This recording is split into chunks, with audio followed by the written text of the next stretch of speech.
Today's lesson here at Active Self-Protection, I'm your host, John Correa. Today's video comes to us from Boston, Massachusetts. Everyone should have a less lethal tool on their person in this day and age, and the one that I carry, give to my family, and recommend you. The problem is that the clerk is an MMA guy who has been training for multiple years at a local MMA gym in jiu-jitsu, in boxing, in Muay Thai, and in judo. And so he's going to tie this dude up, and they are going to get into a royal scrap. And judo, it's local, you can then to Evers as well. Clerk's counting the till when dude's just going to walk over and start grabbing money out of it. Well, that dude's problem is that the clerk is an MMA guy who has been training for multiple years at a local MMA gym in jiu-jitsu, in boxing, in Muay Thai, and in judo. And so he's going to tie this dude up, and they are going to get into a royal scrap. And our clerk is now going to grab a hold of him and get double unders. And now he's going to stuff this guy back up against the wall. You're going to watch him take his neck here and send him to Nightville. The news story that I've linked in the description has an interview with him where he's choked that guy out a couple times just to keep him docile till the cops showed up. And that's where it ends. Man, what a great job holding his own. If you want to support the work that we do at Active Self-Protection, would you consider joining our patron member program? We do it through our website. You can join at the silver level or the gold level. Gold level gets you free online Zoom meetings every single month where we do deep dives on self-defense topics. So we get interested and think about supporting us. Hopefully just have First one lesson I really want to think through here is ready. how fast a bad guy is going to come and attack. And I think each one of us wants to think about how much are we going to go through to protect someone else's property. So this guy's just an employee at this store. Dude comes in, tries to rob the joint. I think it's perfectly morally and legally acceptable to defend property with physical force. But you might say, hey, man, if you go watch the news story and the interview with this guy that I've linked in the description, he's got a pretty black eye. And so you may say, you know what, it's not worth it to me. You can take the company's money, and that's fine. So think through those things in advance so that you're ready on that moment and you know what your boundaries are. Now, and here's the big one of that is you notice our perk decides, no, I want to fight. He throws a big right hand and hits our defender pretty hard. Emotional fitness, a real thing. And I'll tell you why this clerk has the ability to take that punch, because he's taken 100 of them with gloves on or more, 1,000 or more in sparring rounds. And this is what the mat really does for you. Not just build your skills, but build your emotional fitness and your ability to stay present in the moment and not think about, ow, I just got hit, but to think about what do I need to do here to cover up and not get hit again. I also love that one of his strategies for doing that was using the guy's sweater. So when we get into the jiu-jitsu world, and I study jiu-jitsu as well, but one of the things you talk about is gi or no gi or whatever, and I think this is a point in the favor of the gi. Guy's got a piece of clothing on, I'm going to use that piece of clothing to beat him up. But also notice that eventually he gets out of that. So he gets out of that shirt, and now we got to go back to the standing portion of the fight. So I know that we get this idea that says that all fights go to the ground. That's not really true, but having skills as a self-defender in multiple arenas I think is really good. I really think one of the first things Clerk should have had here is a less lethal tool like an OC spray. Take a step back, hose the guy down with the hot sauce. But if we don't have that, now having some standing striking skills, very important, again, to win this category of the fight, win this part of the fight. And when that fight portion is over, now to get into a standing grappling portion. So what we see here is the dirty boxing and standing grappling portion, which dirty boxing and standing grappling are not exactly the same. They're interrelated disciplines. But that's why we take a multidisciplinary approach to our empty-handed skills, and why I recommend. And this is why I've studied a striking art for 15 years and also studying jiu-jitsu now for the last couple of years. To, again, have a multidisciplinary approach, and I really recommend that. Now, I think there's something interesting here that I want to talk about from a perspective of our culture today. And that is that our clerk used a choke to get this guy to submit and to comply and to not have to hurt him. And we're having this big discussion in law enforcement right now about the use of chokes. And I think it's a big mistake to completely ban the use of chokes. Because if chokes were dangerous to people, if properly applied, then there would be no such thing as a jiu-jitsu competition anywhere in the world, because people would be dying left and right. Simply doesn't happen. A choke actually lets somebody put someone to sleep, lose consciousness briefly to get them in cuffs or to get them to be compliant without hurting them. And that's exactly what the clerk did here, which is why your grounded fighting skills and your ability to hold someone, I think, are important, and to have those skills does less damage to somebody else. Secondly, here you see that a customer stepped in to help him. I think that's a moral good as well. I would encourage you, again, from a mindset perspective, as a bystander, to think about, when am I going to step in and help? I think in this instance, it was a very good thing and morally good to do so, because it was less damage to the perp, less damage to the clerk, less damage to the store, and he could probably have done so safely once the guy had it kind of, choked out on his own. Finally, the police show up here to take this guy into custody, but they were not able to get there in time to end the fight. You will be the primary agent in your own rescue. So this clerk had the attitude, the skills, and the plan to protect himself. But he won't be at your fight either. So you need to have the attitude, the skills, and the plan when this kind of fight comes to you to cover your ass. OG Majestic Wine. By the way, if you ever want to fuck with OG Majestic Lion, now you know I'm fucking real. I will fucking beat the fuck out of you with like fucking body blows. I'm fucking real! If you don't know I'm fucking real, now you know I'm fucking real! I fight fucking body blows on fucking jogger! Show your clip. Fucking primate! Fucking fucking joggers are scum! Stand by fucking chimpanzee fucking primate! It's so fucking bloody! They're sticking ID in me! I lost so much fucking blood! So when I found out one fucking jigaboo, I got scared.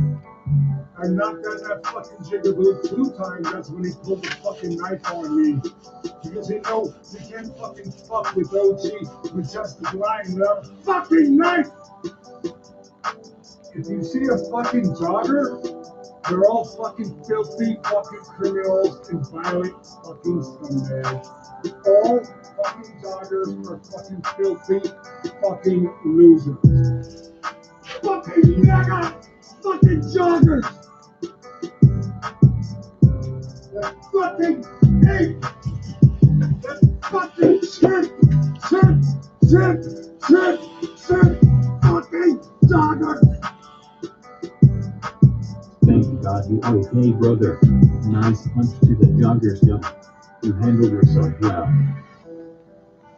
Yeah, I laid them out like 2 times, and that's when they put the knife on me because they were like, oh, this white boy is tough. You gotta fucking throw a knife on me. I bled so much. Look, I got fucking stitches. You want to see the stitches? 4 stitches. I got 4 stitches. But guess what? They were arrested. I didn't want to show you on the street. After I got done at the hospital, police detectives told me they detained me. And they needed me to go down there to identify me. Guess what? I identified them. And this was what police detectives took a statement from me and he wants the fucking video. Prosecute these chimps. I don't even think I want to hear reggae music anymore. I don't even want to hear reggae music anymore. Any form of fucking black music. I don't want to hear nothing about your piece of shit fucking race. Fucking racist. Black people are racist. Not white people. Not Chinese people. It's black people. They're the racists. I have to hurry up and delete the video. Fuck you! Get that! I put my life on the fucking line!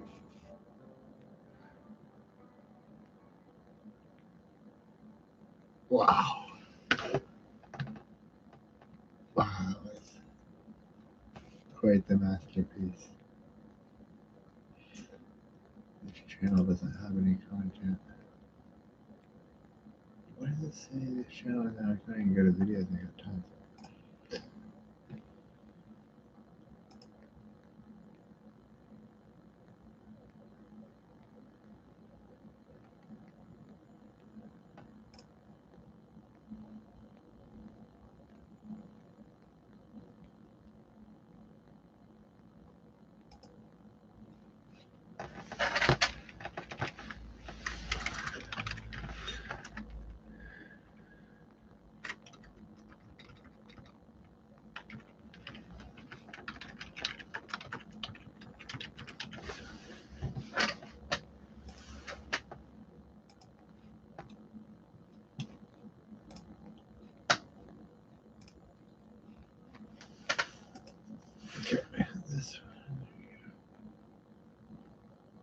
Nevada County officers report to The simple truth is, while you can open doors for people to de-escalate themselves, you cannot de-escalate them.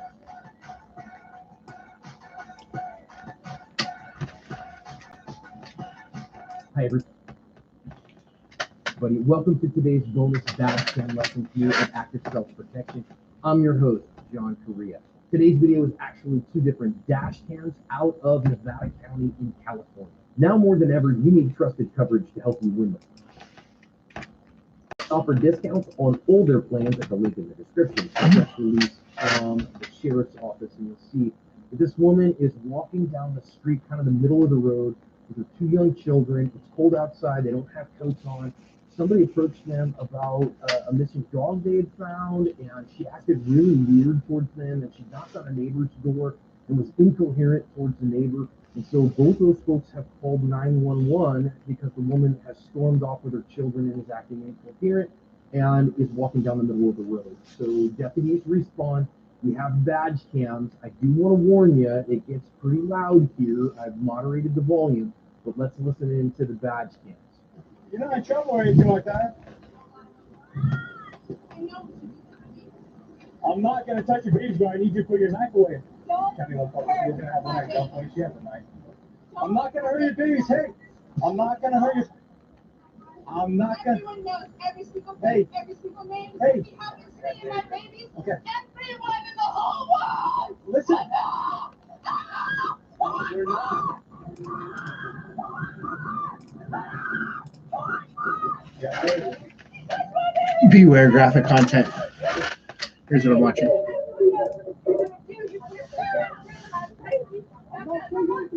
Everyone knows who you are. Everybody knows who you are. You can't hide from that. Let's make some weed. I got some new flavors. put the knife down. Put the knife down. Put the knife down. I was good. Everyone knows who you are. Everyone knows who you are. There's more to Canada. There's more to the please. Poor babies.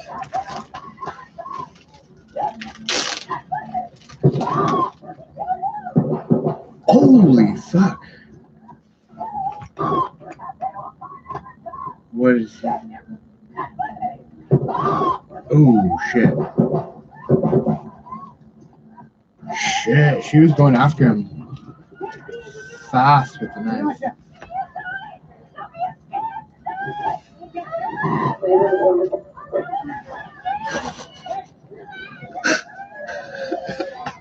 She's fucking hopefully not dead.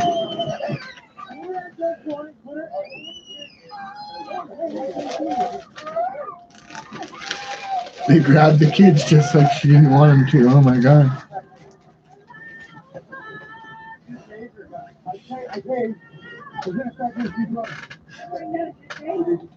She shot. He shot. I did not shoot. You lied. Put the knife down. Put the knife down. They can't even tell if she's shot now. Oh man, right for the kids. You doing, bro? I'm good. Look at me. Look at me. I want to get you medical help. We need you to drop the knife. Hey, are you still connected on the taser? My taser's down there. It didn't take. Okay. She charged me as soon as it went up. Okay.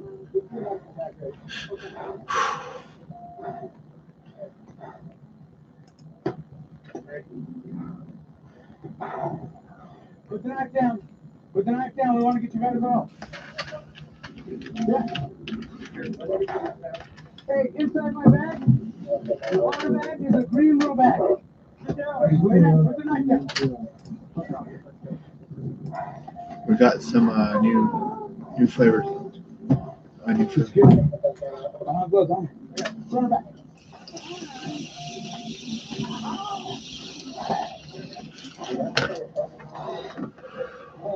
Hey, let's get pressure bandages. Yeah, let me get some.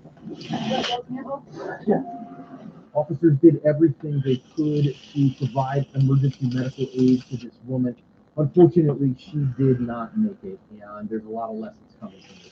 An absolutely tragic outcome all the way around. One of the classes that we teach now after self-protection is realistic de-escalation. Like one day after meds. Open doors for people in this arena.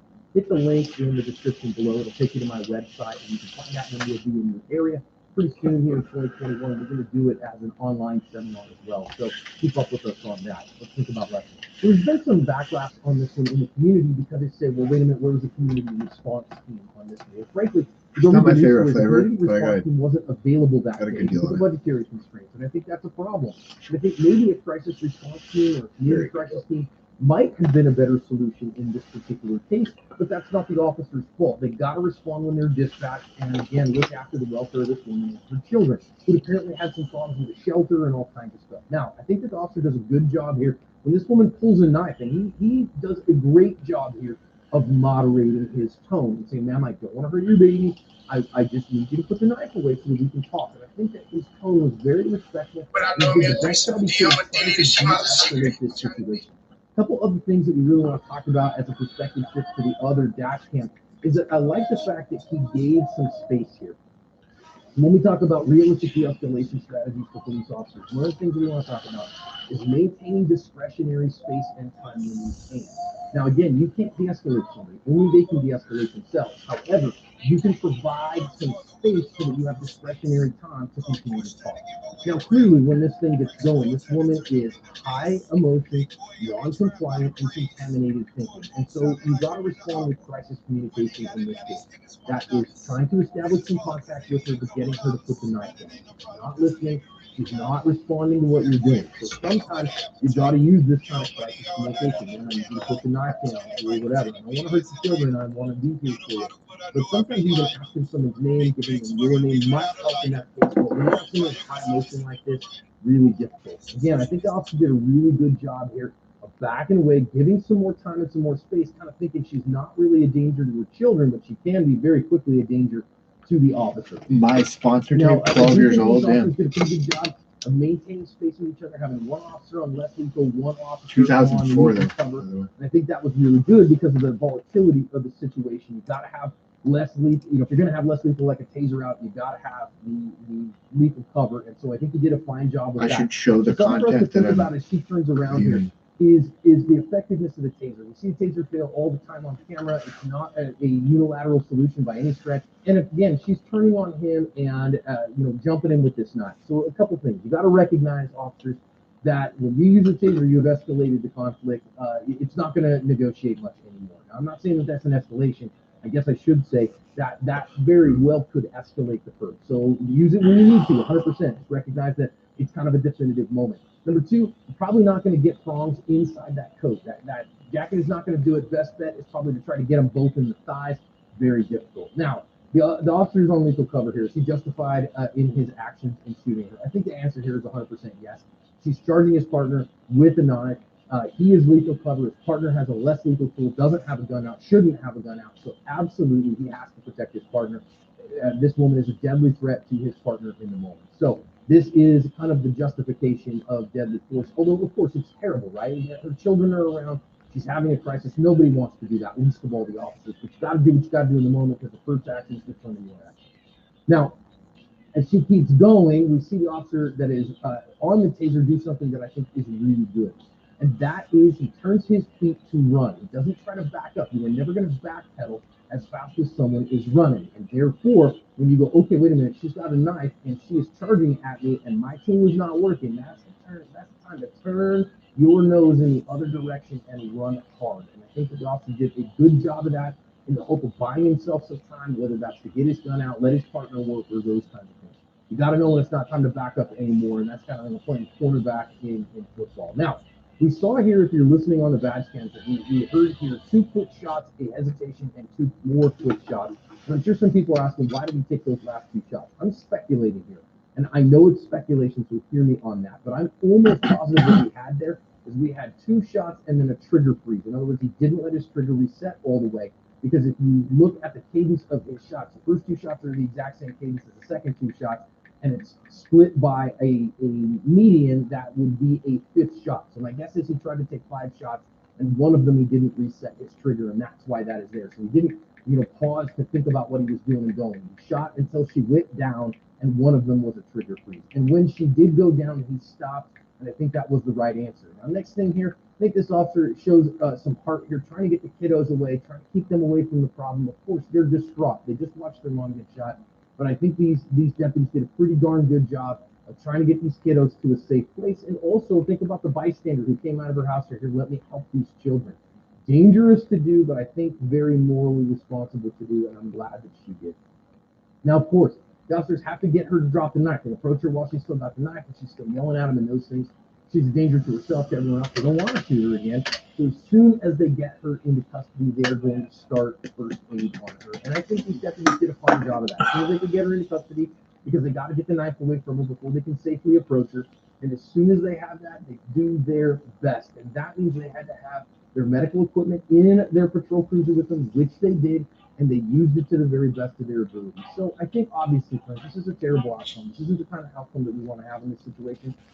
But in the end, I mean, we put the deputies in this kind of situation, and there's nothing they're going to do about that. I wish there was a crisis response team that was available to respond to this one, and it might have been a better solution to have that, but there simply wasn't one available. So I think it's worth a discussion for us as a community and as a nation to talk about, do we want to add funding for crisis response teams? I think the answer to that should be yes, and I think every police officer that I know would want that. But the fact of the matter is we don't have that, and in many places they're on part-time or not at all, and so because we don't have that, we send, because what are people doing? They're calling 911 to make sure everybody is okay, and that means police presence.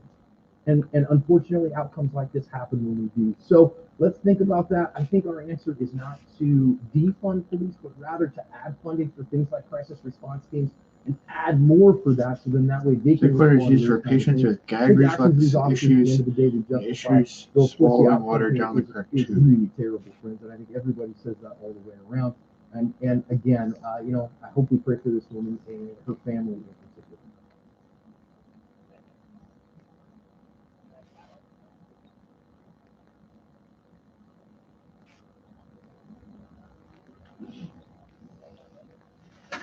I'm watching a husky drink thick water.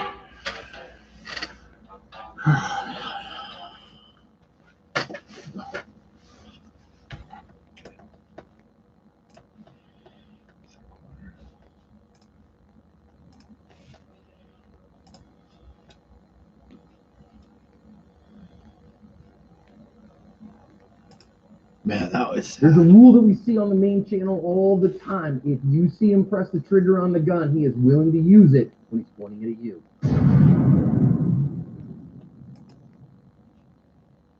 Hi, everyone. Welcome to today's lesson here at Active Self-Protection. I'm your host, John Correa. Today's video comes to us from Oaxaca in Mexico. Today's video is brought to you by MagTech Ammunition, the exclusive supplier of range ammunition for all Active Self-Protection training.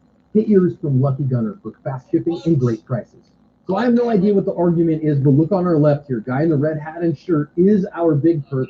The dude in the blue hat and blue shirt is also on his team. Now, the guy that they're facing is arguing with them about something. I don't know why he's got food on their tailgate or whatever, but they're going to have an argument. What you saw is food on team. Dude in the blue, look on our left from Lucky Gunner for fast shipping and great prices. So I have no idea what the argument is, but look on our left here. Guy in the red hat and shirt is our big perk. The dude in the blue hat and blue shirt is also on his team. Now, the guy that they're facing is arguing with them about something. I don't know why he's got food on their tailgate or whatever, but they're going to have an argument. And what you saw is dude in the red actually showed a gun, and now he draws that gun. You can see it in his right hand here. And our dude in white is just going to keep arguing with his buddy, the guy in red's buddy in blue, until watch what goes down here pretty quick is our dude in red is not having it, shoots his gun right next to him. It's like, yeah, what up now, fool? And so now he's going to actually point the gun at this guy and then start to walk off a minute, which gives dude in white a chance to run off. Now, dude in blue is going to get a few punches and kicks in. Okay, fine. Now, everybody starts bugging out while dude in red shoots his gun in the air a few times to get him going. Now start paying attention to the dude to the far right, who's just a bystander, like, man, I don't want no problems or whatever. So dude in red's going to come over and give him problems too, man. Hey, what do you got? And the guy's like, hey, man, I don't got no problems or whatever. The guy comes and he tries to, pull a WWE move on him and hit him with a chair, where now our bystander's like, hey man, I don't got no problems, whatever you want. And now he's going to get hit in the face with that chair, and they tell him, get down on the ground. And the guy's like, okay, man, hey, I don't want no problems. They're been hit in the face. You can see they got some beer or whatever, so dude don't want no problems. Now look how compliant he is, and what that's going to do is cause dude in red to shoot him in the leg. And now they are going to finally get in their head to shoot who don't want no problems. Now look how compliant he is, and what that's going to do is cause dude in red to shoot him in the leg. And now they are going to finally get in their high-speed car here and wander off. Now I'm going to let it continue to run because it's kind of interesting here. Watch what happens to our victim who's kind of looking, wow, did I really get shot? While these guys get in their car. And notice the employees at the restaurant are like, oh my gosh, man, what the heck? And if you look, this guy's going to now kind of drop trowel and go, did I get shot? Yeah, I did get shot. And he's kind of in shock here. And I'm going to speed it up just for the sake of time after they leave. But watch him kind of sit there now and go, I don't know what to do, while these other ladies start coming around him and he figures out what's going on. And see him now kind of go, oh, geez, what are we going to do here? And watch him in just a second. The real pain is going to start to set in. And I'm not positive how this one came out at the very end, but he's definitely in pain and everybody's just watching him. So let's think about lessons here. Given what had just happened there, I think that guy kind of walked that off like a boss. You want to get better as a self-defender, and you want to see what's going on behind the scenes at Active Self-Protection, follow me on Instagram. I see the pain set in there. Instagram He just Active was standing. Self-Protection. Follow me there for like behind the scenes and living the life stuff. I don't know if he got raised as or we're what. sitting here looking at these guys, because I want to pay attention to this guy right here. Notice he is showing his gun right now. So he already has his hand up and is showing this gun in a threatening manner. Clearly, this guy is the bad guy. So you say, well, wait a minute. Could somebody else have shot him at that point or whatever? Somebody's threatening you with a gun. The right answer is, I'm sorry, sir, you're right, my bad, and to get the heck out of there. Give him what the hell he wants and get out of there, guys. Because if you don't do that, bad juju happens. One of the biggest things we say, get out of the danger zone as quickly as possible and de-escalate, escape, and evade. And this guy in the light-colored shirt did a very poor job of that. He did not do anything to de-escalate, escape, and evade here until the guy's winging bullets at him. So it's a bad idea. Get out of the danger zone. And for all these other people as well, as soon as you see a gun, get the heck out of there. Do not stand around and watch when somebody's got a gun out. That is a terrible idea because of what it means. Now, finally, when he shoots that gun, everybody decides, oh, okay, I'm going to get the heck out of here. But notice on this point after that, that our dude here waits around until guys pointing a gun right at him. That you've already seen a guy who has threatened you with a firearm, drawn that firearm, shot that firearm, and now he points that firearm at you. That is absolutely a risk of death or great bodily harm. So when we talk about here, I know people are going to talk about, is it legally justifiable to shoot that guy? At almost any time here that this guy's threatening you with a gun and putting you at fear of death or great bodily harm, the answer to that is yes, but it doesn't look like he has one at that point. So your better bet here is compliance and escape.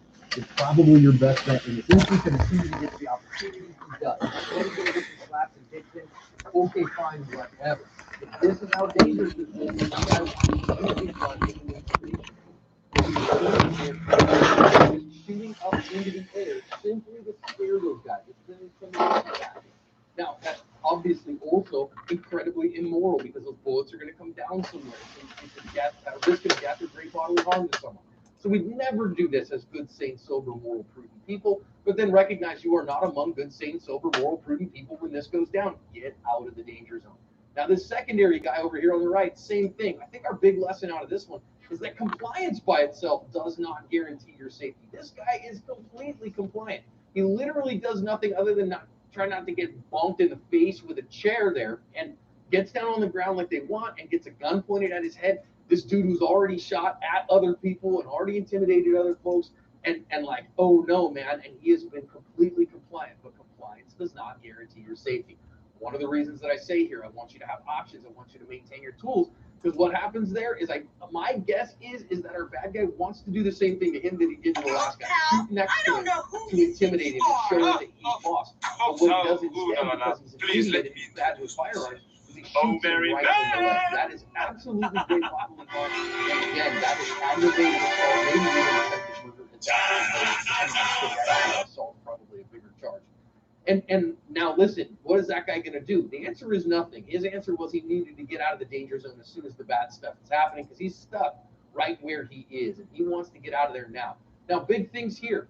get out of there. You're still at risk from these guys. So do your best to get the heck out of there. Secondary lesson here that we want to say. You've now been shot. What is he going to do about that? He's just kind of sitting there going, gosh, am I shot? Ouch, man, that kind of hurts. Shock is a real thing, and this guy's experiencing it. And so when he drops trow to see what's going on, yeah, I really am shot. Holy cow. A couple things for us. Number one, real gunshot wounds, you may not get a lot of exterior bleeding or external bleeding, and that's what we see here. Number two, have your first aid equipment on. You have your first aid skills strong, because you really need them in this case. Just because he's not bleeding a lot externally doesn't mean that he's not bleeding internally, and you want to be very cautious of that and start getting that wound kind of packed up and get him to the hospital immediately. Thankfully, it doesn't look like he's crazy terribly injured, and so what I recommend is to get him to the hospital. Now you know I'm fucking real. Fucking people. You like fucking body. It's one of the things we say all the time. I'm fucking real! Sometimes you gotta If you don't know I'm fucking real, now you know I'm fucking real! I strike fucking body blows on fucking joggers! Fucking grinding! Fucking fuck you! Fucking joggers are scum! Stand by fucking she can't see fucking primate! It's so fucking bloody! They're sticking IV in me! I lost so much fucking blood! So when you're not on that one fucking jigaboo, you got scared. I knocked on that fucking jigaboo 2 times, that's when he pulled the fucking knife on me. Because they know they can't fucking fuck with OG Majestic Lion without a fucking knife! If you see a fucking jogger, they're all fucking filthy fucking criminals and violent fuckers. All fucking joggers are fucking filthy fucking losers. Fucking mega fucking jogger! Fucking ape! That fucking chimp! Fucking joggers! Thank God you're okay, brother. Nice punch to the joggers. You handled yourself well. I laid him out like 2 times. And that's when they put the knife on me because they were like, oh, this guy's going to fuck me. They put a knife on me. I bled so much. Look, I got fucking stitches. Stitches? 4 stitches. I got 4 stitches. But guess what? They were arrested. I didn't want to take them on the street. I might have been arrested. Police detectives told me that they came and they made me in to go down there to write down. Guess what? This is the police detectives. Took a statement from me and he wants a fucking video. Prosecute these champs. I don't even think I want to hear reggae music anymore. I don't even want to hear reggae music anymore. Eddie.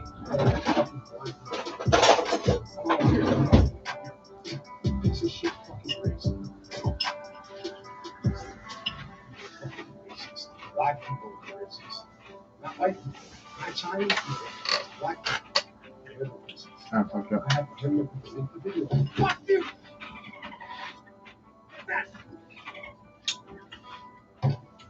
I put my life on the fucking line!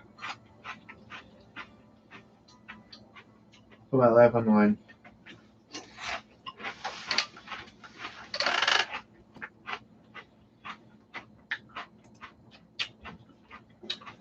You know, I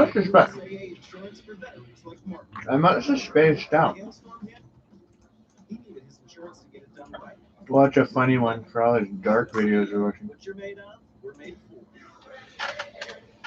for. Hey, what's up with your phone, dude? What's up with your phone? What? Your phone, I've been trying to get a hold of you about your car's extended warranty. No, I'm serious. They said, "Oh, get out of here." Okay, so that you know what we're doing. This is the motor inside of it. Top speed like 30. Isn't this crazy though? Is that like whenever you kept saying like a motorized surfboard up there, there's like a motor on it, like on it or under it or something.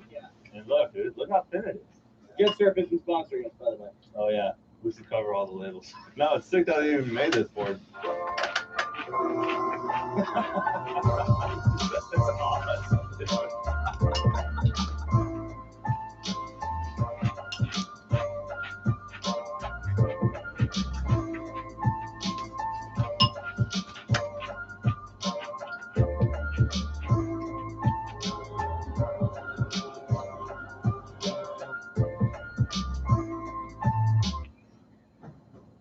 I think I watched a lot of this by Spaced Out or something. Is inspired by our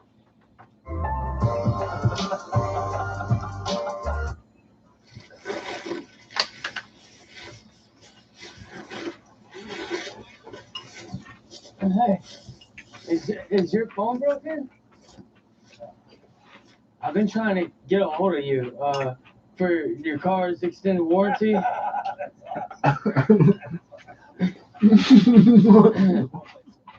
think today's the last day. If you sign up, you can get $50 cash. Not interested in any of them. So we're trying out this new trail that they just paved. I was just wondering why are you back there being the cameraman? I thought you were past that. Sometimes you just gotta do the dirty work. It's good to see you still humble. It's because I'm like the most humble person I've ever met, dude. We got our drone operator back today, so he's the one that recorded us with the FPV drone. The last time you personally recorded yourself like that. I don't know, every now and then I do, but not very often. Yeah, it's his drone that cut me. Oh, whoa. It's actually in the line, boys. I have your dash cam right now. I'm gonna go high speed and the camera off here. Okay. Goodbye. JJ got his finger chopped pretty bad today when we were doing the jet board. Picking up the drone. I'm not one to big Wow, we got some weird crunchy bits in this. Yeah, I you touched weren't on baby at all. Never. Even when you asked me to take you to the Extra hospital, I sugar, said no, I you didn't took do it well, dude.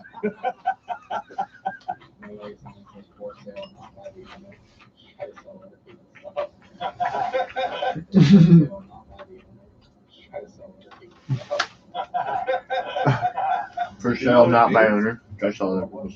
That for sale by owner versus what? Like, that's the thing, there's no other alternative to that. It's like for sale by like a realtor, like a. I mean, you're right. Either way, it's for sale by the owner of the property, but it's directly dealing with the owner versus a realtor. That sounds stupid to me. For sale, not by owner, and then we're just selling other people's stuff. So we put hydraulics on my Mercedes minivan, and today we're gonna pick my niece up from school, and hopefully we can embarrass her. Come on.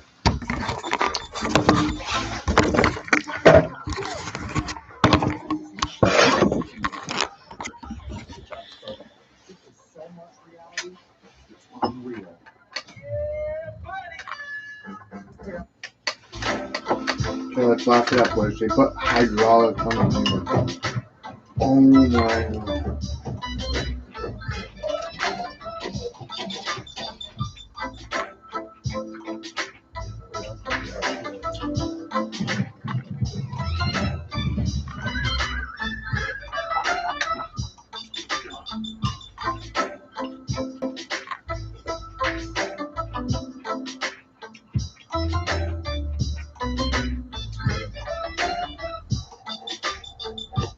I think I'm gonna hit it once, guys.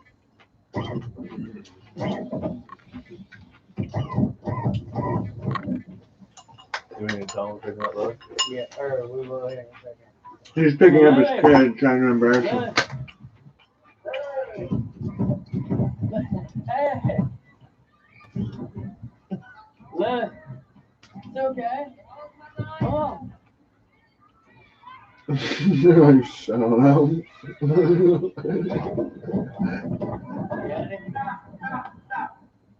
Stop. Okay. Yes, sir. Yes, sir. Hey, baby, how was school? today? Kids get too excited.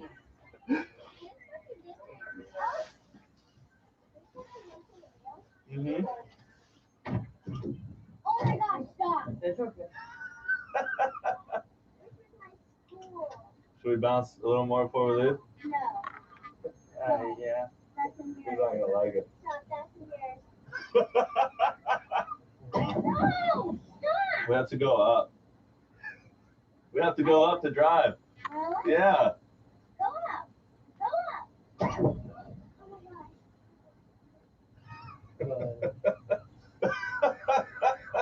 Oh my gosh. Look, they're all looking. Look at them. Go ahead, hit it hard, hit it hard. Right now I'm running there. You did great. That was the coolest thing. Here, Uncle Ross brought you a surprise. Big fat Reese's. That was Gotcha. awesome. Good job. I'll take you to town and we'll have fun, alright? No, heck no. Huh? It's alright. Not with this car now. And why not? Okay, fine. We'll go You again. don't want to ride with this? You can No, go say hi to your friends.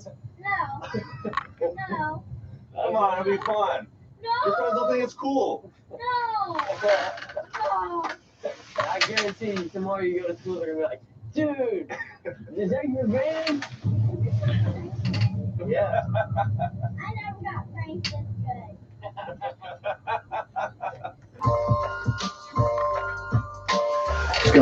Scully, motherfucking Gully. She's a good girl. She's a good girl. She's a Scully. For a Gully. More of the entertainment you love. And the phone you want on us. All starting at just $35. Only from Verizon.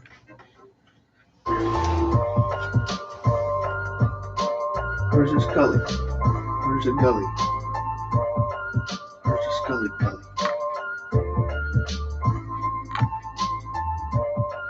Blind guy complimenting people again. How was it? So fun, dude. Felt so free. You want to go? How you doing, sir? I like your footsteps. Yeah. I like your footsteps. You like that one? Okay. The best too.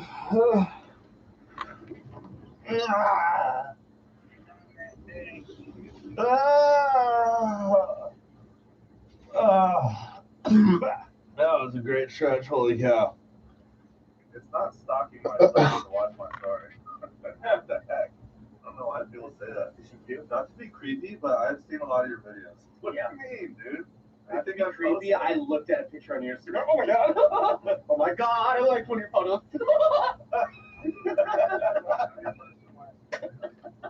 At Costco, we were walking out. This lady came up and was like, hey, I found this out there in the cart. And she dropped it on the employee's cart. And he's like, well, technically we can't take it back. We gotta throw it out in the back. And then so I walked out there and I grabbed it and I was like, I'll take it. I'll keep it. And they're like, technically we can't give it to you. But they're not gonna keep it? Yeah, and I'm like, well, technically y'all can't. Technically y'all can't take it from me. So I walked out to the truck and me and Dustin had it all day.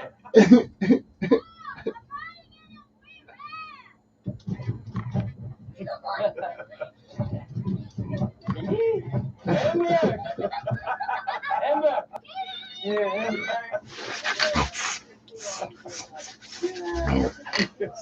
Amber, you want to pick you up that time? Thanks, Steve. Lost Creations present this award to Elijah Furman, Employee of the Month. For February. Well, I am until this month. Wow. We're going above and beyond. February 2021. Hey, you earned it, Eli. I'm proud of you, bro. We're going below and beneath. Because of you. do get a lot of crap done. Yeah, we do. Yeah. That's awesome. Which one is better, awesome or awful? Everything happens for no reason. I love it. This guy has some of the best merch.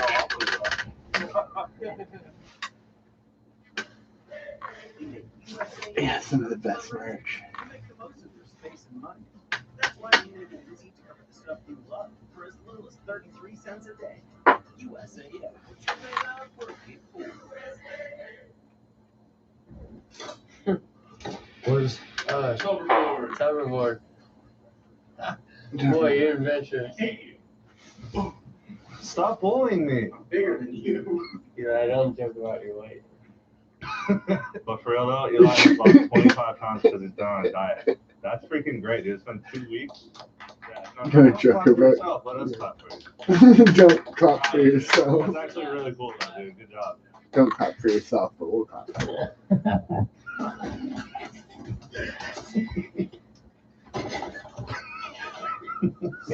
you. Darn kids, keep it down.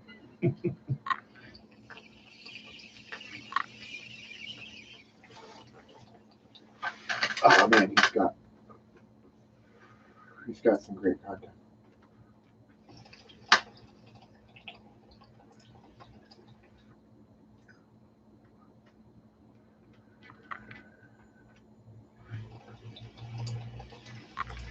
I don't think he's got anything that slipped by that I haven't seen. He put out this hour-long best of 2020. I didn't really want to get into it.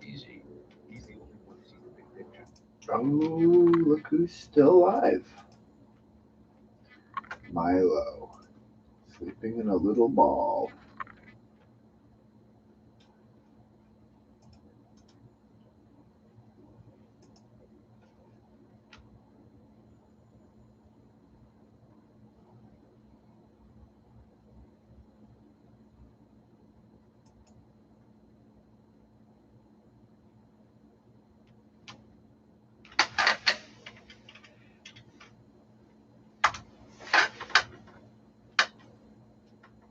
Sleeping in a little ball. Little Milo.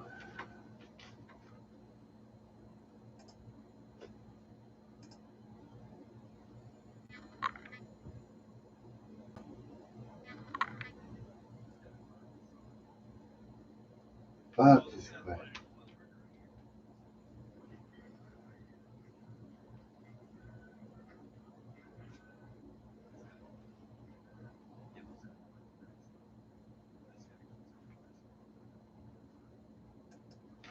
And then the money, bro, the money is so dirty. Some people keep under their foot, in their sock, fucking in their pants, and then they give it to you. Like, this guy's pulling his cash out under his sock, man. Then he comes in and he asks for an oil burner. Bruh. He literally puts it in his sock and shit, and then hands it to you. And then it's like, fuck. I've been using the fucking hand sanitizer so much. It's just so dirty. People do this shit under their fucking sock. And then they give it to me. Wear gloves? I would wear gloves. Yo, this is what it looks like. We got Lunchables, we got sandwiches, we got this. I stock all this shit. There's one person who does all this. I go to the back, I put it in there, I put everything, I face everything, I put all the hot pockets, I do everything, countering, registering everybody, mopping the floor, everything. Well, that's okay if you don't fucking touch it. But it's so dirty. People be And he's recapping. Under their foot, then giving me dollar bills with their hands. Like, hey, touch under my foot. You don't mind, do you? It's like, dude. Recapping his own stream. Interesting. Like, I don't want to like grab something that's been under your. Shout out to Merlin's goat here.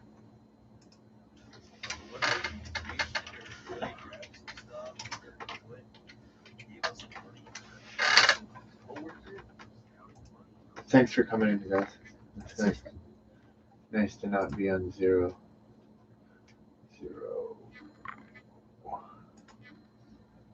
So Beijing is live for a little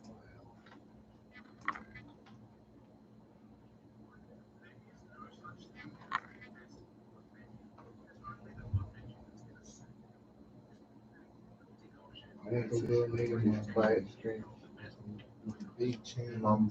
Mumbling Discord.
Cryptocurrency is changing the way people interact with their money. It lets you be your own without paying ridiculous and unnecessary fees. The problem is that the stores you shop at don't accept crypto, but Blockhart solves that. Hey, if you guys ever want to do a thing where she walks me on a dog's leash, you're making my heart beat fast. And I was walking up and down here. I was like, seriously, when I looked at you, who is this dog? Just the way you look. Queen Monique on a throne. I feel like getting on my knees. Hey, I know you. Cassidy Campbell. God. I feel like electricity went through me. You got it going on, as the cookie cutters say. Uh-oh. This isn't Cassidy Campbell. God. I feel like getting on my knees. What do you think about that? Dale. If Dale walked around here, I don't think anybody would know who he is. That's what I think about you, Dale. That little freak. We'll do more damage to the car than the car will pass. That's right. We should lay on the street. They should be so glad we're here, right? Hey, beautiful. I just put the link You in. made my day. But without a description, the link's pretty worthless. Beautiful weather, beautiful girl. Can't get any Oh, better well, than this. you're a freak. Hey, what's good, everyone? I'm here with my homie. What's your name, Pimp? I don't really get. Hey, Big Letty. We doing big things out here. King type stuff. Hey, so what's your channel on YouTube so you can subscribe? Subscribe to the Big Lenny Show and get the addict. SleepStream.com. Tell the mailman Big Lenny sent you. Check it out. I'm in a 10 frenzy. Not very, not very This. interesting. This is incredible. This coming up is my kind of tan. Not very interesting so far. Okay. Got me. Get a load of this, maniacs. Get a load of this piece of meat. Hey, how you doing? I just wanted to tell you, you're a... Jeez. Barely want to watch it, and then they throw an ad in there. Ruined it. goddess. Are you on Instagram? Yeah. Can we get it? You want my Sure. Yes, sir. answer? You want to take one with me? Sure. Yes, sir. Thanks. Thanks, sir. All right. Hey, I'm on the. Check out the Big Lenny Show. But thanks again. I don't want to let go, but you know what? Honestly, when I look to the right, I'm like, I got this feeling like, ooh, like electricity went through me. Yeah, and I've been walking up and down, and that's the first time I got it. Yeah, the whole vibe, the hair, everything else. Thank you for making my day and give me that feeling of, ugh. So, do you guys ever want to do a thing where she walks me on a dog's leash down there? Yeah, in the future. If you ever want to do it, we have to do it. I think that'd be great. Okay. Awesome. Well, thank you, Goddess. Can I kiss your hand? Thank you so much. It's such a priceless feel. And the motivation, too. If you told me to kill someone, I would do it. Wow. I would. I know. Oh, my God. Oh, my goodness. I don't know. She's freaking naked. He's doing a collab. Ooh, Franny. Oh, ooey and gooey. Ooey and gooey. Ooey and gooey. Ooey and gooey. What the hell is he doing? Come on. I got you. Thanks for the view, though. I like it. There seems to be a lot of cookie cutters in there.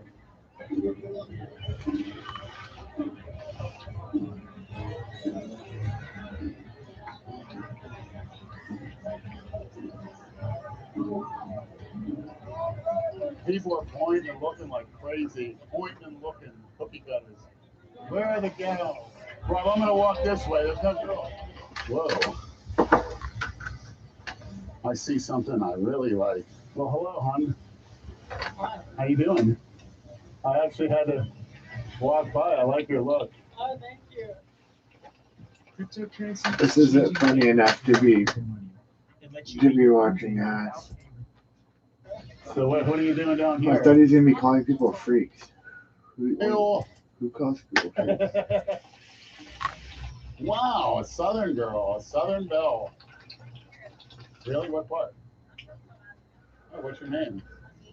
Do you have a YouTube or Instagram? What is it, if I may ask? I'll type it in.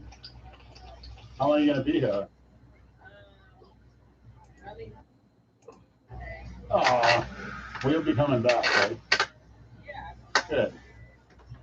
Let me type it in. Thanks. Appreciate that. Okay, I got it. Got everything good. Thank you. Not funny.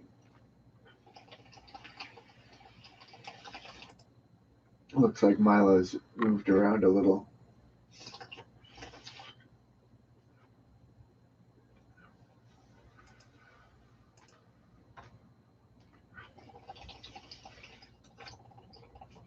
His OnlyFans hasn't been very active lately.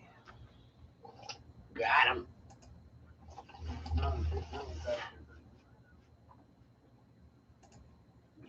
Yeah.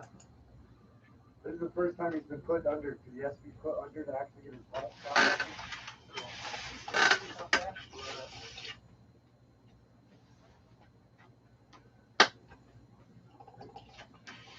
What up, Austin?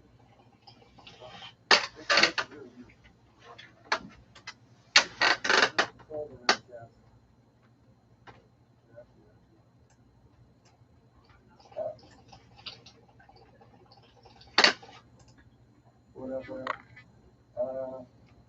Just discussing TV medical problem. What up, Peter?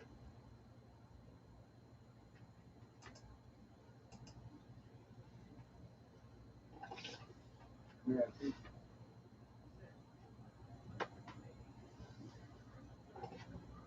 Here's an update. Why? He likes his ass getting fucked. That'd just be a bonus. You know, they're already fucking him over the bill. Might as well fucking finish him off. Happy ending, right? No prostate. Can't make sure all the fucking junk works down there after surgery.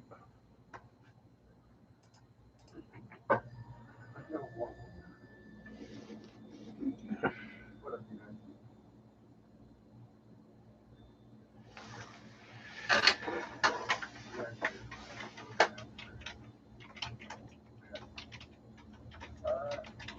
days ago, we woke up and fucking thought he got a spider bite on his balls. And then went in the shower, came out, and he was like complaining that it was hurting a bit. And then the next day, it hurt more, and then a little more. And then finally, fucking today, he was just like, dude, fuck it, I'm going to the hospital. So Wow. he went to the hospital or whatever, and fucking. They went in there, and they were like, okay, it's not cancer, it's not an STD.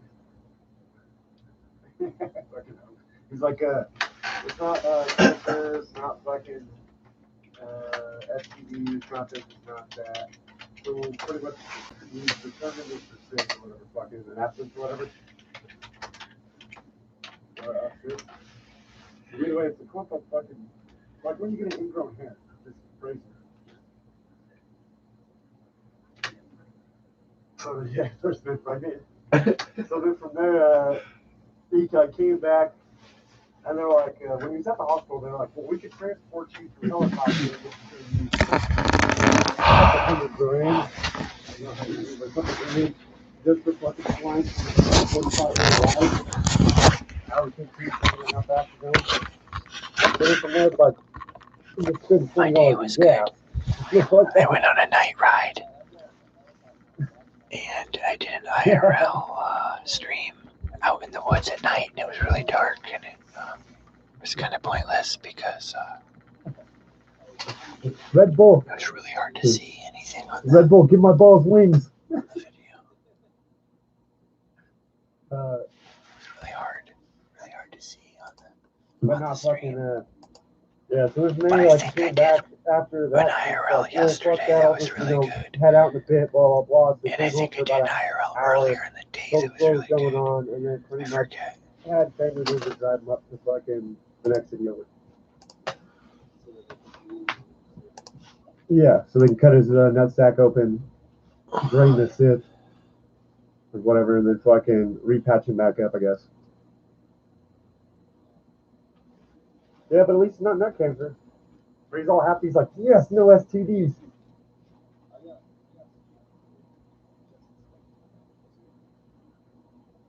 It's a big thing. It's like breast cancer with women.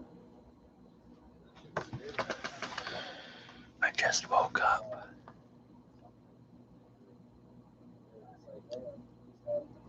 Going in your pants. You're getting excited. I don't know, I think down here is actually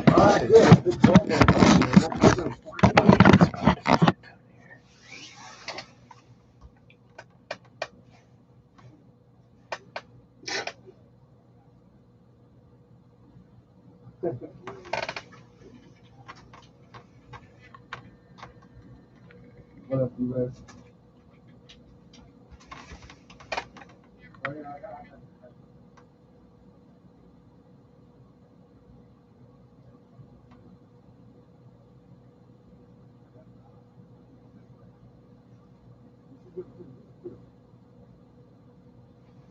Lana made a fun, he's getting excited.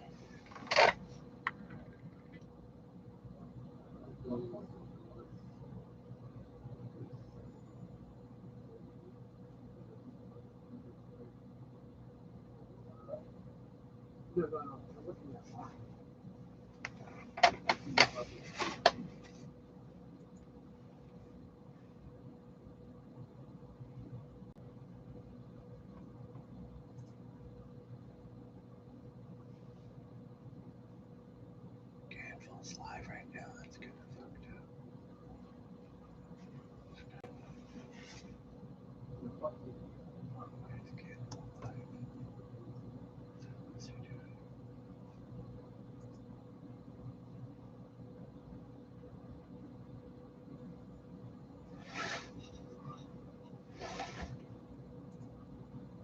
Being able to say and do whatever the fuck I want. I mean, who does, right? I will do that no matter what, whether or not I stream, or whatever the fuck, right? But yeah, it's like really, it's just a job, you know. Like I get paid to do this. Like I said, I have a business, folks donate to me. It's that's it. Like, some people find what I do entertaining, and that's it. And it's pretty much the only fucking reason. He's premiering a live video with it. He's got a 22-minute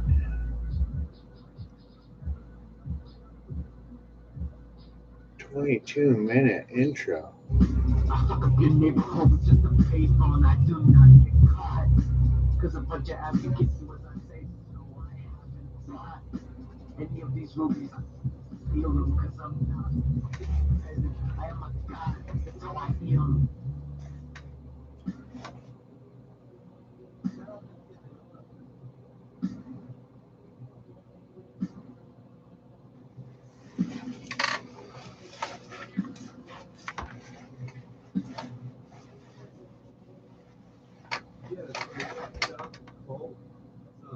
Right?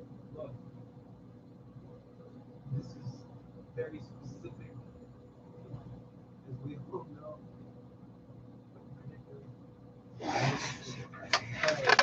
Like, seriously, I've explained this already.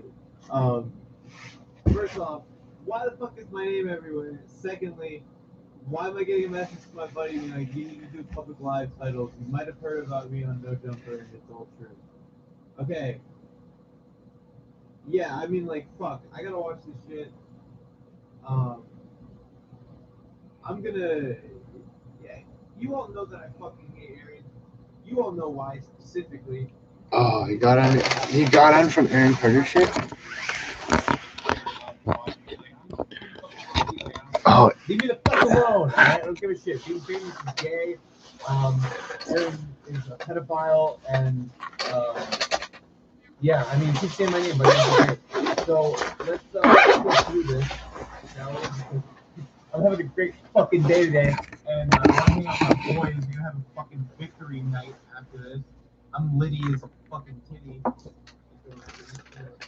Victory night, boys. Victory night. We got some edits. Listen, if you're watching the stream, if you have access to the stream, you should like it. Okay? You don't like it, I don't know what cult are you in? What the fuck is the matter with you? Every person that's here, like, I know you. Like, I've looked into your eyes. You know what I mean? So, get the fucking program. Alright, here we go. So, this fucking loser is doing exactly what I said he was gonna do, which is, like I was saying earlier, fucking, you know, being smart is, and being right all the time is kind of a burden, but sometimes it's fucking awesome. You know what I mean? And yeah, let's take a look at this. So let me guess. What's my name all over this shit?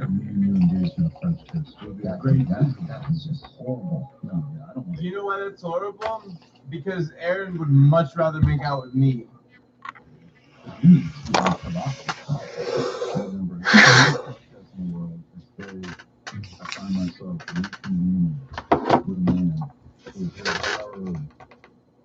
Not a man.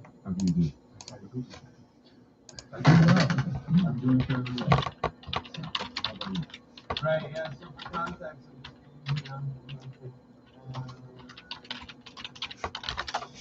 literally, the first time. What I can do.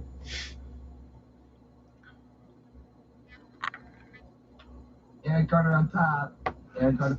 Oh. There might be major content tomorrow because there's a really big homeless camp that might have to be moved by force that I feel like is going to have a lot of resistance there. There's going to be probably a lot of news. There's going to be a lot of Antifa. There's already a lot of protesters in town staged and ready to go because they did a big protest at the mayor's house yesterday and like camped there and stuff. And created a circle around his house, and we're all about the homelessness and the homeless camp sweeps and stuff. So possible huge content tomorrow. Yeah.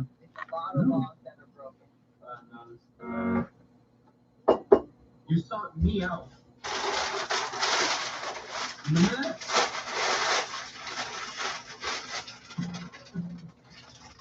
Oh!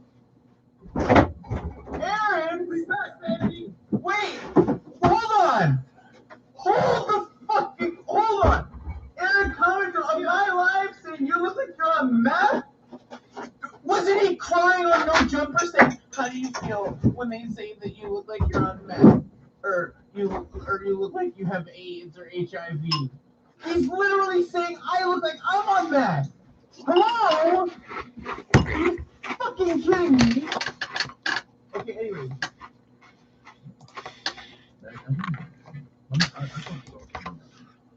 I was just listening to a podcast. I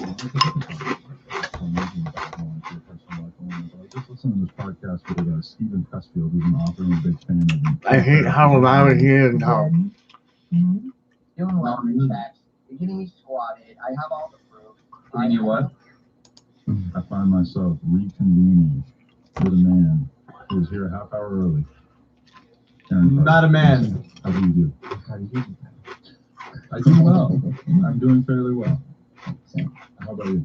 Right, yeah, so for context, I'm just being, okay. Literally, the first time. It's half of what I can do.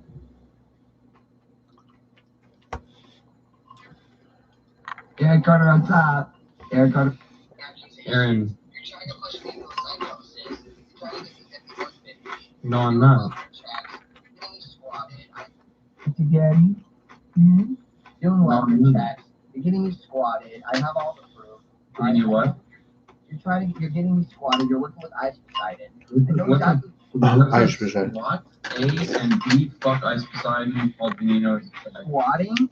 I had a conversation with you. I recorded all of our conversations. Well, it looks like there's a spot downtown where a lot of people have already been getting moved.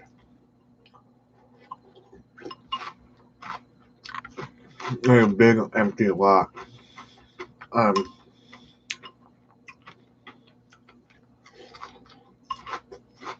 There's gonna be big news people there. Big protest presence. It's not gonna be they're not gonna go peaceful.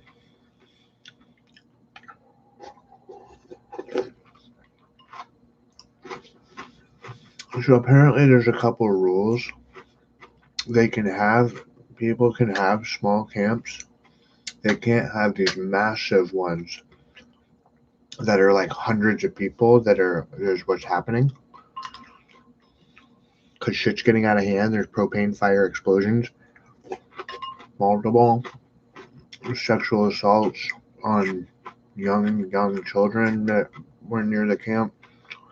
A lot of problems with theft and so on.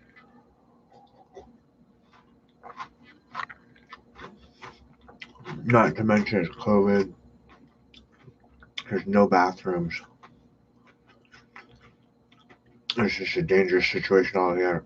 Anyway, I guess there is some loopholes where if they have a credentialed mental health person on site 24 hours, they can have a somewhat big camp within certain locations.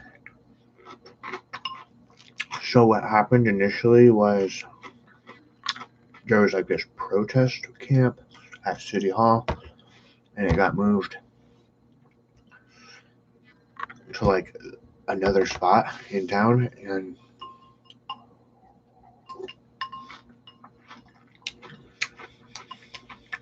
that spot was like a no-go. It's not going to resolve the issue, really, no. They've been, for like 4 or 5 days in a row, they've been having social service people, social services, people connecting them with resources to get housing and so on. And the problem is this demographic of people are kind of the you know, they don't want to follow any rules to the point where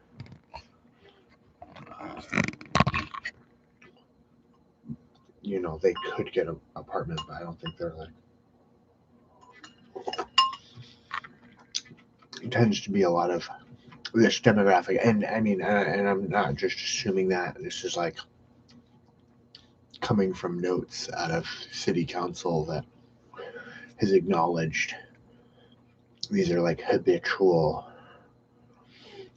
homeless people that refuse to abide by, I think, you know, really any level of policy.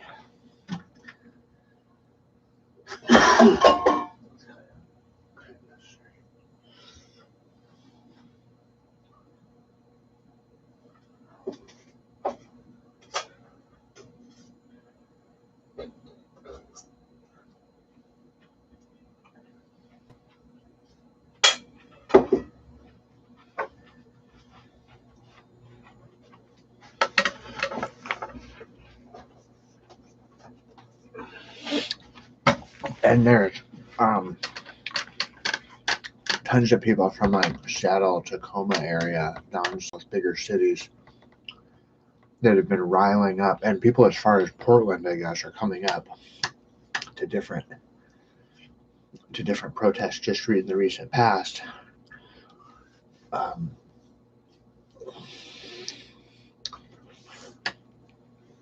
When there's any kind of like camp movement or anything like that. Every single one. With a Q?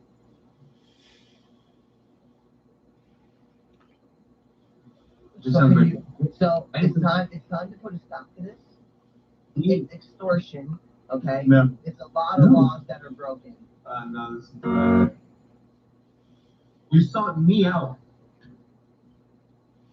You remember that?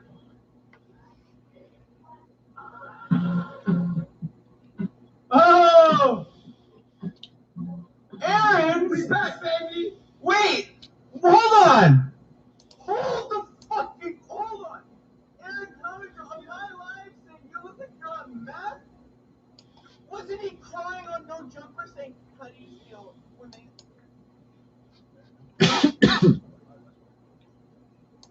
I was just listening to a podcast, you know, because we can talk about whatever at this point, and we can dive more into your personal life and whatnot. But I was just listening to this podcast with Stephen Pressfield, who's an author I'm a big fan of, and Tim Ferriss was interviewing him. And they've already moved like these massive piles of bikes to this other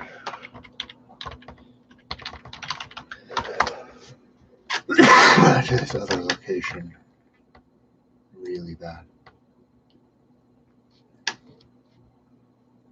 Let me post a link.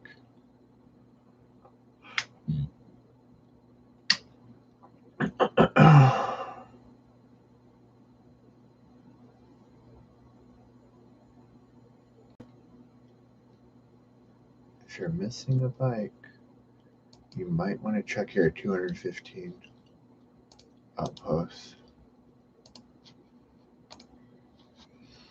Look, this was already, I think, at the camp down the road, and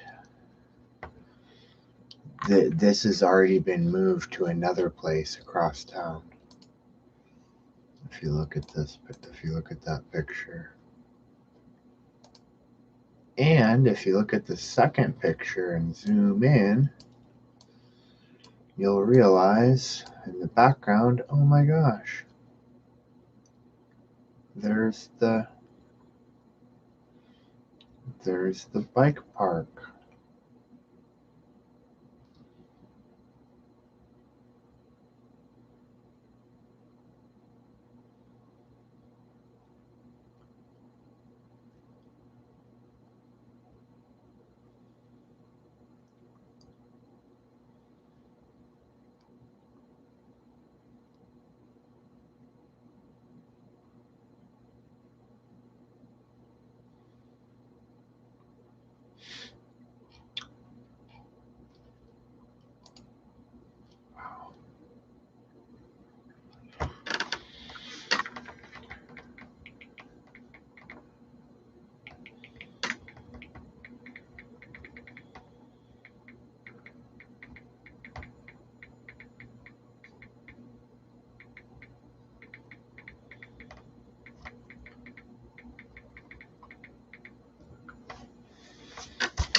If you're not clicking on that, I guess I forgot I could just show it, but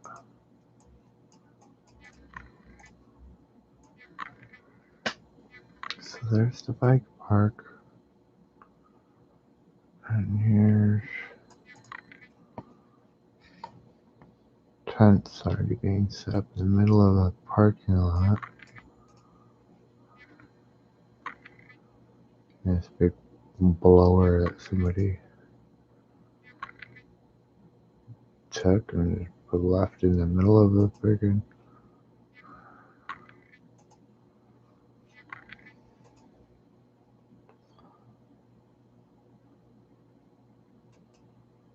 wow.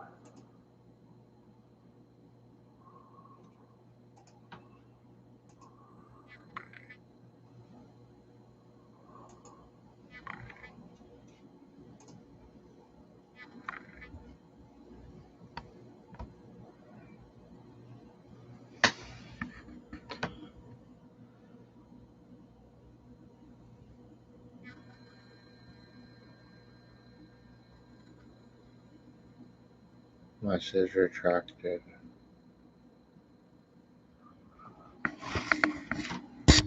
You should watch Paradise PD. I don't have Netflix anymore. I don't know what Paradise PD is on, but I have Hulu and Amazon Prime. Paradise PD. What's Paradise PD?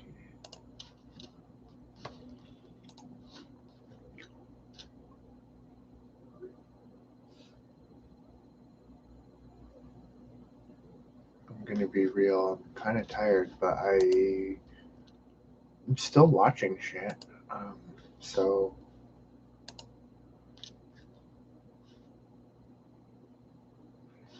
SleepStream Crush.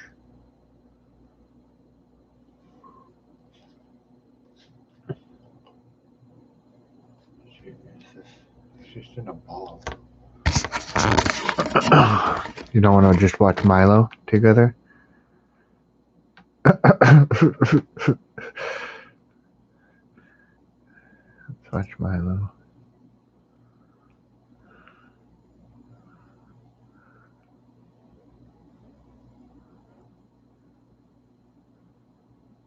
I should like have a TV above me when I'm sleep streaming and have like his stream, like I'm on the bed right here.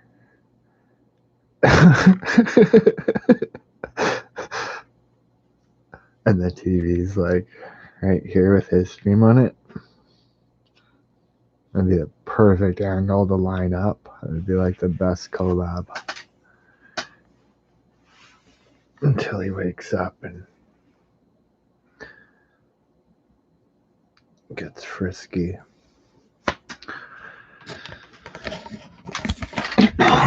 Then we're both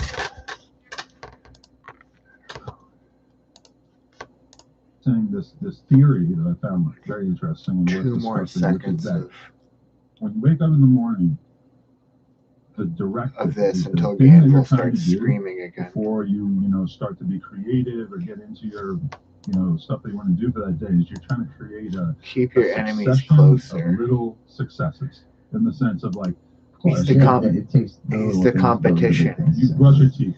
My favorite thing about this is that I think he's going to tell Adam that his life has been better since he met him.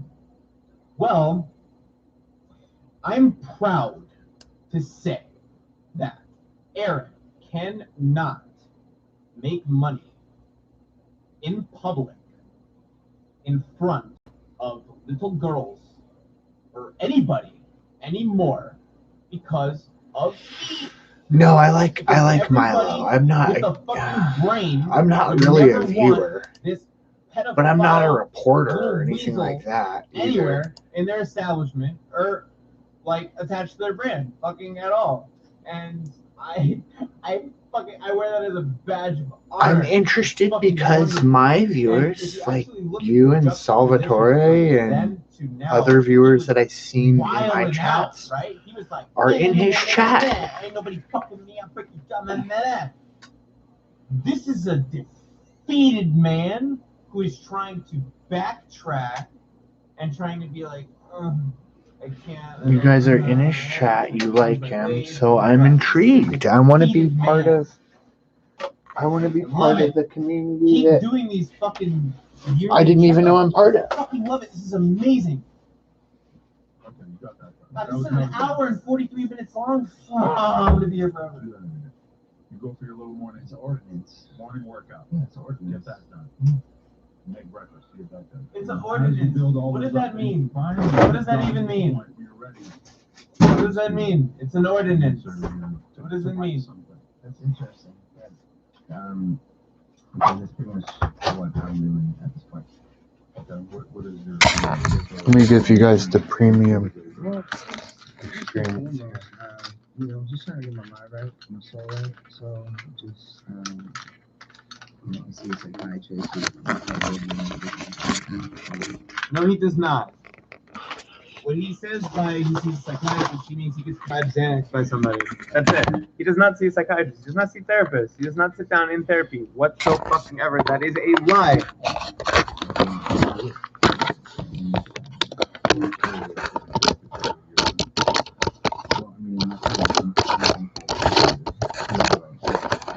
Yeah, he's so. What do you think about me posting on OF today? Literally, I love it. Ray Charles can see that he doesn't go to fucking therapy all the time. He also says it on a consistent fucking basis. He says it was a wet one, boys. There's a distinction between him speaking now, right? He's trying to kind of like, in a weird way, he's trying to. A nutty one. I'm a nutty one.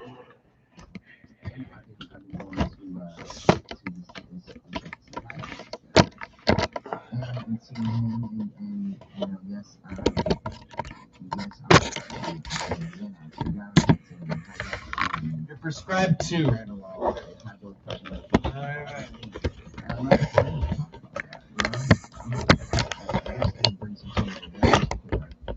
I've been able to take, I mean, just how I handle stuff, how I handle stuff personally, and how I make the relationship I have with my fiance. I know that, you know, we've gone through some last year, and she went to jail for assault. Wow! Everybody clap it up. Fiance of the year. It might have not. It might have not loaded. I'm not even gonna say anything else. It might have not loaded. I'm literally not even gonna say anything else. I better try again. I better try again. If you're still subbed and you didn't see anything.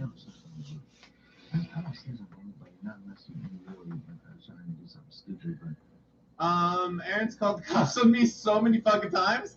What? What?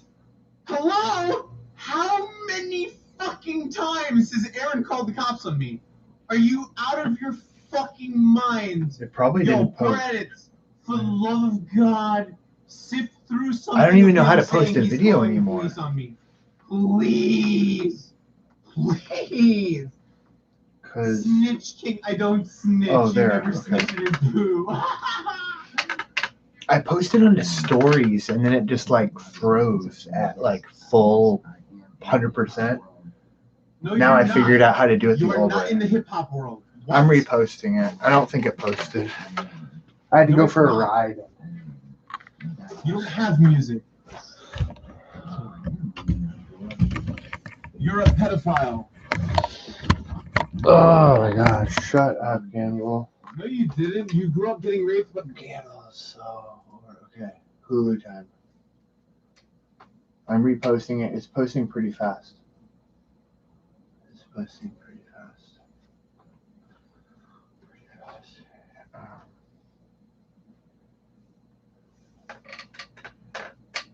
I don't even know what's on Hulu besides the show that I got it for, which you probably don't like because it's boring as hell. Gosh, people, and I'm halfway through it.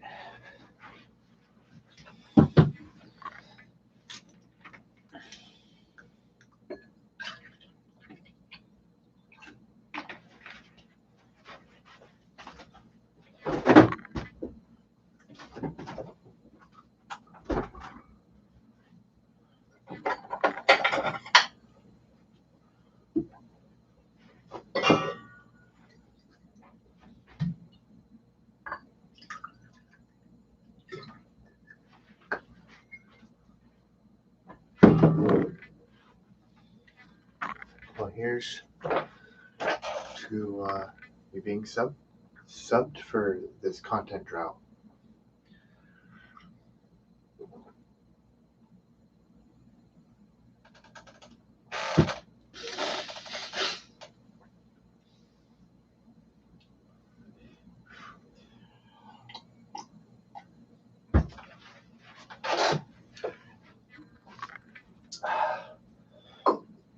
For that, I salute you. Okay, what are these? It's almost posted.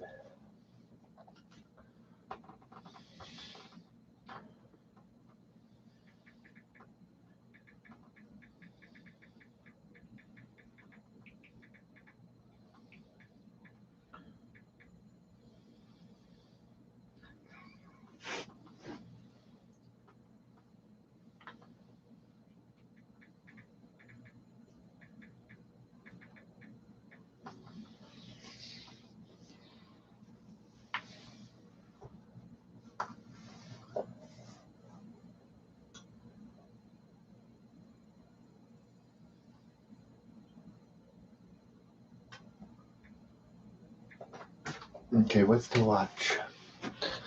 What's to watch? Not posted yet? I'm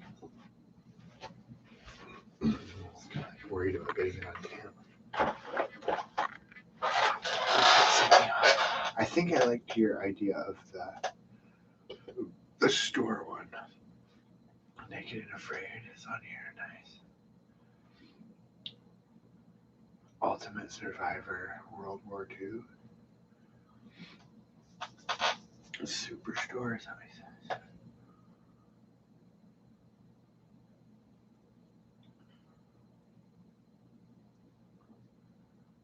The button pushing feels really glitchy.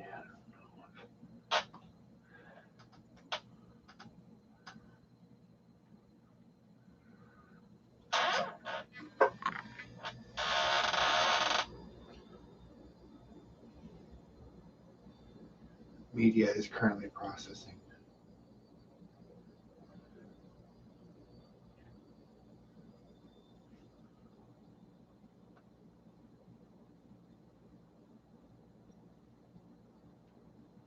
Survivor. You could probably watch a show.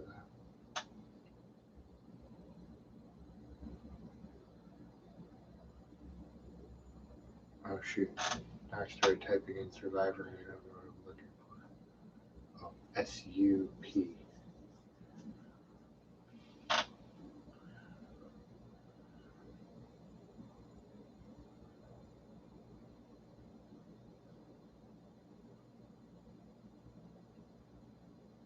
I don't know if I can get into this, but oh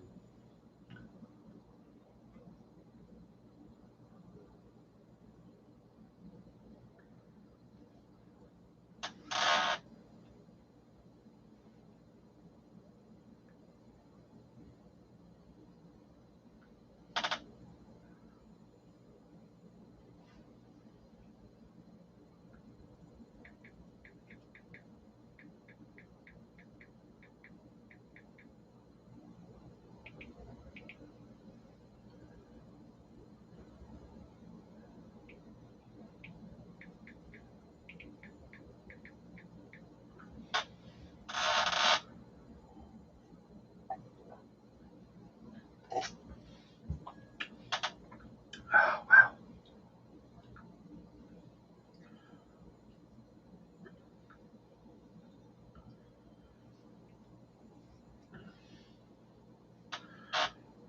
Oh, check the link you sent. Okay.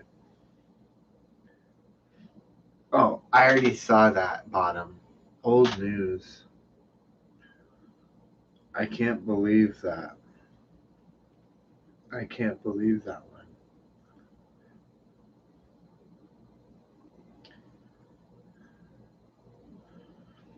A couple of those. The old up and down.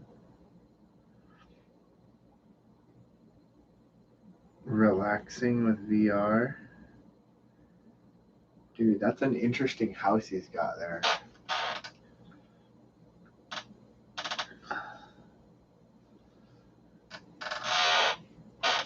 He's got a lot of subs for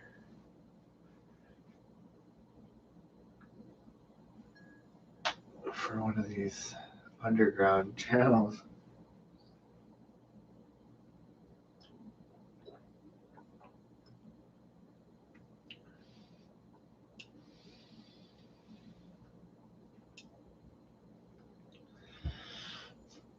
How long has he been posting? Oh, I commented. Where the fuck's the camera? I commented. Bottom sent me, and somebody said, "What the fuck?" I commented on the VR video or something.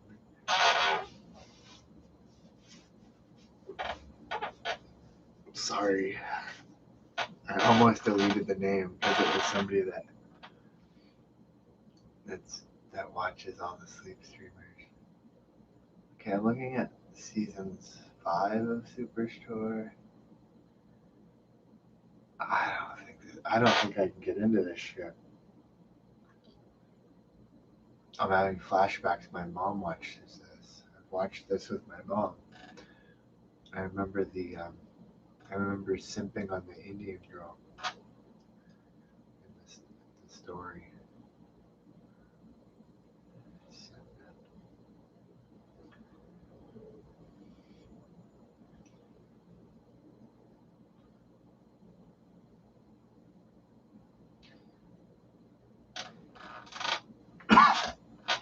Supervised?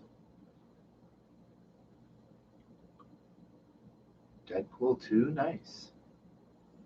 What is supervised? Might sound funny.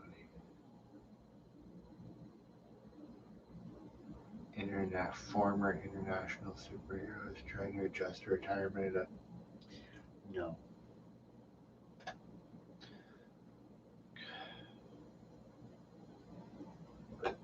Can I just watch alone? Do you want to see the screen?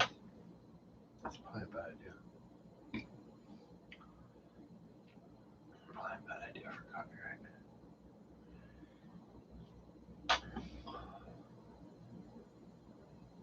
Sometimes they're like, oh, you're busy watching my new content. Yeah, no, I've been watching. I pay very close attention to anyone that you add, because a lot of these people you show me don't have any content, and so you've got to view it when it's available for an unknown or limited amount of time.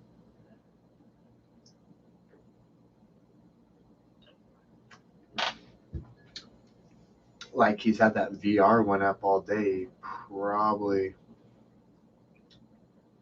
I don't know if he has a schedule of when, if he deletes it at the end of the day or something, but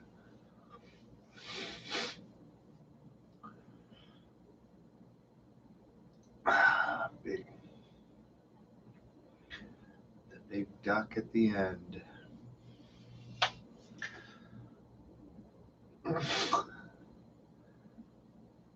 And I don't know, you said, you're like, oh, you're like, check out this guy's channel and give me a review on him, and all of a sudden I'm getting all their pictures in my feed, and I'm like, yeah, this person's not worth it, or whatever.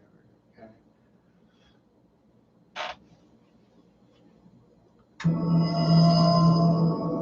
Day 48, Jesus Christ, 7 people remain. That's a lot of people. Callie. I slept 0 hours of sleep last night. Literally laid awake the entire night in guttural pain, something is going on in there, not good.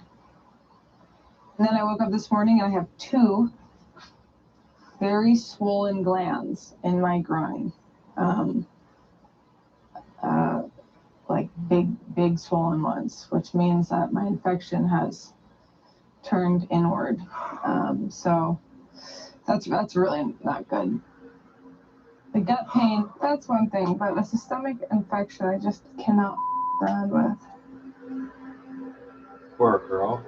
So I'm feeling like today may be my last day. Oh, man. Which is wild. She was just saying, she just did this big prank that she was saying she was going to call. And so here, you know, like so here. She's like, just kidding. I don't want to go at all. Oh my gosh. But I have to take care of my body. I won't put my health at risk. If this is my last day, I'm going to spend it in a state of abundance and joy and happiness and gratitude. The same way that I've spent every day here since the moment the boat dropped me on that beach. And I'm going to go to all my favorite spots here and give my deep gratitude. My temporary shelter spot.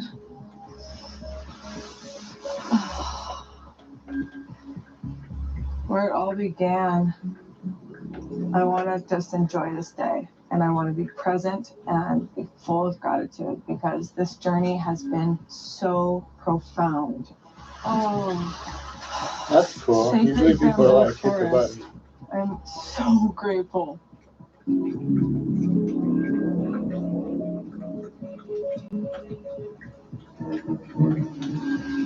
This is not what I expected at all. Big drink, Scully. Good but girl. I trust that this is how it is meant to unfold for me. It's so weird to kind of plan a tap out. I just never, ever thought that I would get to this place, ever.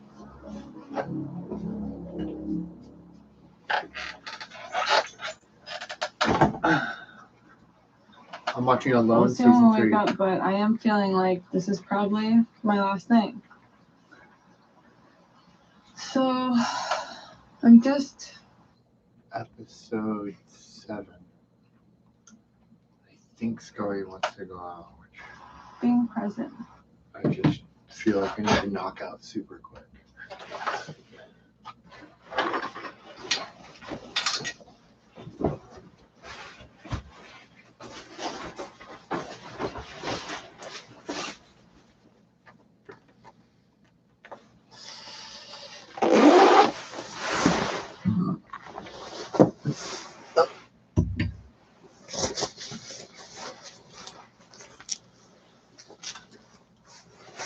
Grab my OC spray.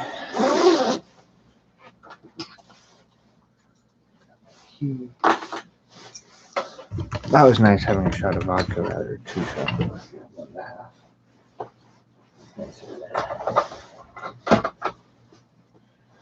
They should have drinking a whole lot of beer.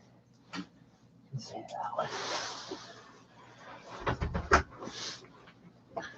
I want a hat, Scotty.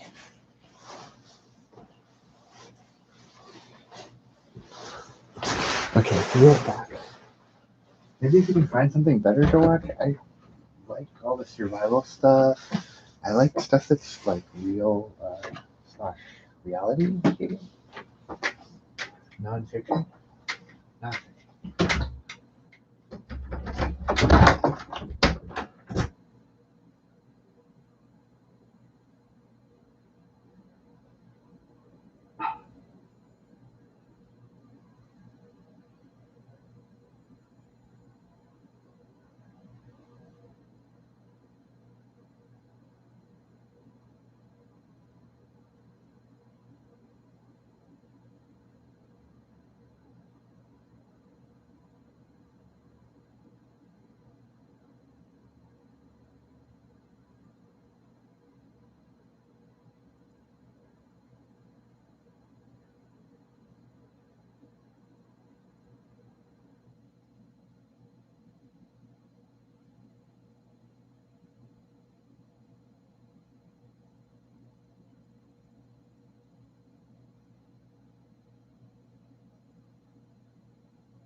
watching that with my mom last. It was so boring. This is so boring too.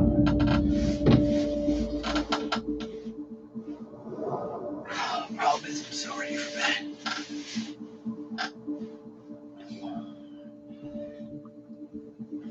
I think I've been in a... I just feel like I'm not in a survival situation I anymore. I just feel like I'm in a perseverance type situation. Have a nap during the day, and I should never have a nap. Or My only plans for today, I get up too early, and I think I'm gonna go back to bed. check my fishing I lines, just never get that. and then extra. that's about it. Out here, you just gotta take it slow and easy. You can't just go out and just start burning calories. It just doesn't add up in my equation of what you need to do out here. People don't like my strategy. I don't really care. I'm doing what I need to do here. I'm on track. It's like game day, and I'm Where still are at you it. in Solid. Superstore? What season? I'm just moving forward. Oh, got a fish. Oh yeah.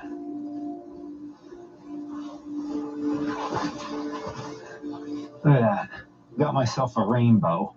Look at that. Just barely got him there on the lip. Bad though. Look at that. Right? Good.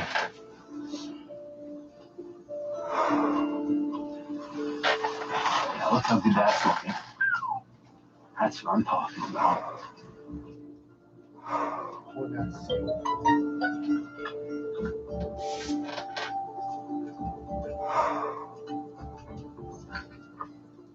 I'm gonna enjoy this right here.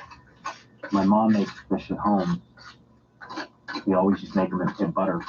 Usually fillet it out. Here I'm trying to eat as much as I can. But we usually fillet it out and cook it in butter.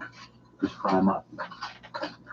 And I always call dibs on these little cracklings that are left over. Man, that protein helps, but keep thinking, conserve, conserve, conserve. So I'm going to just relax here.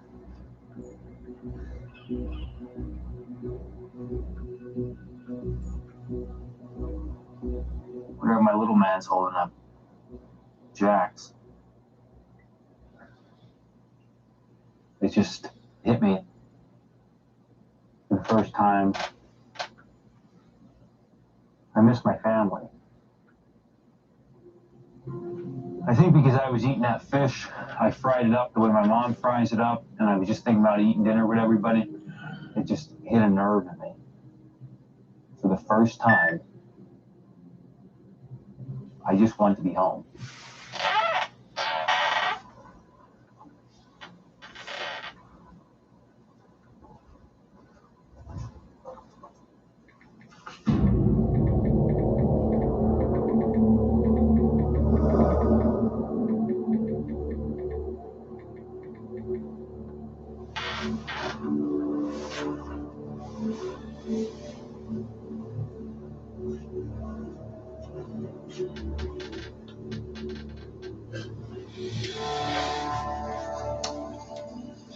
Fishing time. I found 2 worms. Really excited about that. It was the summer after my parents got divorced that I started going to survival skills summer camps. I didn't always get along with my dad, and I didn't share with him what I was learning or who I was becoming. And that's changed over the years now as an adult. I'm looking forward to this adventure of being able to share who I am with the people I love the most that may not see this part of me. I hope that I can make everybody proud. The lack of protein is definitely contributing to my slowing down. I am losing a lot of weight. I need that protein, and fishing just doesn't feel like it's working for me. I built a fish weir out of rocks, My thought is fish would come cruising along looking for insects, make its way in, and either come over to this side and go in circles or go into the corner over here. I built a basket trap. Anything in it? Oh man. I don't know what else to do but just keep going out. So what does this show about? I desperately would love to catch it. So 10 people are put into a remote place by themselves, like 5 to 10 miles apart in like semi-equal, pretty equal kind of places that have similar resources. Right now they're in Patagonia, there's wild pigs, and they can't catch mice in this one because they have hantavirus, but there's pumas, and it's day 48 right now, so there's still 7 people left. Season 3 seems like the first season that they got probably way more people interested in it, and way more people that were had a lot more skills. And so this one, I think each season is going to go longer and harder depending on the place that if they put them in equal places every season.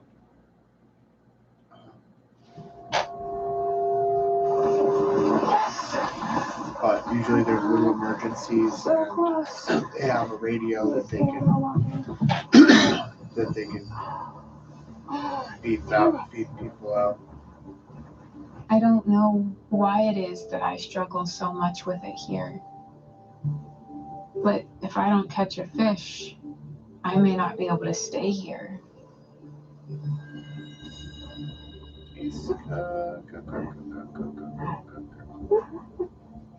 Basically, good girl. Oh, did you hear her crying? She was crying a little bit. The dog came in with me.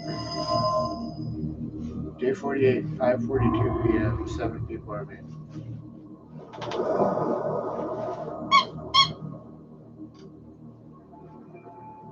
You're a toy dog. Toy dog. Oh, she just wanted her ball. And she wanted to go back to bed with her ball. At this point, fishing doesn't seem like it's worth the effort. But I need protein. She should be a big fisher. They're all lost. You can see my ribs really easily. A remote place you can only get to by seaplane.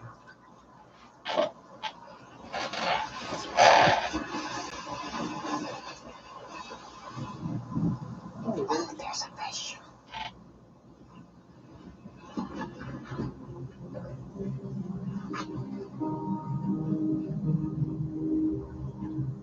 You're hole baited and in the line at all times.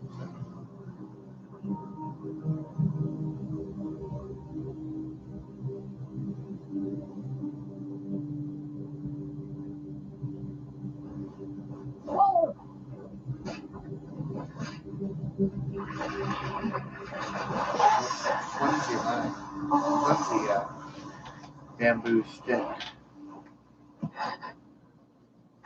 Oh fuck, she's so happy. I'm so thankful for this fish. She got a big boy. She got a big boy. I want with all of my being to stay out here as long as I can. Oh, thank you very much. You are beautiful.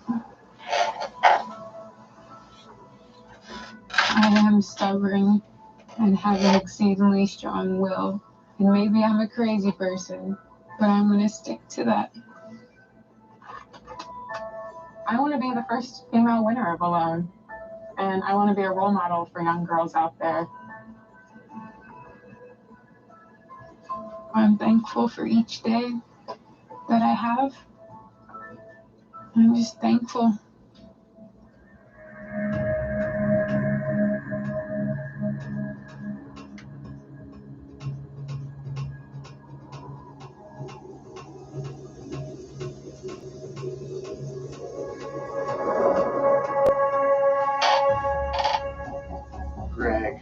watched it. Two of these guys, Fowler and this guy Greg. I watched their bushcraft survival show YouTube channel. I'm just waiting for the fire. I didn't realize they were on the show. Because I'm going to move my entire camp further down where the firewood is. And especially after falling in the lake, I know I need a lot more wood from over there. I can't stay warm. It's ugly, ugly weather. But I'm tired of fighting with firewood, so I want to get moved over there. Rain or shine, I'm starting to move today. This Greg guy is a great. I love his YouTube channel. So I'm going to collect some coals from the fire. He doesn't know anything about editing, but he has coals another guy over editing there around this. to the other location. So we can start a fire over there. Not too far, I guess. Boy, this bush is just so slippery when it's wet.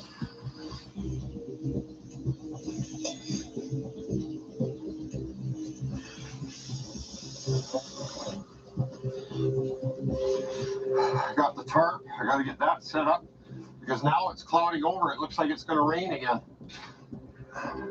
Right there. Okay. I'll tell you right now, I'm not making a fancy shelter like I had before. This is going to be simple. As long as it keeps the water off me at night. That's all I care.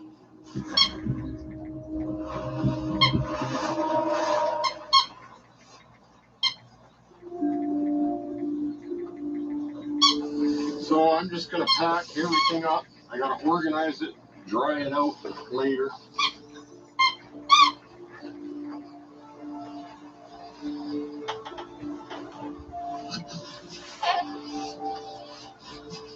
There's my new camp over there on the point. So from there, there's my old shelter there. See, everywhere I look, wood. There's another nice piece. Oh, I'm so happy, man. I'm really happy. He likes to have big and bright fire. Finally found a good spot for wood. Now that we're 50 days into the... My goal is to buy my daughter her own little acreage and build her a house. I just don't want to let her down. We really need this. They did Vancouver Island on the first 2 seasons. I think they go back there a couple more seasons. But Vancouver Island's pretty close to us. A lot of bears, wolves, cougars, highly dense population. Scary place.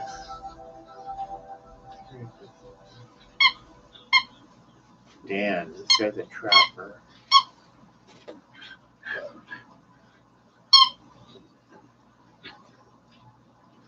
He's not looking too good.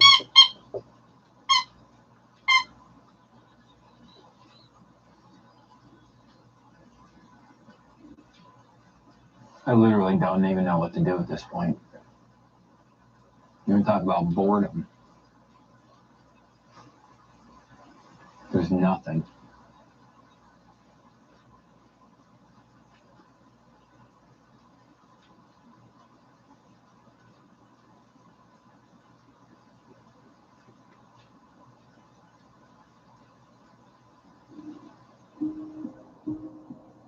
Idle time. It's idle time. There's so much idle time just wasted away. What do you do? What do you do? I don't know.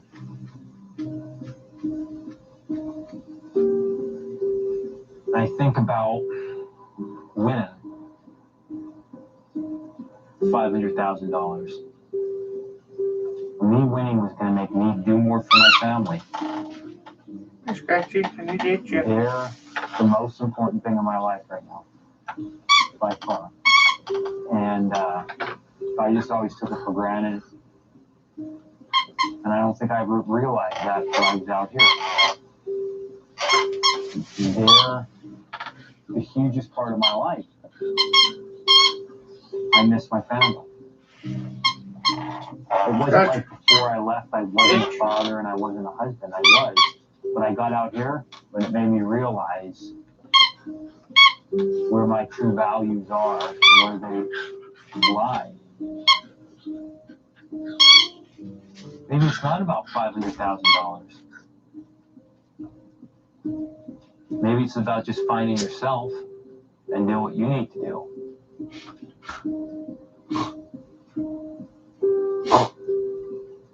I still feel like I can win this. Do I stay here and try to get that end prize for my family? Or do I go back to my family?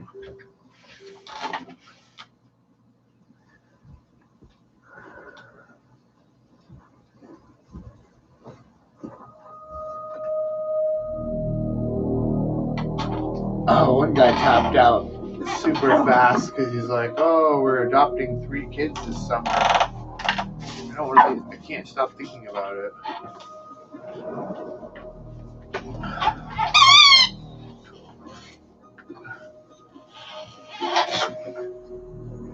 Yeah, it sounds easy. They're allowed like 10 survival items.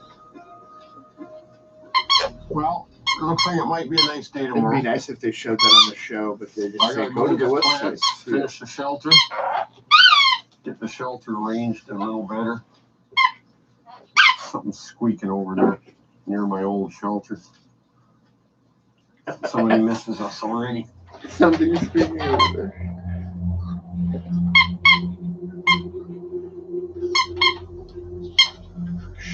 Shh. 11:34 p.m. It's like a NightCap. That's probably something gonna happen. So I'm sitting here. A lot of people take a tarp, a fishing line, an axe, a sleeping bag. The lights come up. I think It's come up a coat counts as in one. the last couple of hours. It's only a few feet from my bed. Here's my bed, and there's the water level, right there. Yesterday, it was way back there, so I'm not going to get any sleep, obviously. I got to keep tabs on it.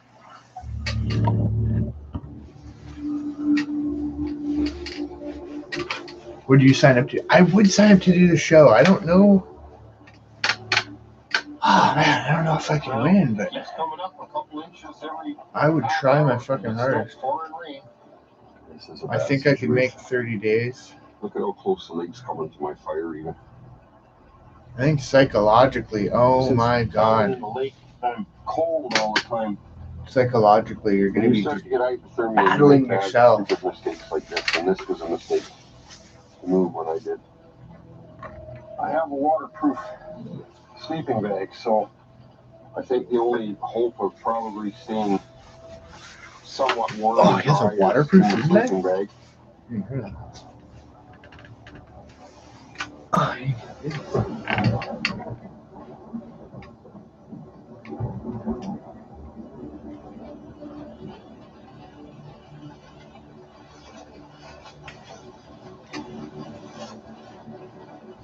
can't get warm.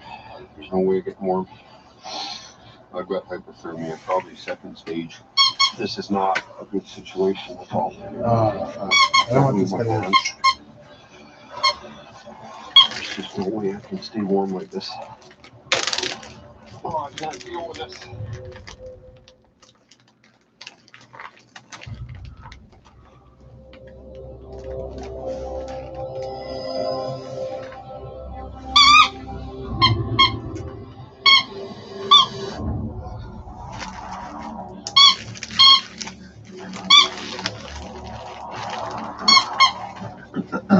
I can't live out here forever. How do you get through another day? How do you get through the next hour? Thanks for coming in, everybody.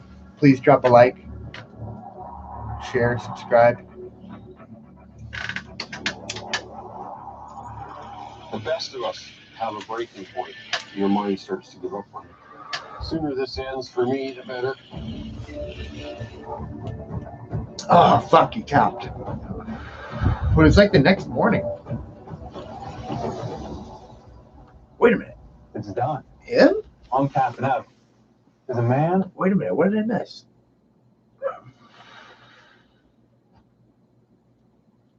Did two people tap out? Yeah, definitely sign up for the show, but there's no way I get warm. It'd be hard. I've got hypothermia, probably second stage. This is. I think I'd be very entertaining. I'd love to do my own YouTube 30 days off grid video. There's just no way I can stay warm like this. At least start out with some like 3 days off grid, maybe even videos. Just 24 hours off grid, like minimal supplies, some fishing line or some shit, something reasonable. A gun, I don't know. For small game, big game. Medium game, preferably medium. How do you get through another day? How do you get through the next hour? Oh, this is a nice bunk. We got the Candy Kush here. I'm rolling.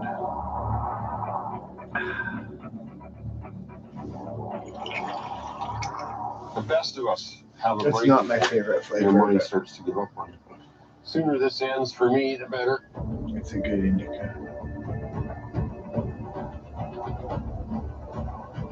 Dude, okay, so they like transitioned it from saying Greg. It's done. I'm tapping out. Saying he couldn't handle anymore, and then they show this guy to his back It's turned, time to go home to my family. and this guy's Time to move tapping out. forward. Trip me out. I hope Greg doesn't tap out yet. I never looked at this as my home. I came in here and I looked at this like a cheap apartment. I got to put my time in here, and then once something better comes along, it's time to move on. My survival strategy coming into this whole thing was to conserve my energy. Every calorie counts. I got to the point that should I just lay in this shelter for 20 more days, 30 more days? To me, what am I proving? The only thing that was left out there dangling on a string was $500,000. I wanted to win. I wanted to win that money. But when you reach a sense of fulfillment within yourself, I watched you the start to most think recent about season of this. What's next? Oh my god. Where do you want to go Hunting with the rest of mooses your life? and shit with bows and How do you arrows. want to improve your relationship with your family? And how do you want to make your child's life better? The money became known to me as I realized it's really time to get back home and move forward. We'll produce the show on this channel.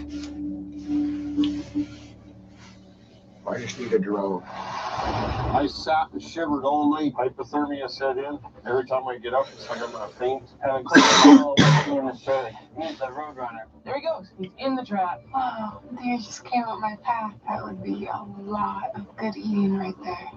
What is that? My heart is beating so fast. There's the fox around my shelter. I don't want to get bit and get rabies, so it's going to be near it. Fox.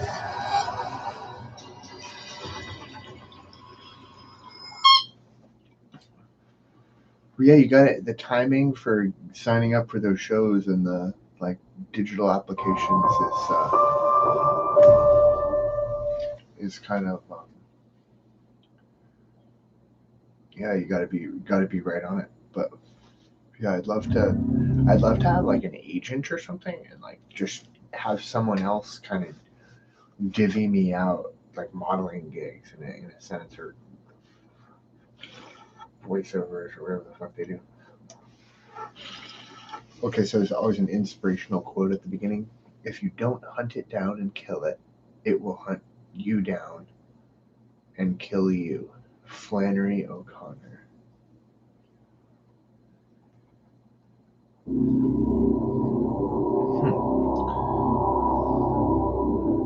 That sounds about adequate for this chick being worried about. Time to go home to my family.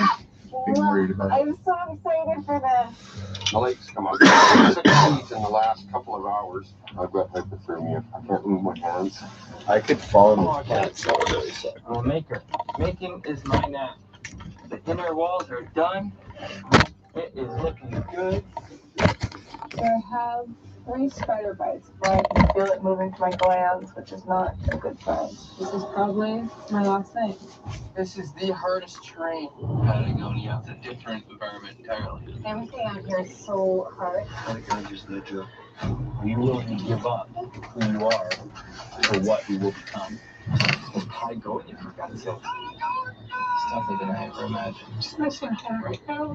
You get a feeling of helplessness, like, why am I doing this? The last person left wins $500,000 and is a badass. You can push yourself in what you're able to do. You don't have anyone to lean on. Oh my God, I gotta Go to bed hungry, wake up hungry. Can't believe I did that. Ready again? It's going to come down to mental endurance and food deprivation. Person be dead in a week at this rate. Whoa. That's a big one. That's a big.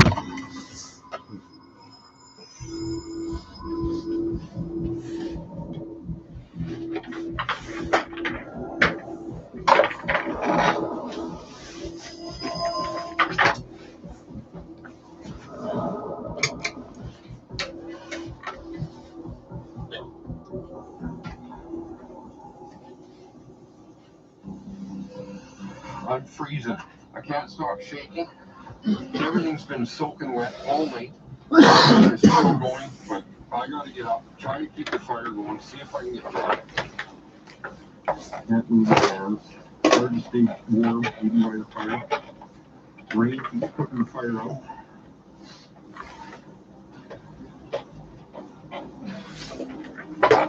Oh, I'm just freezing. I just hope that sun comes out to warm things up. Dry my sleeping bag and stuff. Oh, I'm just shivering. All night I shivered.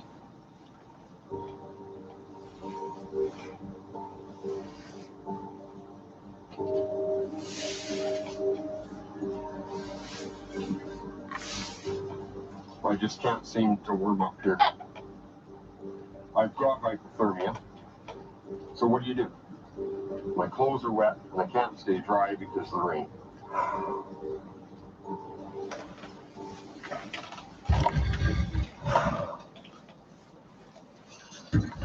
I think it's up. I can't even hardly move my hands. It's like a cold rain. It's really tough. Every time I stand up, it's like I'm going to pass out.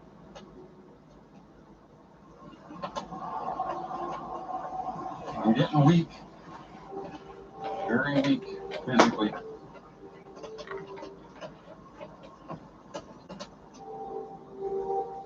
My feet are frozen. And I'm almost hallucinating. That's scary. He's looking at these like bright purple mushrooms. I'm done. I can't take anymore. Just got the radio. I'm 53. I got no energy left to finish this quest. I physically can't take it anymore. I've been pretty hypothermic all day. I'm soaked. All my clothes are wet. I'm officially tapped out. I just can't do it anymore. I need to be rescued now. Just about 2 months, 51 days I lasted out here living off the land. And that's all I could do.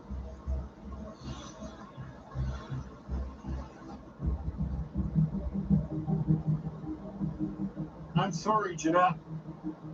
I feel awful. All I wanted was to build you a house. This was my retirement. Now all I got to look forward to is going back and doing drywall again. That's my future now. I have a great sense of relief in a way, but great disappointment. It's making me cry right now, and I just physically couldn't do it.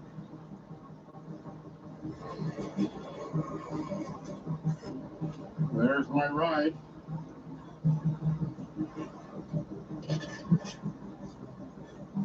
How do you feel after a while? Hypothermia set in. No fish for a week. Just every time I get up, it's like I'm gonna faint. I just got no energy. It's done. Once you have hypothermia to the point where your choices and decisions are becoming bad, you're in danger. I think all week I had been making bad decisions because of my state of mind. Moving in the rain was a bad choice, and that's what did me in. That's why I made the call, because I knew if I didn't, my mind would trick me into staying. And I probably wouldn't be here today if I tried to go another night in the conditions. I can't even explain the devastation. That was my retirement. That was a house for my daughter. I don't even know how to go about telling her. It's a big disappointment, but somehow a person has to carry on. That's part of being a survivalist.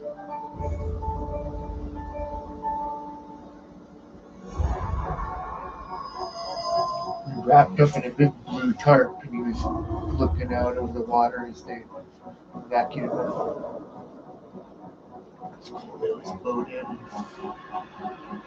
I'm worried about the spider bites on my bum. Enjoy your food. Are infected. So I went around and said all my goodbyes and my gratitudes to everything because I was in a lot of pain. I had an infection in my glands and I accepted that. I'm struggling. But I am so not ready to go home. It is crazy. Oh, she's my getting journey a is not spider over bite. here. On so many levels. And Sore left from a Chilean it's rat not time for loose me to can go. take years to heal. So much The leg work for hole. me to do. You have leg holes for years. Holster straps. That's right. If I was here just on a spiritual journey, yeah, I probably would get to a certain point and be like, I'm done. But I do care about owning land, and that motivation is huge. So I'm upping my herbal game by making the strongest friggin' pot of Wisniewski tea and see if it helps my internal infection. Sleep on it, see how everything's doing in the morning. Yeah, that is old man's beer. Real bear, old man.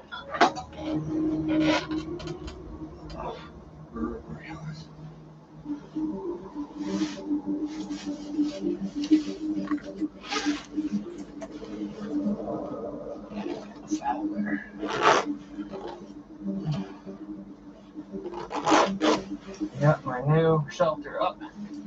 So warm, so dry. On the shelf I made last night.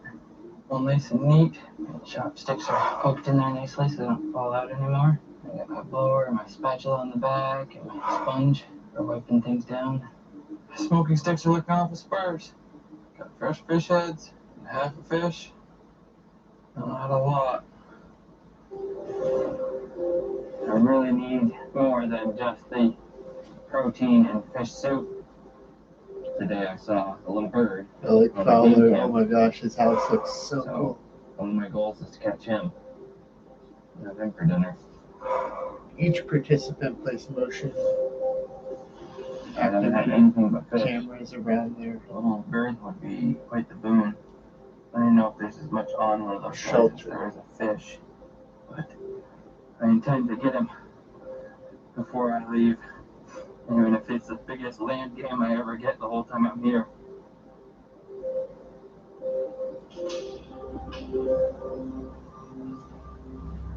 Having quite the battle of wits, me and this bird.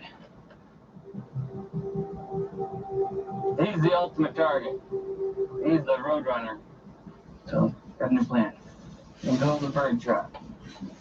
I need to build a pyramid. And I got 2 base sticks. And they have strings on them.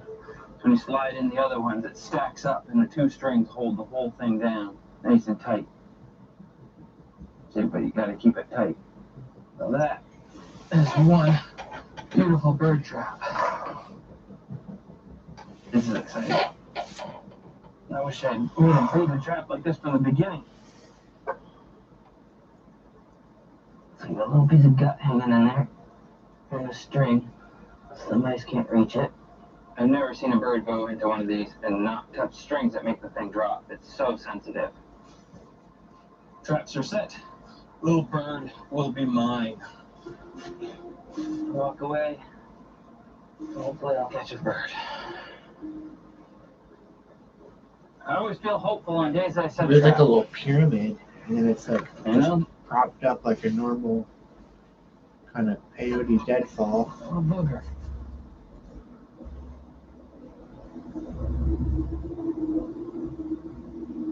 Oh, he set it, but he's on top of it. Right there. There he goes. He's in the trap. He just ate the grub and out of the trap. Can't believe this bird is outsmarting me this far. A pretty clever little bird.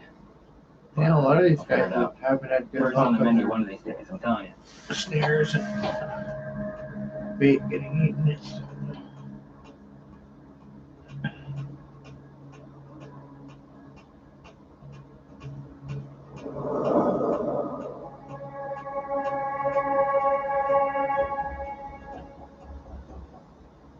Happy birthday to me. Happy birthday to me. Happy birthday to me.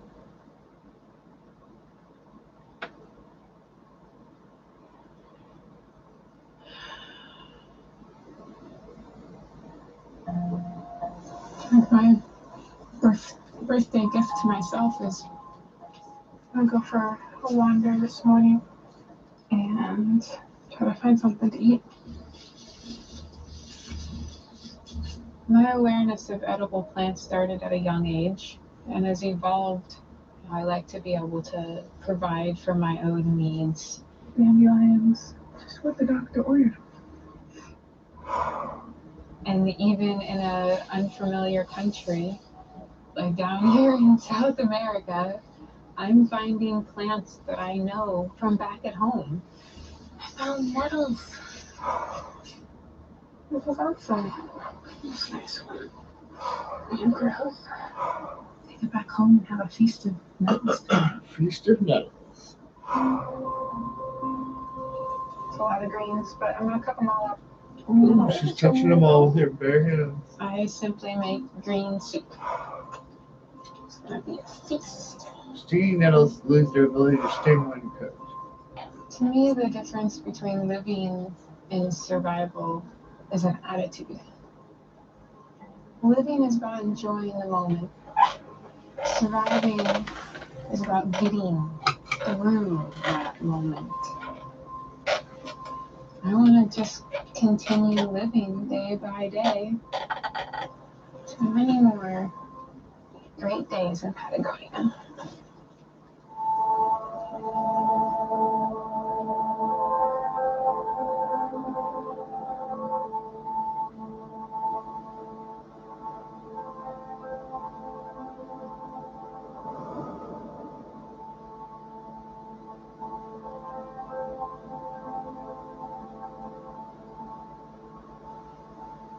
I've been waking up in the night. There's definitely something going around my shelter. I went and checked on my trail cam. It was a fox. Just wanting to try to bite me. Rabies is definitely something I do not want to get. As soon as the symptoms show, it's too late. And the max amount of sleep I've had out here is maybe Foxes are the most common I'd say carriers about of 4 rabies. hours max, maybe at a time. Why And would it's you think because it of would the have fox. rabies out in the wild? I really would like to just sleep. I am concerned about the next couple of weeks because all the foliage is dying with all the In the middle of the forest, in the middle of the wild, I think you'd be the least worried about I didn't rabies. salvage any of this one. Yeah, the cold weather's definitely taking a hit on my forage materials. I'm so hungry I ate a fox. It might be my biggest bang for my buck right now. Killing a fox.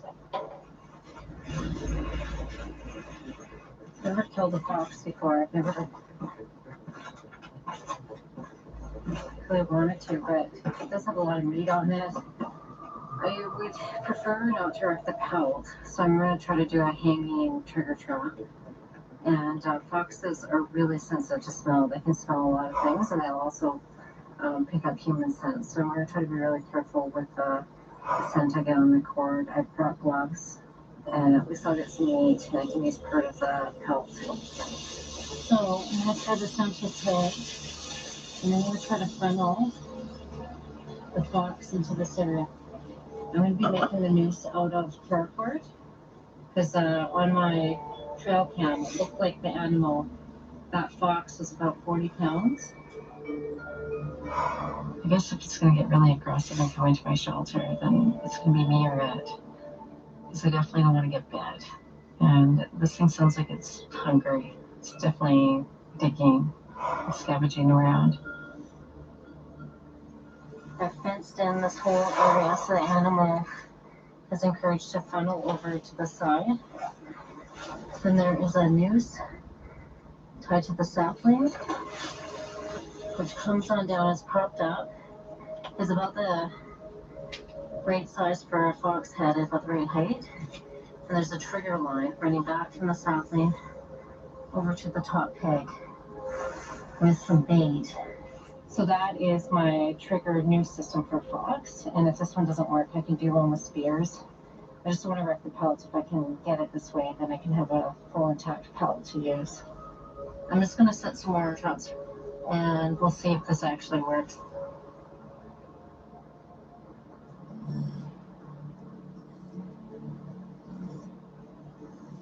I think that fox was behind my shelter last night.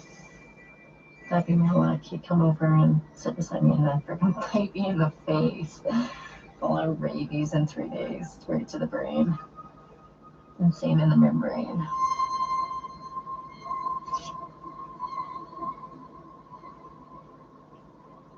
Is she gonna eat it though, even though she thinks it has rabies? I just have dad pokes in the water.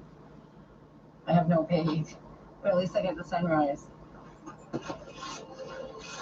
I'm gonna do some foraging, see if I can find any bait, food to eat. There's a fox pit right there. This is his territory now. And he's wondering what I'm doing here. It gives 0 Fs.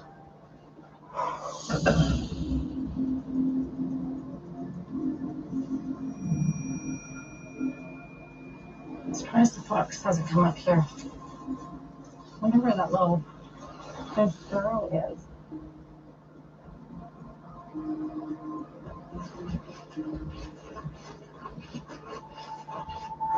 Oh no.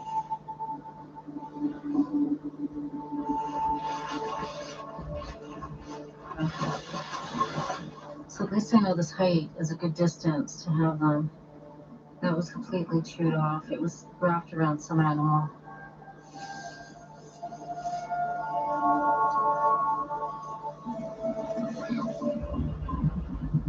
That is the fox. Oh my gosh. So these people are bow and arrows, but I haven't seen anybody use the bow and arrow yet. That's what's gonna wake me up. Man. He's active during the day too, it looks like. You would think after it saw me that it would be a bit more hesitant, knowing that there's a human here. I don't think it gives a shit. It wants space. And if it's having as hard of a time as me getting food, and it has no fisherman and hooks, he's probably hungrier than me.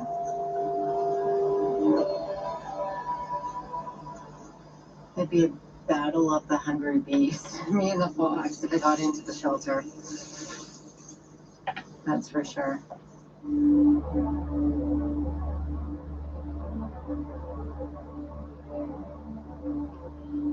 That fox was bigger than a lot of coyotes actually, but The fox is running around outside. I'm sure we had it like Tinder. Definitely trying to get in. I guess that thing's not afraid of me. I guess it's just hungry. I don't want to open the door and get bit. I'm not a big fan of rabies.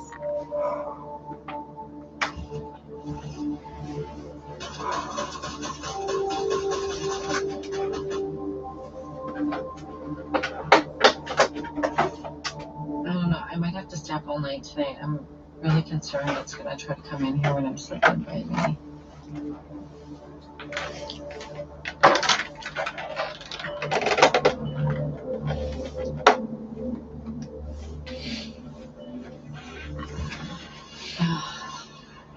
Friggin' fox is back, running around the shelter, sniffing and digging.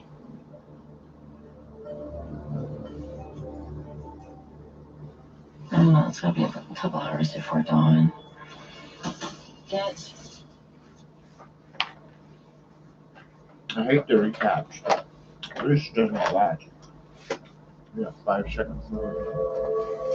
Right now, I'm questioning the trade-offs of staying in there really long. And, oh no. What are the benefits and what are the downfalls? Either way.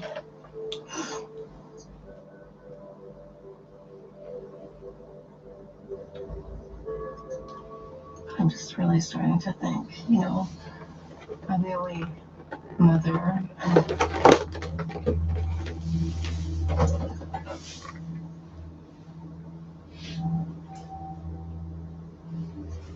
And doing this up here.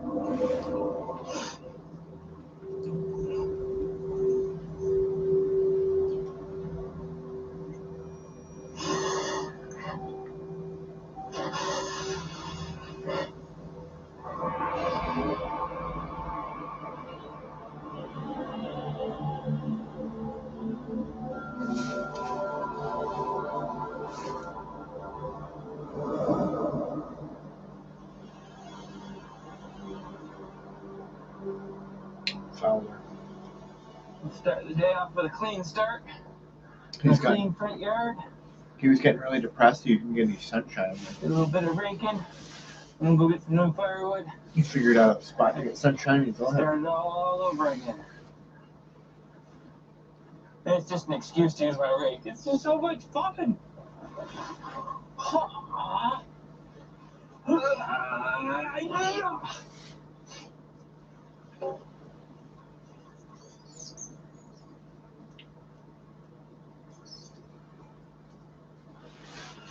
That little bird, as soon as you pay attention to him, like he senses it and he's like, he's out of there.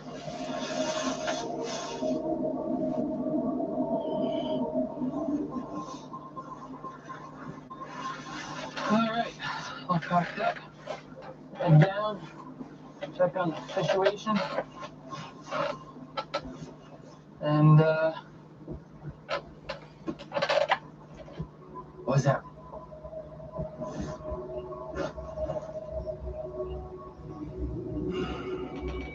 That bird trap go off? Let me check on that. Go. Oh, look who finally got himself caught. Trying to get out. Wings flapping.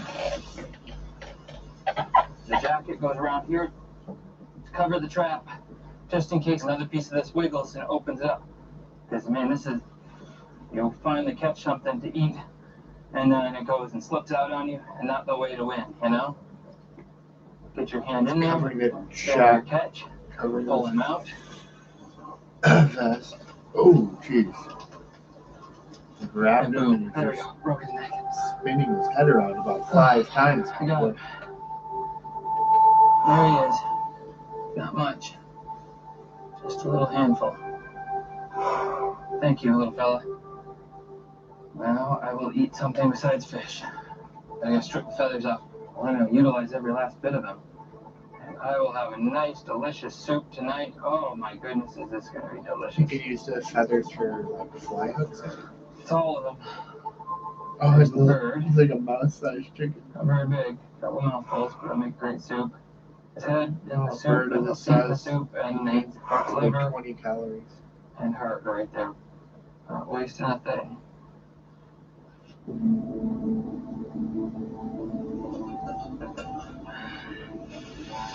There we go. One little 20 calories. peeled birdie for the soup pot. Hate to say it, but man, it tastes like chicken. I can't wait to eat something again that doesn't have bones. At home with my family. I can't wait to be back with them. I knew I'd miss them, but I never imagined that it would pull at me so strongly. I would prefer to have it roasted over the fire probably every time, but for ultimate nutrients, I think just every time soup. Fish soup, fish head soup, chicken soup, whatever the hell that was, bird. Good morning. Checking on our spider bite here. Ooh, leg pull And up, we're did going it. to see how it's looking.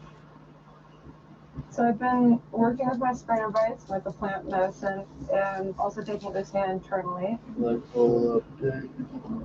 Working with plant medicine is about patience. You know, it isn't the quick fix. But, oh yeah, it's totally healing up. You know, we still got that scabby scab, but it's way better. The poultice is working. There's no pain, and the infection is just being drawn out. I'm feeling good about it. It's awesome. I am just blown away. And I was like, this close to tapping out. This close. But I just felt like it just was not time. And I was right, it wasn't. It's got this dream catcher going, it's really cool. I feel like I've been gifted a second chance. Pretty amazing. Bye-bye.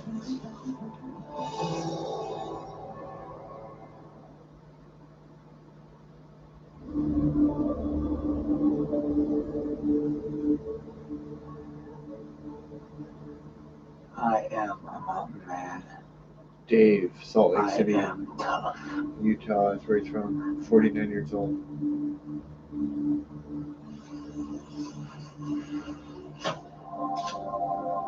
Man, food energy's in need out here. I like this bow and I like being connected with it, you know?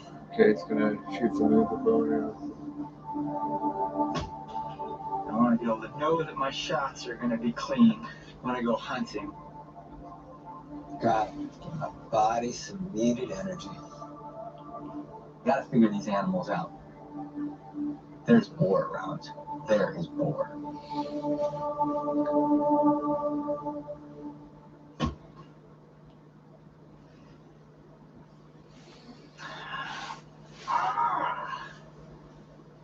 I love that.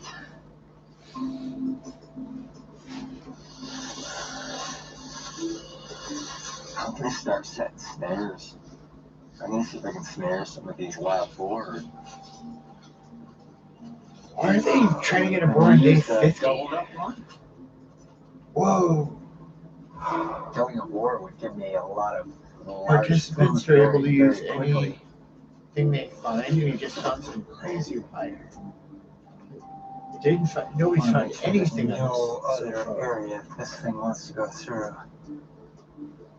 Alright, 2 traps set for bear. I mean wild boar. Whoa, you found some really hardcore wire. Perfect for the snares. Oh, man. I wonder if you found on the beach or just in the woods. I don't really think.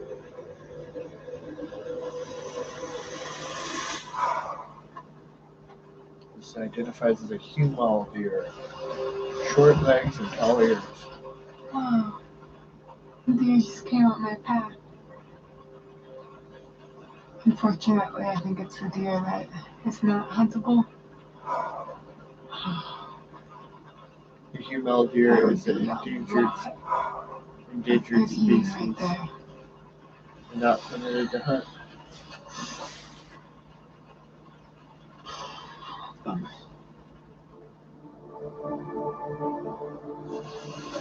I have this hole in my glove. I want to try to find some burrs, stick it together, and then use some pitch glue to try to glue it. Here's a spruce tree.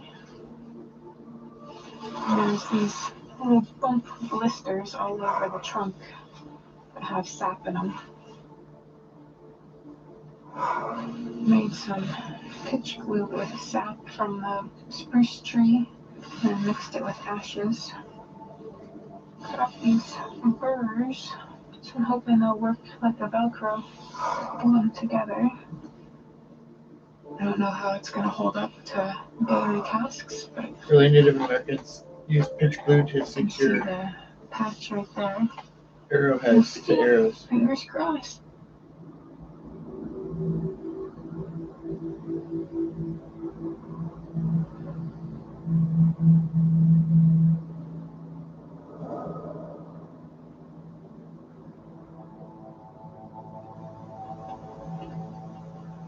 Bad news.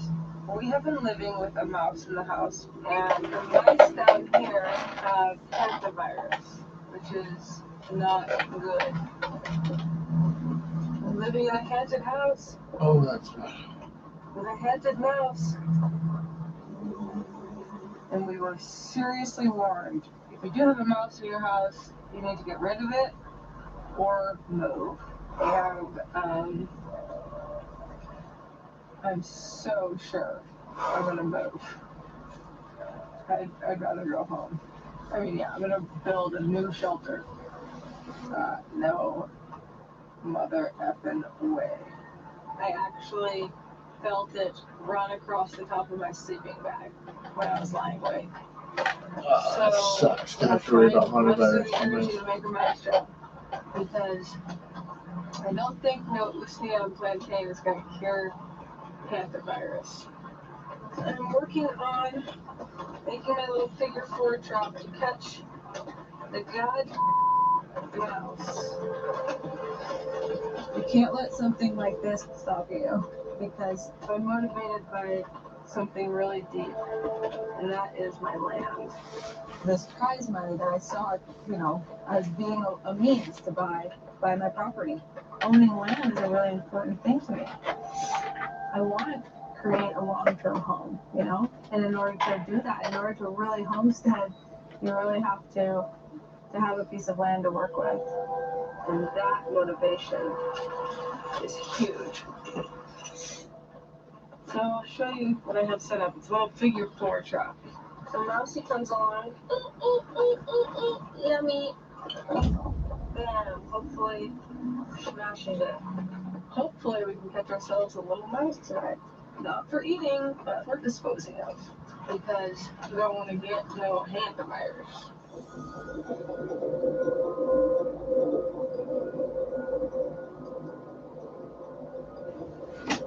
Yeah, I said not to eat the mice. So I'm lying in my sleeping bag, and I think I hear the mouse. Hey, mouse.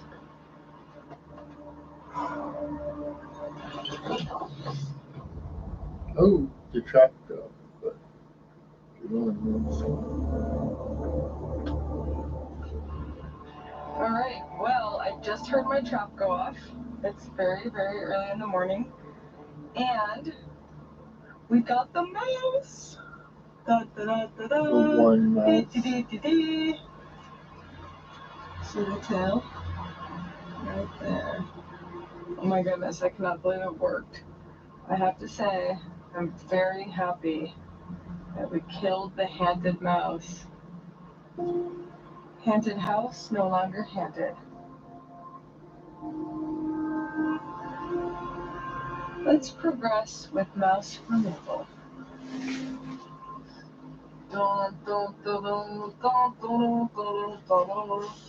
Whoa, big guy. Jeez, no. Damn, it snapped the rock in half. It's a mango. So, not touching the mouse at all. You see him? This is a really fatty mouse. He really was. If this was season 1 or 2, that mouse would have offered Callie a good 30 calories. I love little bubbles that pop up. They're like, this mouse will provide Sam with 1 gram of protein and 30 calories. And you're like, yeah, you could get more calories from eating your fingernails. One fingernail contains 2 calories and 1 gram of protein. Sorry for killing you, Miles. Yeah.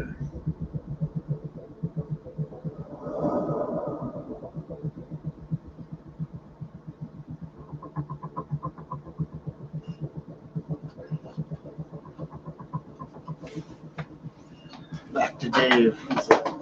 49 more. Bushcraft launcher. Feels soft. It feels really nice. I got a strips of like gray in there. Shows my wisdom. Because I am wise. It's true. I said it on camera. It's true. It's gotta be true. Good. Once the tea's done, then I'm gonna go check those traps, those 2 snares that I set for wild boar.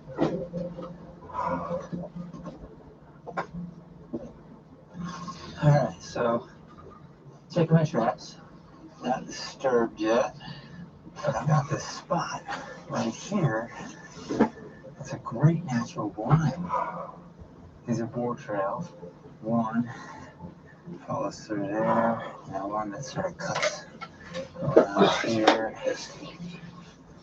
follows right through there. So this gives me a shot from this direction, from that direction, and from that direction. 3 different directions. And I'm just going to sit and sort of chill out for a little while. I really enjoy spending time on my own. Thinking about my dad this morning, my biological father. How does that hurt his son when your father leaves at 4 years old?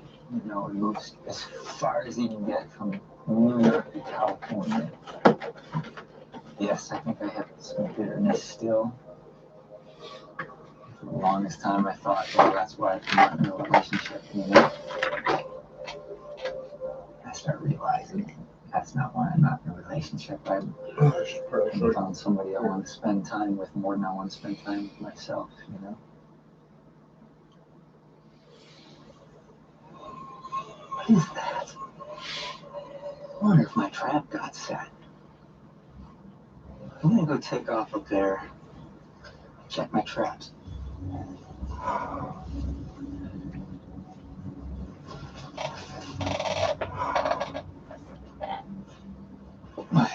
My heart is beating so fast. Just with the possibility, you know, of having an animal. Could weigh up to 400 pounds, run 30 miles an hour, Wow, we're go definitely 3 feet off the dangerous ground. if I corner it or push it into a situation or injure it. You've got a bow and arrow though. Oh. If I catch it in my trap, I'll shoot it with the bow.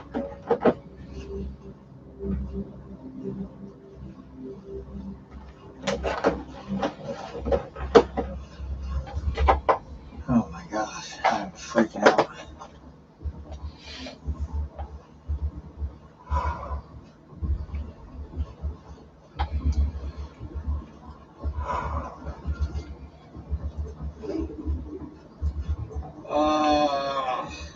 So this is interesting.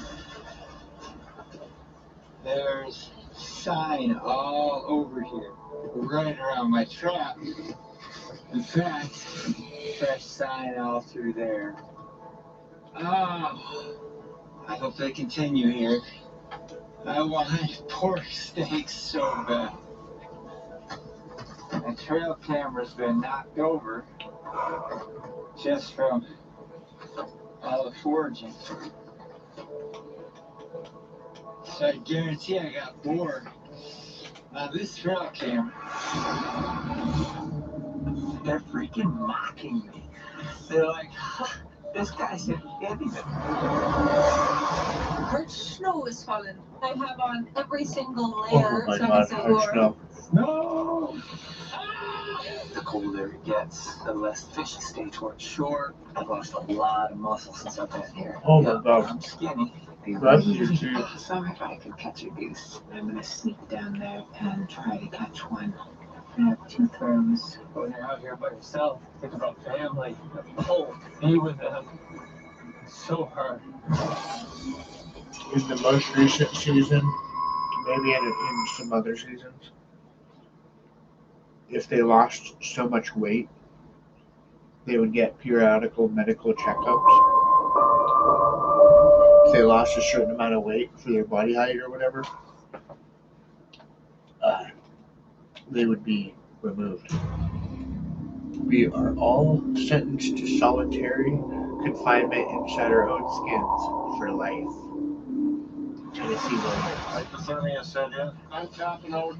I'm done. I can't take anymore. I've been working with my spider bites with the plant medicine. Oh yeah, it's totally fine. I've been waking up in the night. There's a fox flying around my shelter. I just don't know if he's gonna try to bite me. Who's that? The trail camera's been knocked over. They're freaking mocking me. This is the hardest terrain. Howdy go, you have a different environment entirely. Everything out here is so hard. Howdy go, just no joke. Are you willing to give up who you are for what you will become? There's Howdy go in there for God's sake. It's tougher than I ever imagined. What's my head right now?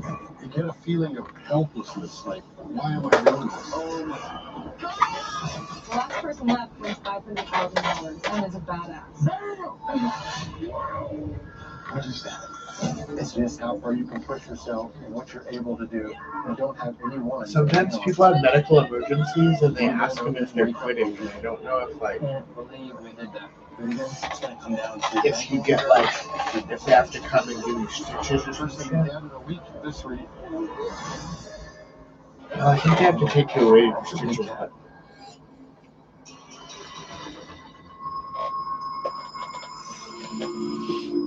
there might be some medical treatments where they can help them, but they're not tapping out. But I've never seen that circumstance.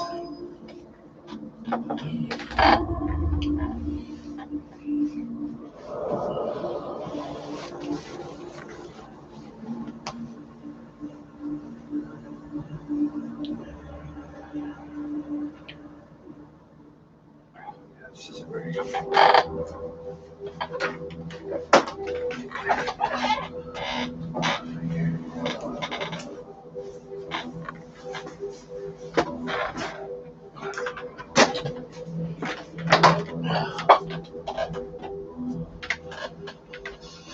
Oh, she's dumping stuff. Oh, look at that. There's snow. Wow, you're so warm in there. All right. It's a winter wonderland out here. That's for Fowler making it. Nice sticky snow. I'm from Maine. I love the snow. It always makes me cheerful. Today, taking a day off, doing whatever the heck I feel like. It's a snow day. Wait, man, would you look at that? Isn't that beautiful? You built a dock. Snow in the mountains there, the snow across there. Ah, that reminds me of winter at home. It'll be a good day. Good day. I love to build snowman. At home, daughter, I'd be having snowman in the snow and I mess them all up and she gets mad. Stop ruining my snowman! That one's for you, little Pip. A nice, normal little snowman. And it's got a fishhead hat. And I won't even do anything mean to him like I do to the ones at home. Put a fish on his head. You're good talk.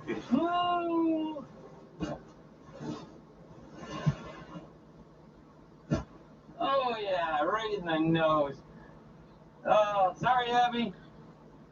Your snowman's not gonna make it. This is fun, but I cannot wait to be back home again with my family. He slingshotted the small snowman.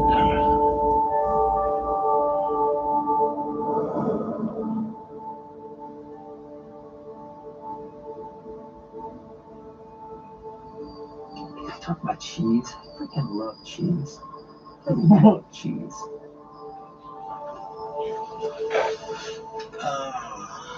I had dreams last night, man, were all about food. I swore I had to spend half the night eating one thing of cheese, like deciding if I should sell it or if I should just eat it. Eventually, it was a huge freaking block of cheese. Eventually, I just ate the whole damn thing. I was hanging out with Jose from season 2.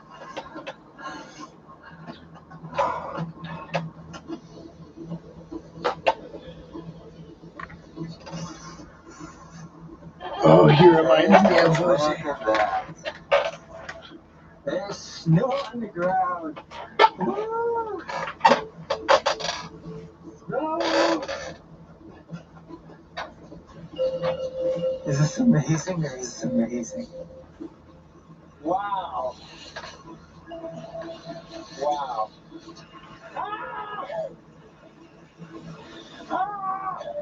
I thought he was bummed when he was yelling in the recaps. Like that. The snow's going to help my tracking ability, though I'll lose fishing. It seems the colder it gets, the less they stay towards shore. It's interesting, with the amount of food and the amount of water that I'm getting, these lulls of energy, highs and lows. It's amazing the difference energy-wise. Like slippery. Real slippery. Be careful, man. Thinking about hunger this morning. The hunger today, no fish today.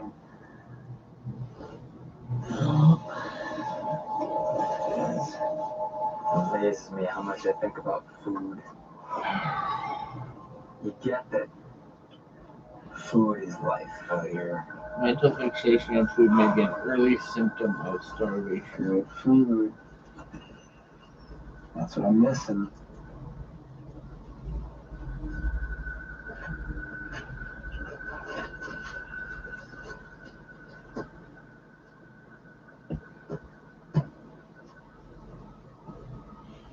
I wish the producers would drone him in a fish. I'm feeling like I'll probably look like an anorexic here pretty soon. If I'm not already.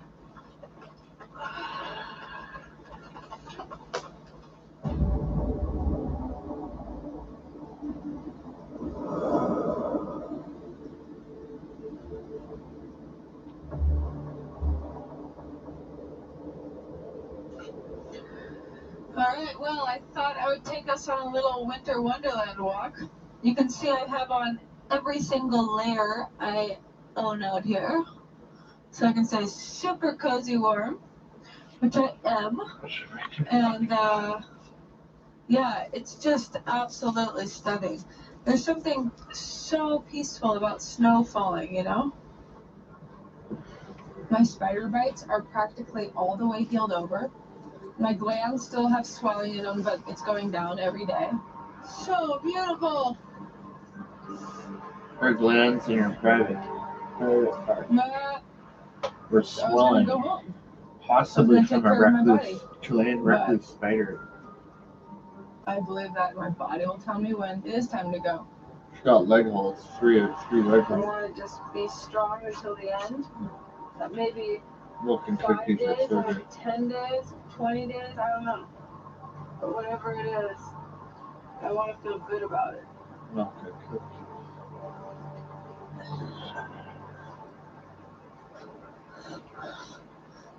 Snow angel! Snow devil. Oh, I just love the snow so much. It's such a winter wonderland here. I think I absolutely could win this. It ain't over yet. But I'm starting to feel winding down.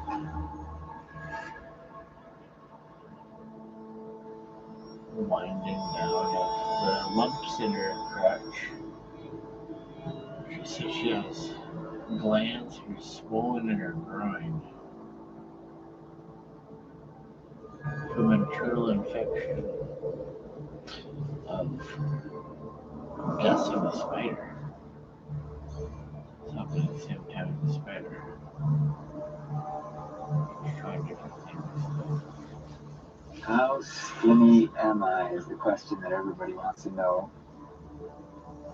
I think I lost some weight. Maybe after this guy, they kicked him out. Yeah, I'm skinny. David lost nearly 40 pounds.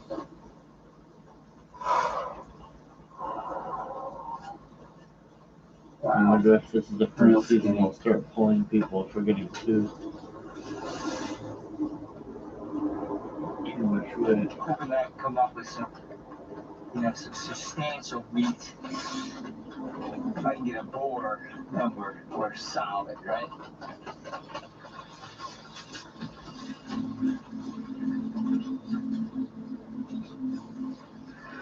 Alright, so I'm just gonna string my boat. I think we're ready to take off my blind.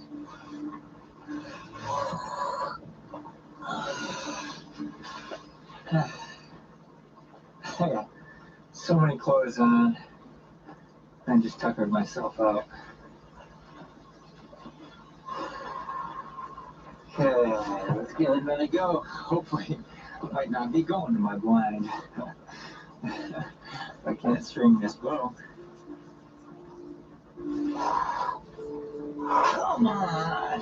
Oh, no, come on. This is a traditional bow with a draw weight of 60 pounds. 60 pounds to a week of low calorie consumption.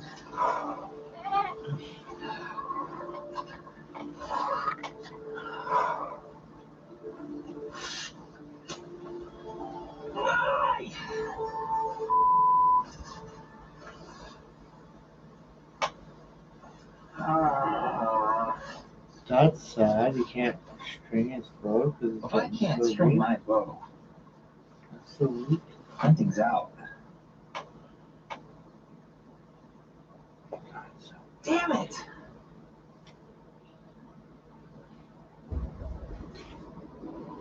If he can't restring it, can he? Day 72, Jesus. Can he even draw it? I think restringing it's way harder than drawing it back. Uh-oh, it's coming in for somebody. It's probably him. I think he's concerned about his weight loss. Dave, 10:01 a.m. Day 67.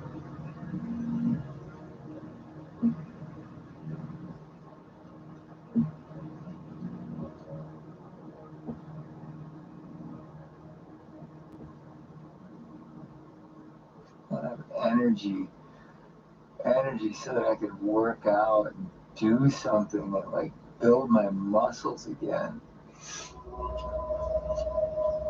Well, first I started eating the whole fish, and then it came to this realization, well, okay, let's start saving up.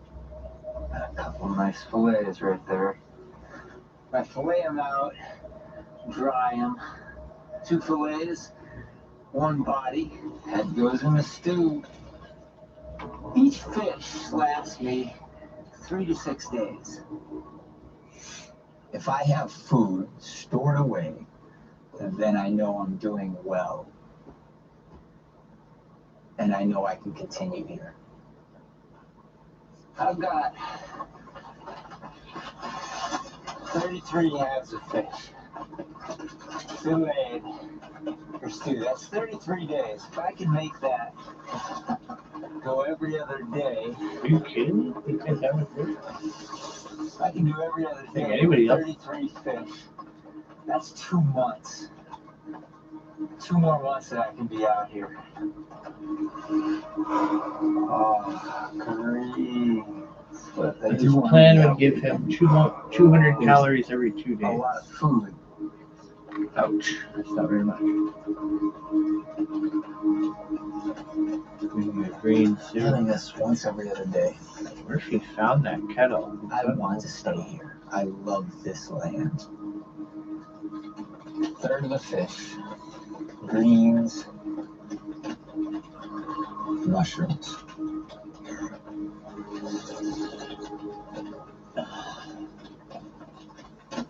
And it is just life. He's got a tea kettle. He's drinking it out of the spout. It's like, looks like it's boiling hot. I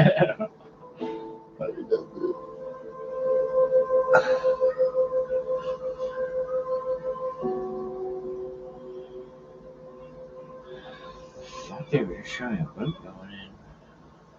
Sounds like geese.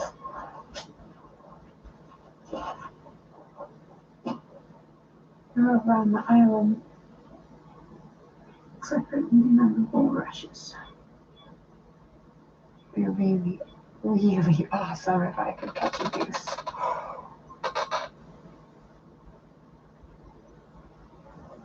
Maybe they'll come over here.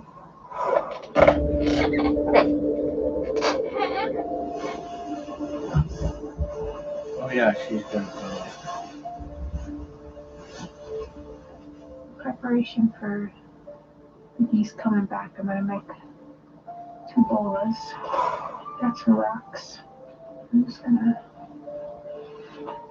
tie it around and throw it. Most famous by the Now guachos. spread out. Argentina's Hopefully cowboys. entangle birds so they can't fly. 2 sets. Oh, One's a it's a little bit string longer and with heavier than the other. 3 or 4 strings on it and rocks on each. You can have 2 And throws. it can go in.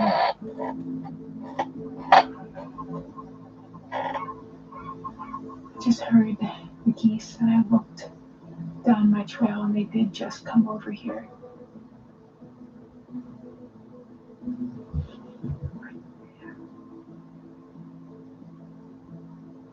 And I'm gonna sneak down there and try to catch one.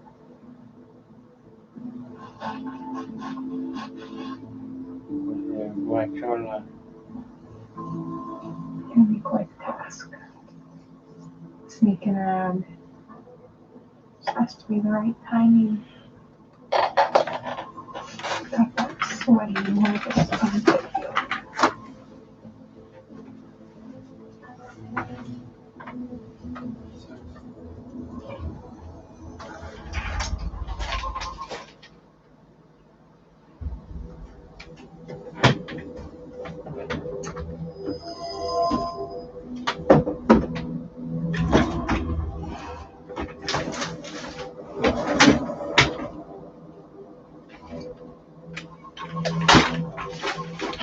Just heard the geese. I'm gonna sneak down there and try to catch one.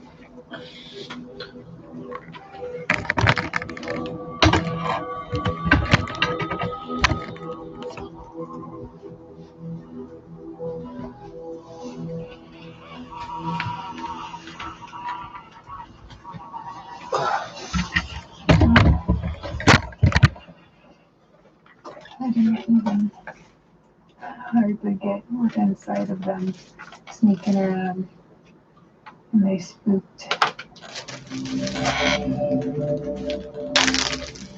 Getting the protein, it's been a challenge and a struggle that weighs on me. But I want the most out of it. And eat.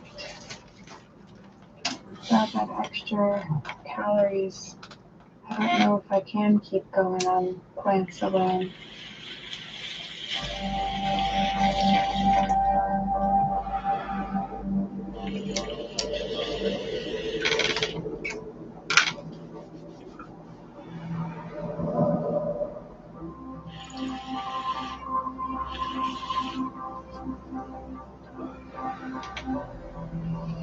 So I had a pretty good sleep.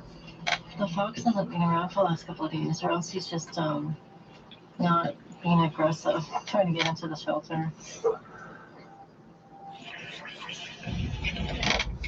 That is the fox. Oh my gosh. I had some good dreams to my family and just spending time together. Today's my son's 6th birthday.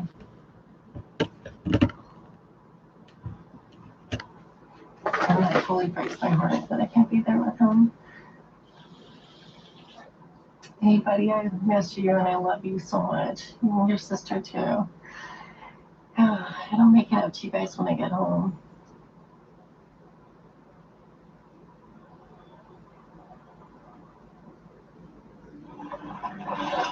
Well, we'll check fish traps. There's a lot of snow on the hill today.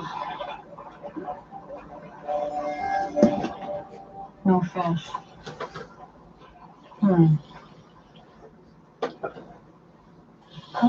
Fish in my stomach right now would be amazing. My number one priority right now is trying to get some protein. And if the fish is dried up, then I'm just going to start focusing on birds. I'd like to make a bird trap. I'm going to make a box with reeds, and there'll be 4 more pieces for wood on the top, and then I'll tie them all together, and the box will fall down on top of it when I trigger the trigger line. The birds around here, I haven't seen very many big ones, so this doesn't have to be huge. Okay.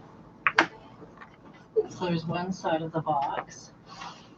Just trying to keep myself busy, keep myself off my dwelling on the fact that it's my little boy's birthday today. It's the first birthday I've missed. Gosh, I miss my children so much and my husband. And just being alone, away from them, just makes me really appreciate how good I have it. There was a bit of my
that's that. When they got into the first couple of days, they were kind of rotting out. I'd save them. I'd save almost everything just in case I want to use it. So what you do is do a little bit of a trail leading up to the box. Wow, that's cool. She saves everything. And then In case she wants to use put a us. handful in the box. And then the animal would go towards that. And your edge of the box should just be resting on the one stick, not on the pegs. And that's it.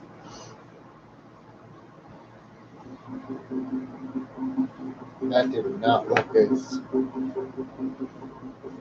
good as the other one. The other bird traps are solid. Day 68, I think you're jumping around. Just kind of like within just a couple days.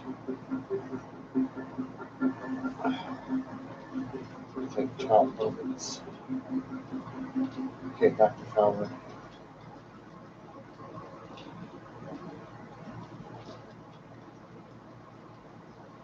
What did we achieve today? The wizard stuff. This is my wizard stuff journal. The story of my adventure here.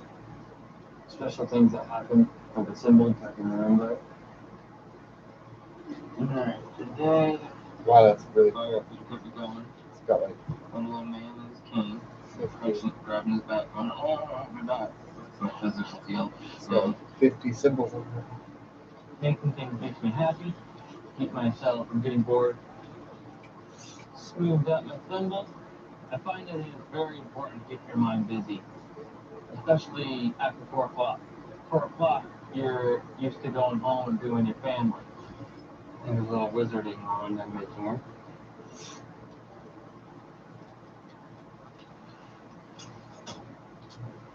Sometimes it's hard to work on stuff for them.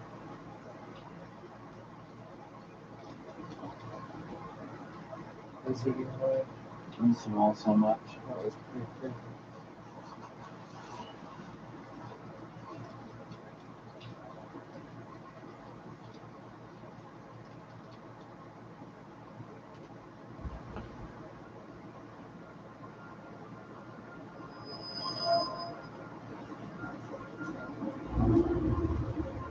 Sidekick order made. Book.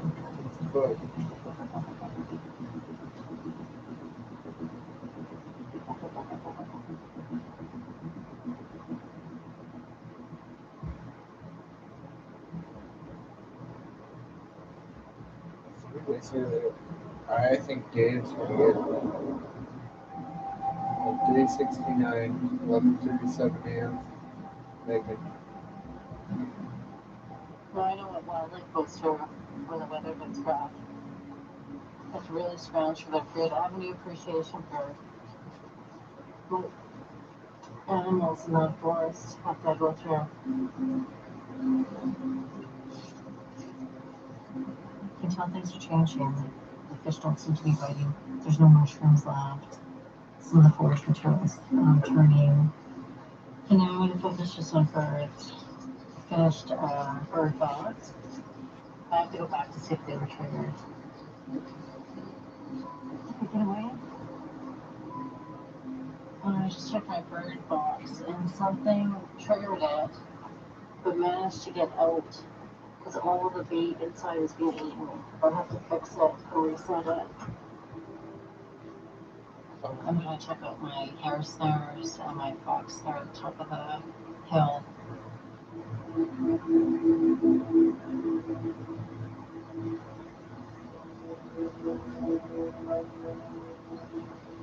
This is getting long, this journey. It's not as fun anymore. The weather is turned. I'm starving. It's cold.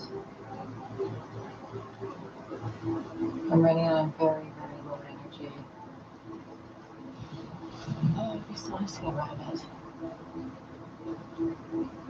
Oh my gosh.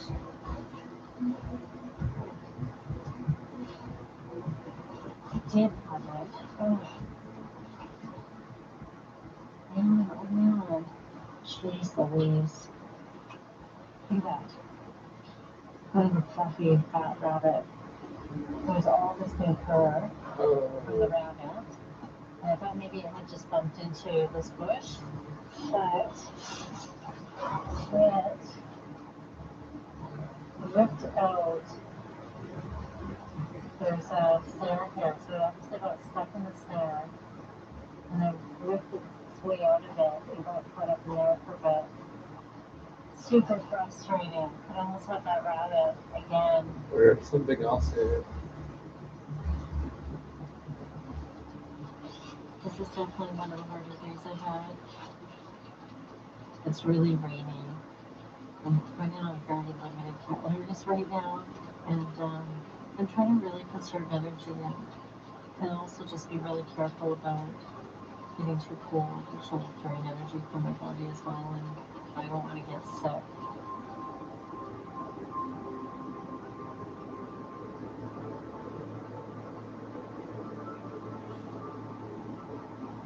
Day 17, 45 calories.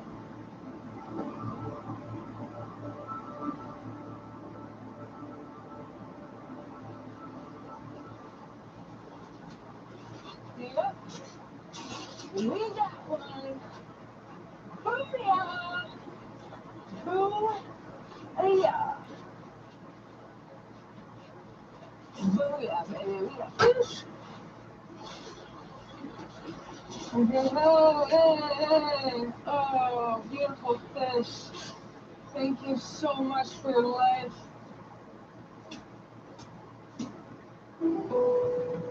We have got a beauty here. Rainbow trout is not native to Serpentine.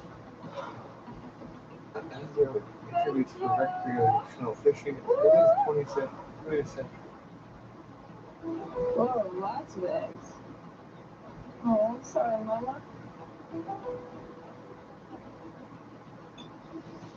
Check out all those eggs.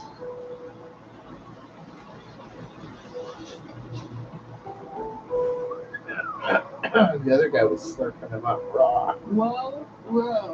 Go for it, dude. We are going to prep this up for feasting. We have had an abundant forage today. Let me just show you this really fast. Look at this. She found it, didn't you? Look at that.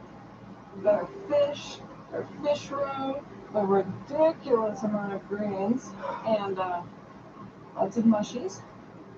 I love a good feast from the land. This land has been so good to me. Giving me good food, good medicine. The last couple of days have given me such reflection on the journey. I think I came into this with way too much competitive nature, and I put a lot of pressure on myself that I didn't even realize I had to win, to buy my land. And I think my body took on a lot of that stress. And suddenly, when I let go, it gave me this profound release. I'm starting to feel my call home. Hallelujah, it's calling me back to my home. Hallelujah, it's calling me back to my home. Home is where I land, find the land, my home. Home is where I stand, and I'm standing firm. Home is where I land, find the land, my home. Home is where I stand, and I'm standing alone.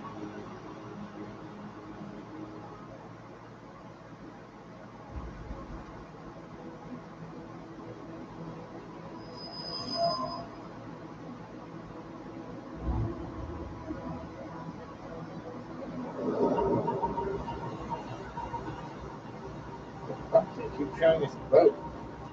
Quitting now. Stop.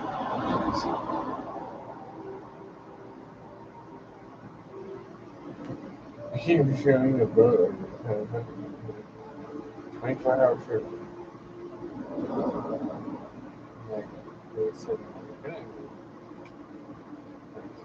within a 3-day kind of jumping around. Such a constant battle trying to get it. Traps set up, traps reset up after weather, traps reset up after animals run through them. Try to get bait. There's a constant struggle trying to get food out here. At least I managed to forage quite a bit, so at least I'm getting some food in me. I need to keep eating and keep calories coming in. But the protein is just this constant chase. I need to catch more fish. Those reeds out there are my nemesis. It's not the best lake to try to set a gill net because I found out.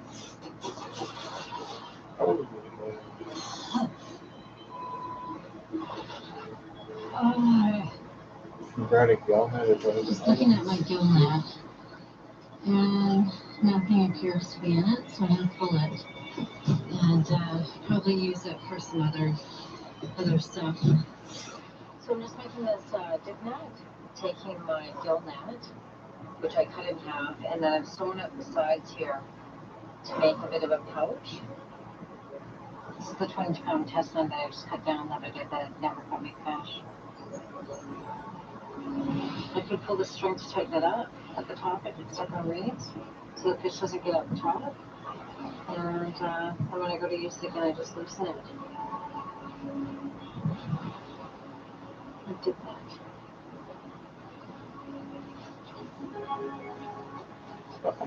Poor fish trap. Checking some of the fishing lines. Seemed like that, but that's the most simplest one. There's a fish. Awesome. Oh my goodness. So I have a fish caught on reeds. I'm going to try out my jig net that I made.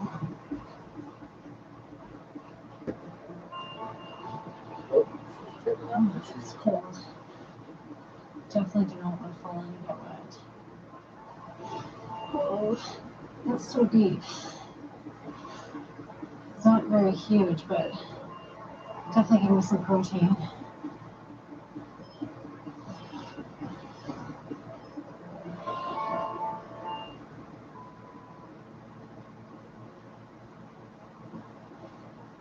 Oh my god, I got him. My dip net works. I got him. I'm so happy. Oh my gosh. Oh, yes. I'm gonna patent that now system. When you're fishing in Patagonia alone. This is what you need. Oh, I'm so excited. I got a fish. Oh. It's amazing, the cycle. It's like drought. And then you actually get a little bit of something that helps get you more things. There's so many lessons to be learned from nature. More vitamins. Everybody speaks goes to that. There will be hurdles and challenges. Nothing worthwhile comes easy.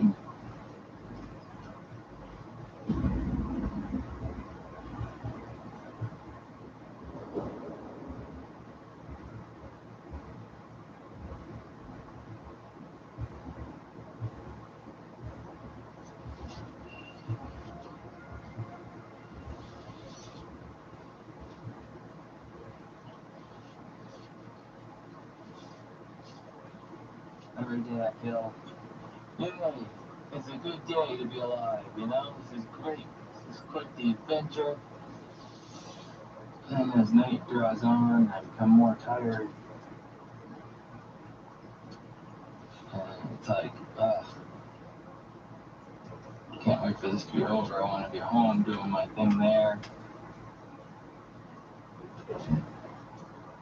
I feel like the man who struggles with becoming a werewolf at night, you know?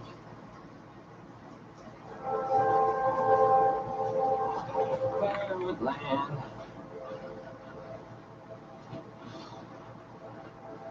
Started grabbing that big log. This thing's heavy.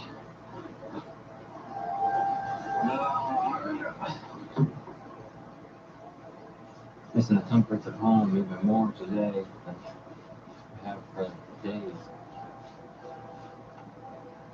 The more I try not to think about them, the more I do. Well, this is the doctor. Goodbye. We got him. There's the car on the side of the road. Our rescuers here in the Subaru. Loving one. I love you, Sparrow. I had to leave my wife and my 2 daughters, but their new vehicle broke down on the side of the road. I'll see you when I get back, okay? Well, I hitchhiked a ride to the airport to come to Patagonia. I love you, Sparrow. Not able to say goodbye at the airport. That was horrible.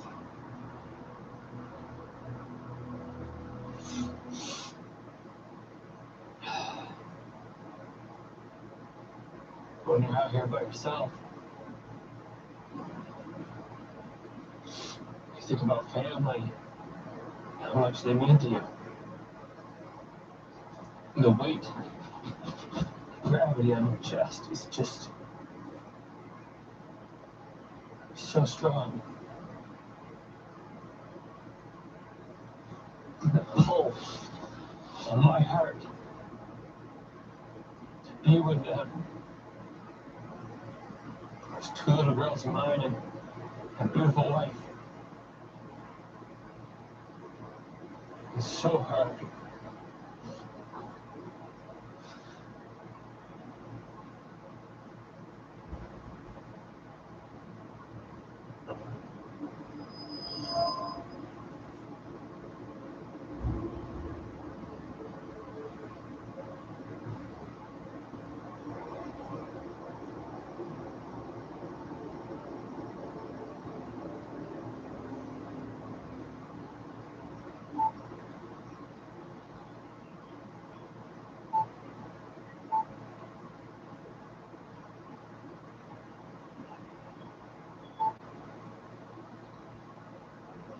Hey, so I am officially tapping out.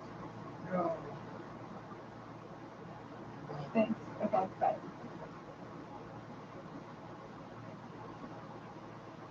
That's it. Oh. That's the girl from the That's easy. She's right here. Crazy.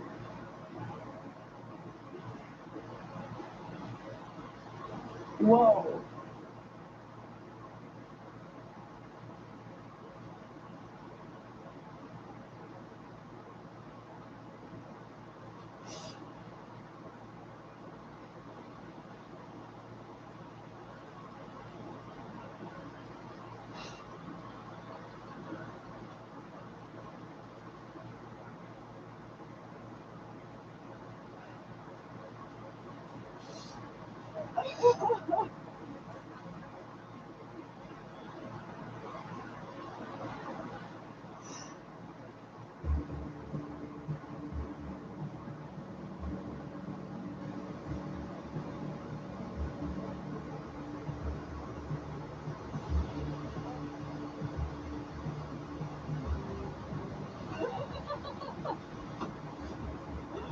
Aww.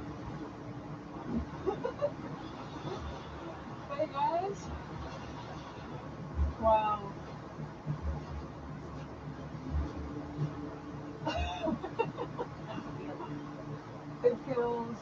It's so mixed emotions. Yeah, but it feels great. You know, I kind of decided yesterday I didn't want to leave on any other terms but feeling complete in the journey.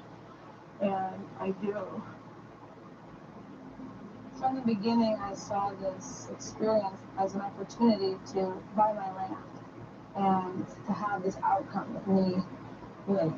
And at a certain point, I saw that I was holding too tightly to this material goal.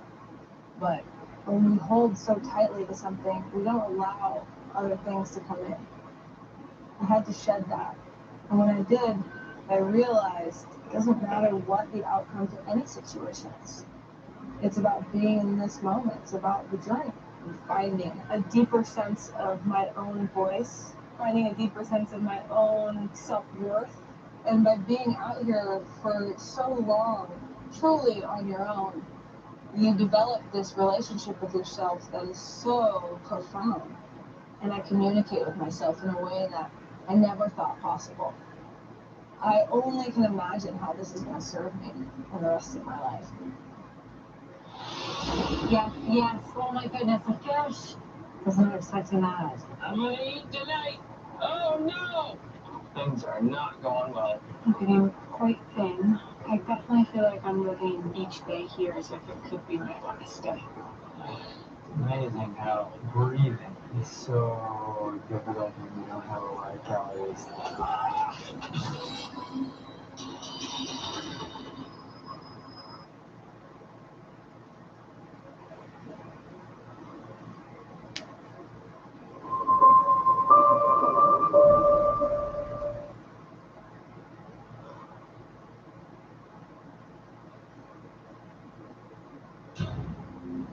Be a little bit scary, but not as scary as you think. You lay it back up. I am tapping out. It doesn't matter what the outcome is. It's about the journey. Without that extra calories, I don't know if I can keep going on plants alone. 33 heads of fish. That's 2 more months that I can be out here. Oh my god, I got them. My get networks. I'm so happy. When you're out here by yourself, think about family. It's so hard. This is the hardest terrain. Patagonia, it's a different environment entirely. Everything out here is so hard. Patagonia's no joke. Are you willing to give up who you are for what you will become? It's Patagonia, for God's sake. It's tougher than I ever imagined. Especially in Canada. You get a feeling of helplessness, like, why am I doing this? Oh my God. The last person left wins $500,000 and is a badass. What is that? That's just how far you can push yourself and what you're able to do. You don't have anyone to lean on. Oh my god, I got died! Go to bed early, wake up early. I can't believe I did that. There you go. It's going to come down to mental endurance and food deprivation. Person dead in a week at this rate. Whoa, that's a big cat.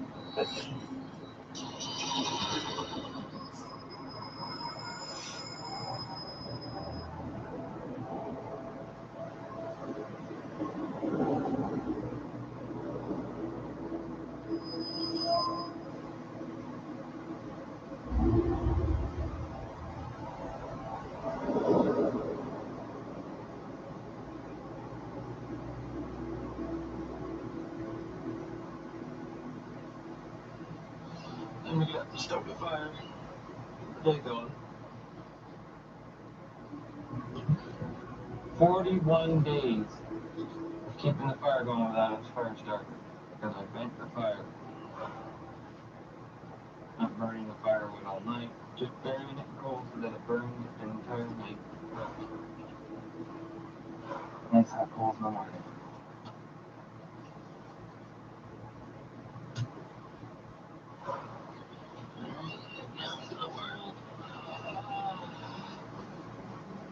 Alright, I'm gonna get down to business. I'm gonna conserve my calories as much as possible. But that takes so much for me to live day to day. So today I'm gonna head down the shore. And I think I might sit around by the fire down there. Alright, I'll load it up. I'm gonna go down and work on the fishing.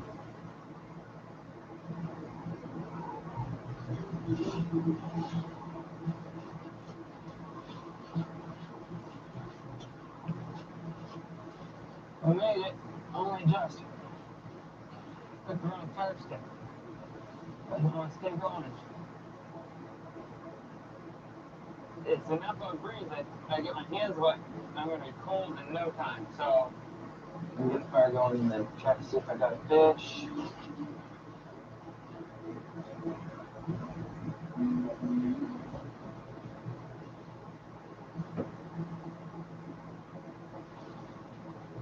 deeper. Screw it. That's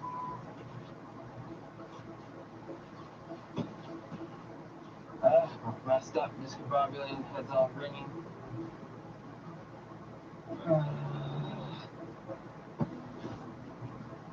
Does not want to start up. Man, this blows. This freaking blows. I just want to keep throwing a fit, but I'm just so freaking pissed. It's so cold down here. And that just make a miserable afternoon. Forgive me for the temper tantrum. I am hungry, weak. At this point in the game, I'm just back and forth, you know? Having fun, doing cool things. Don't want to be here, want to be home with my family. I'm kind of going up and down like a bipolar roller coaster. I got a fish! Yoo-hoo! I'm gonna eat tonight! Yes, sir! Man, you really tangled my lines, little bastard. Ugh. Oh no! Oh, I never should have lifted him out of the water like that. That was so stupid. I'm so...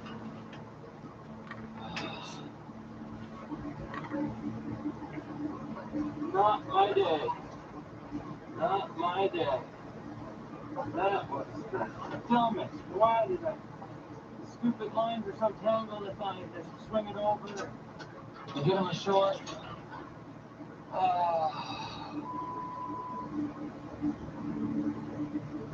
You have a better way of mounting friggin' ponds! Can't walk in these boots. Can't walk anywhere. Freaking exhausted and hungry. Things are not going well today. Not having...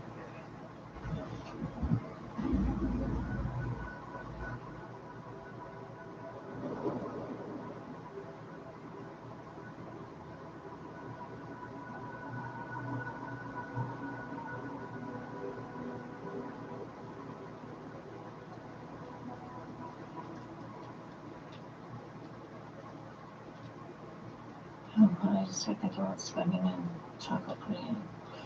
It's so bad I want desserts right now. Just thinking of dreams about swimming in a dessert. That's how much I could eat probably right now. Well, here, I'll just take a look at these fish traps.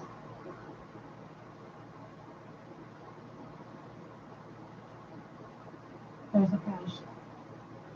Crazy. Really, this guy's a fighter. Yes, yes, yes. Oh my goodness, a fish. Holy smokes. What a beauty. Oh, yes, look at this rainbow. The fish were feeding last night. Oh my gosh. No meat on this fish. More gills for bait, which is great. I'm trying to keep some of the eggs as well. With some of the snapple today too. There's a fish. There's a fish just floating there. Oh my gosh. Wow, I caught one off this line. I've never caught one on this line. 2 fish in a day. No kidding. Look at this. Another fish. I can't believe it. So maybe I'm finally getting the hang of fishing.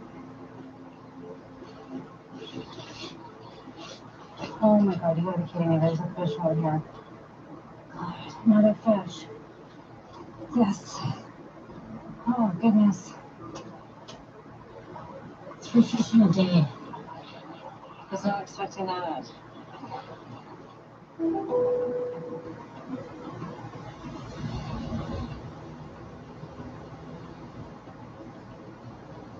Music was going on.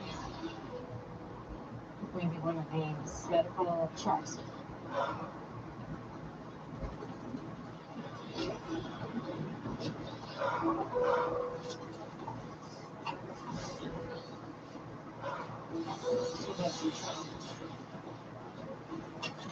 Yeah, undeniable as well. Yeah, all that heavy stuff, but at least good. Yeah.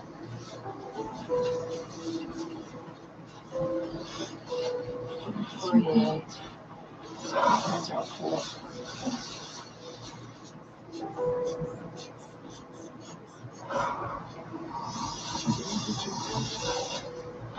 ED?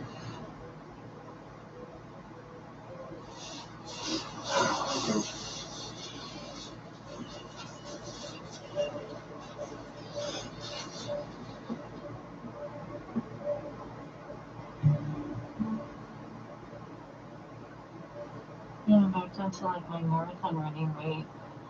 I got weight for a bit. I am so happy. I'm healthy. I'm so lucky to be here. This journey just has such a profound meaning for me. Just putting my own limits to the test, not being completely prepared. I'm proud of myself to make it this far.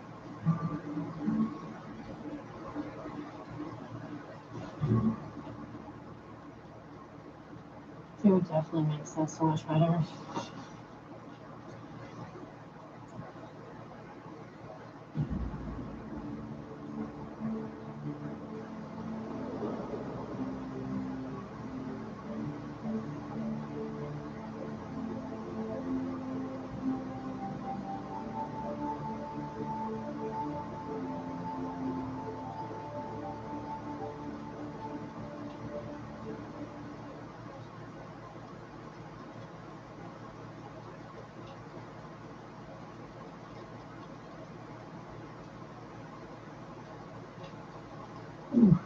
That's time a little bit there.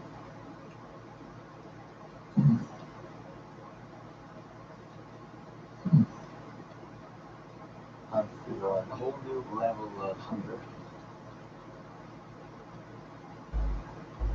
This is also an opportunity to understand that hunger and figure it out and to be with it. I'm learning to be okay with hunger.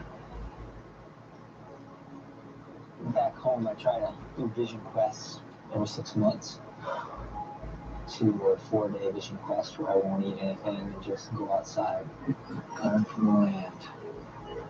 I find myself just raw, spiritually raw. It's like everything's vibrating. You can see like trees breathing. It's a bizarre place. Alright, we go fishing. I've been eating for a while, my body needs nutrition. I get that. I mean, at this point, I have 33 fish fillets, dried and smoked. 33 halves of fish. Fillet. I want to say fish, because if I can keep eating them the way I've been eating them, which is one every other day, I could be out here for a long, long period of time. Ideally, if I can bring home 10 fish, then I'll actually have some for Christmas to make some stew. Is there a way to hide things going through customs? Can't put 11 fish up there, but we'll see.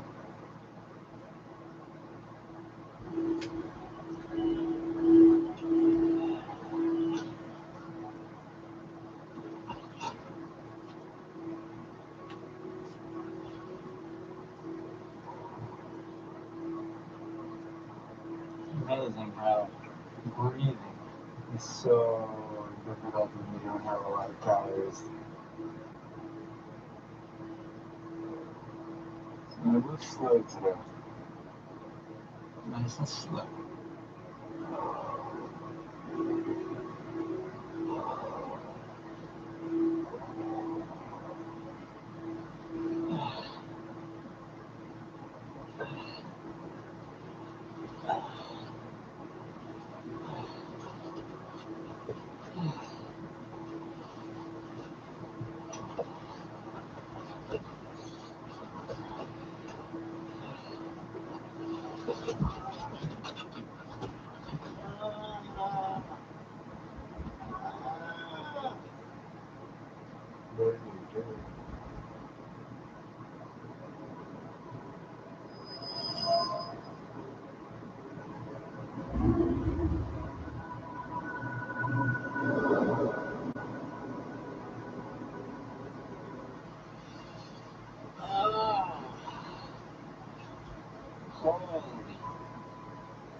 No strength. I can honestly feel my body just deteriorate.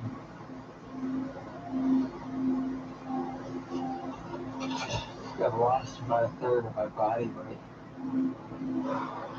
Can't sustain myself on the diet that I've had. I do want to be healthy, and I've got 33 halves of fish. So it's just thinking about just starting to dig into some of those and just starting to take care of my body. No, it's funny. Thought he's quitting. My stew, I just got the water to boil. I thought he's quitting, but he's gonna. He's just gonna eat all his food. That's gonna go quick because it's boiling pretty good. Start putting ingredients in, mushrooms and stuff. I like things boiled for a while just to make a really nice broth. You must boil nutrients into the stew to make a beautiful broth. Seriously, it's good. I came out here with a food evolution. I want to go to the next step, my own personal evolution. Out here, I'm learning so much about myself.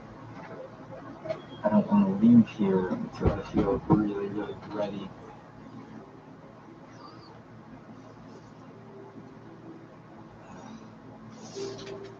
Oh, wow. I needed that so bad.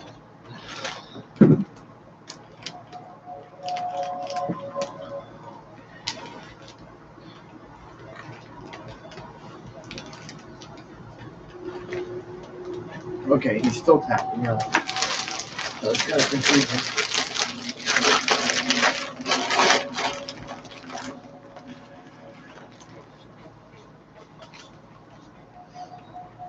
So people come every once in a blue moon and give me a med check, make sure you're okay and stuff like that.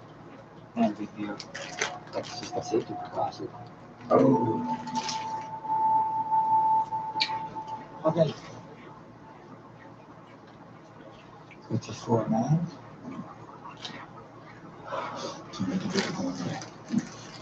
Okay, you got the boots on?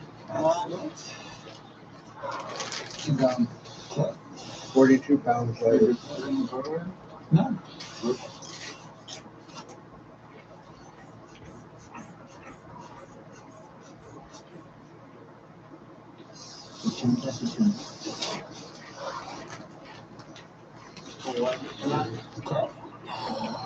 Below normal blood pressure. Pretty deep through the mouth.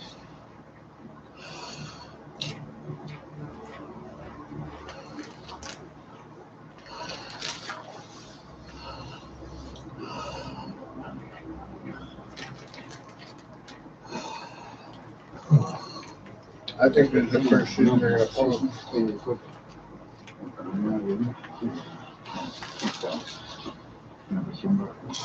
Eso a partir de ahí se le aumenta el riesgo de riesgo para su cuerpo. So his body is going to starvation. So yeah. I've got food. I can continue to eat. You're risking organ. And so he was deported. No! I got food. I can eat. I got food. I have food. I can continue. I can eat higher percentages of the food that I have. The teeth are gone. It's dangerous for you. Just take it. Take them to the hospital. Ouch. Such a blood. Take it to the hospital.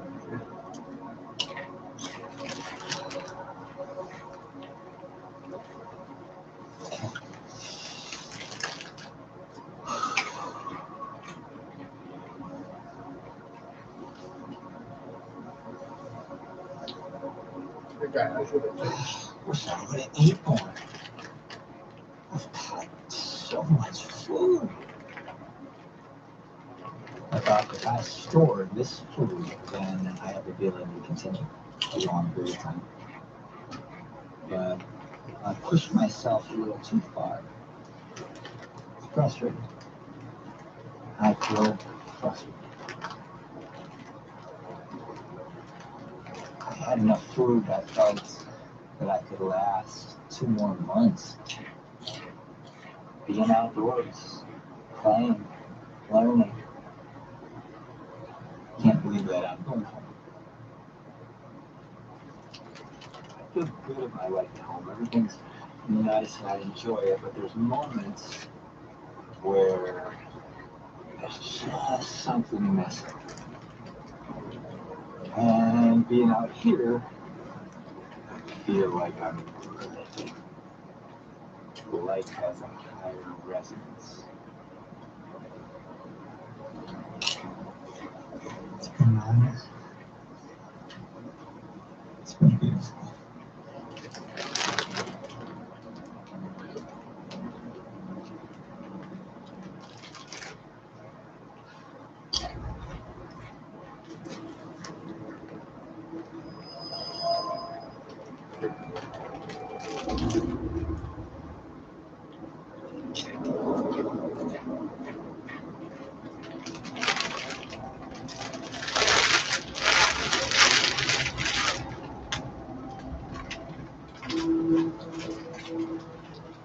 I look forward to using modern technology when I get back, like phone calls, Skype and FaceTime with my mom.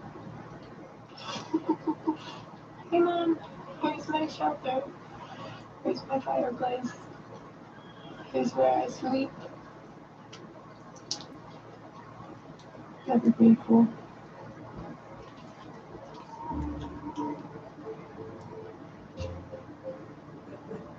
Definitely getting tired of it.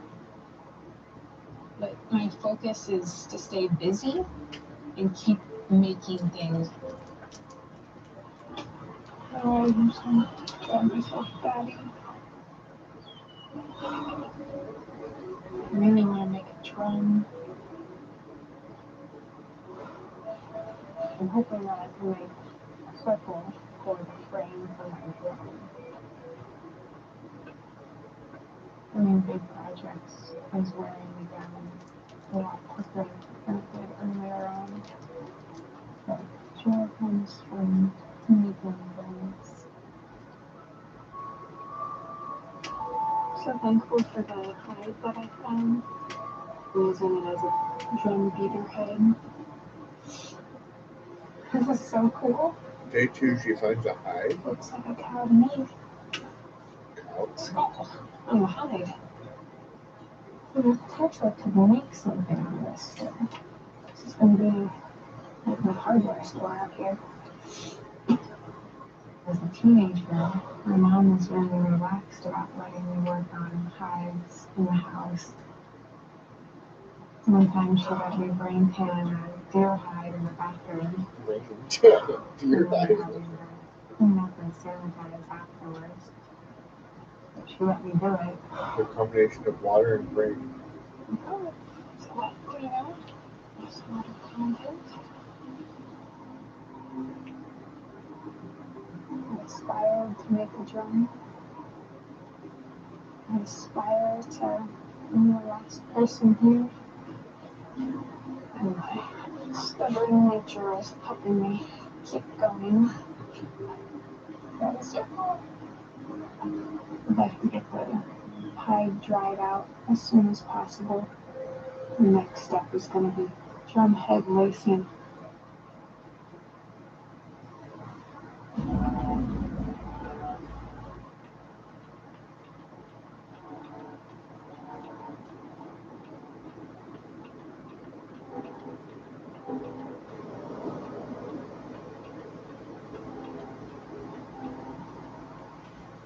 I had a touch of the insomnia last night.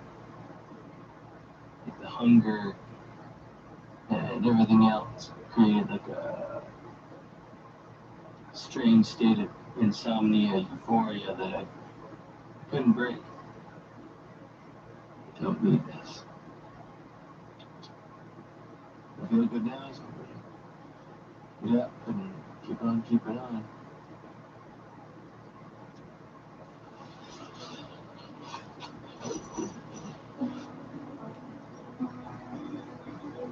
I never thought that I would spend so much time hungry. I really didn't. I thought the baby traps would catch stuff, rabbits, deer, a million different things. I thought my problem would be missing home, starving, I've been debating on whether to,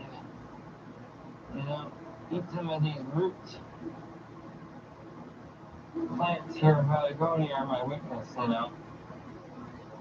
I'm trying to decide whether I should be saving all those, boiling them and eating them, or is that just a risk I can't afford to take? Without seeing the tops, I don't know if they're dandelion roots. I don't trust just eating them just yet. I'm gonna hold out on that. Alright, I'll head down, see if I got a fish. Wow! The dock is under like 2 inches of water. This is bad down here. I don't even know what to do. The waves are rolling in, and man, some of them are big. Like the ocean today.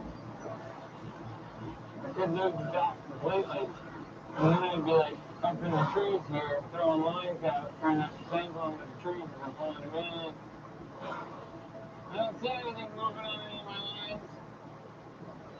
This is really a big blow to my fishing capability. Just not what I needed right now when I'm close to burnout, I think the plan is I'm going to lay a log all the way to the shore, all the way to the end of the dock, and it'll be easy to survive. Yeehaw! Ooh, and now I'm feeling that I don't have anything to eat today.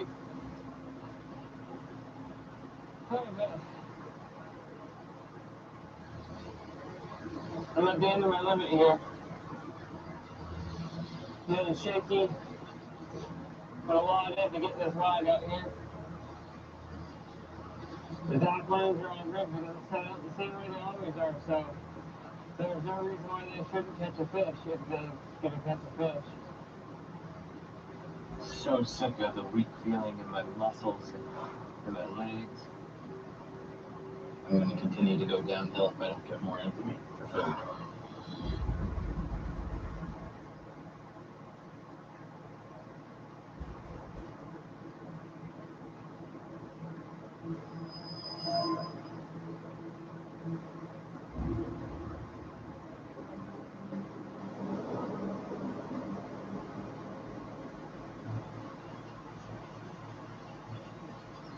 I'm getting quite thin, and I need to work on eating a whole lot. And if I can get some good animal protein, I could keep going. The plants have a lot of great nutrients. I don't know how many calories they have to get me. Right now, I definitely feel like I'm living each day here as if it could be my last day. Looks like she was picking berries, but really closer I have to do some stuff to enjoy my time out here. I really want to complete my drone. It's a good inside project. Go ahead and get all of those punched in.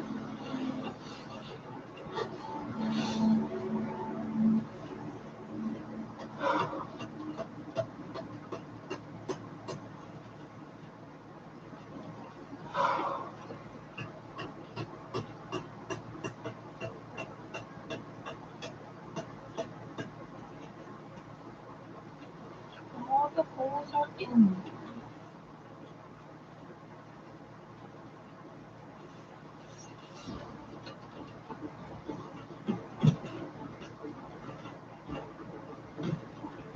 About 40 to 50 feet of graphite lacy wood cut.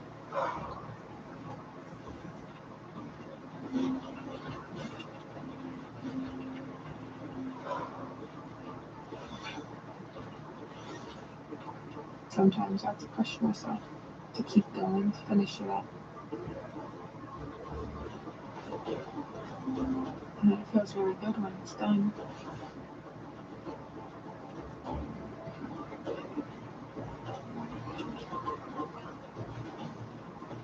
Mentally, emotionally, spiritually, I'm still in it, still enjoying being here. Just really worried that my body's going to be the Achilles heel of this adventure.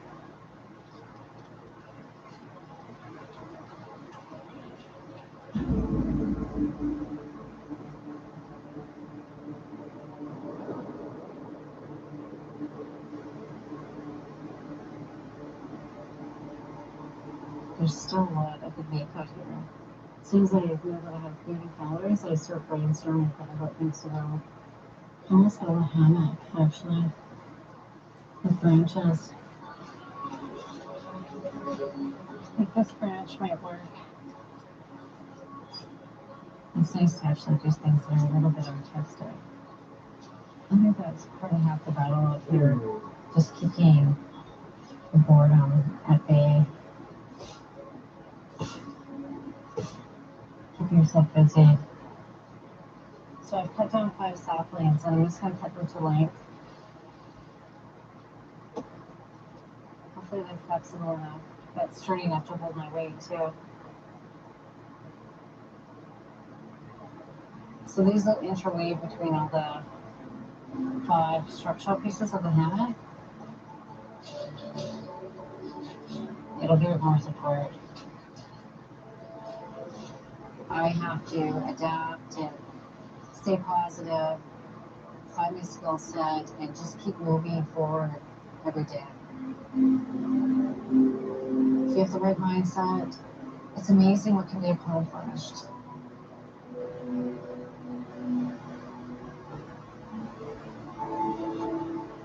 Need to find 2 trees to hang this from.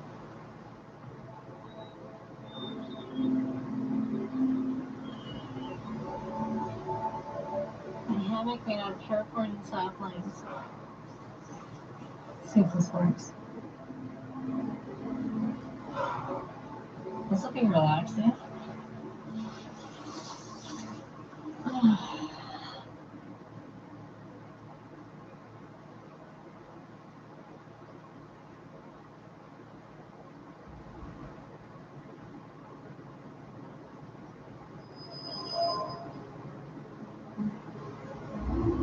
She made a kind of sticks.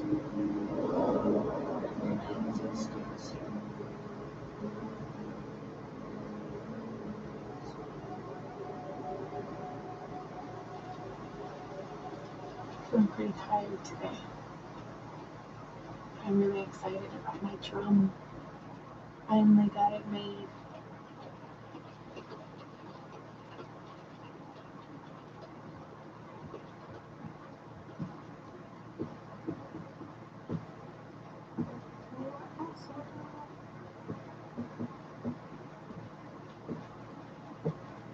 Figured make some sort of noise, but Because that would make a nice residence center.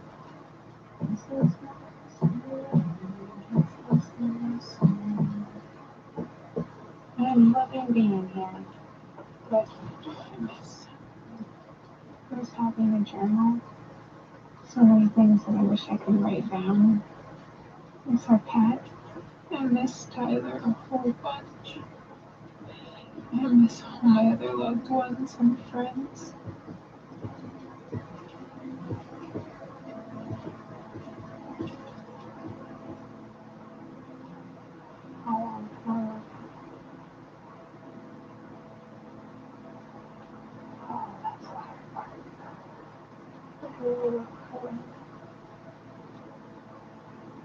I'd like to be the first woman to win.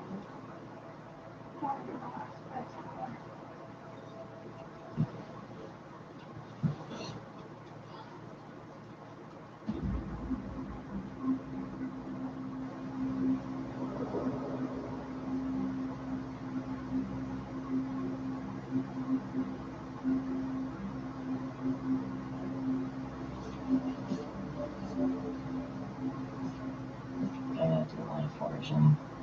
Always in the hunt for stuff. Berries, bait. See if I can find some mushrooms.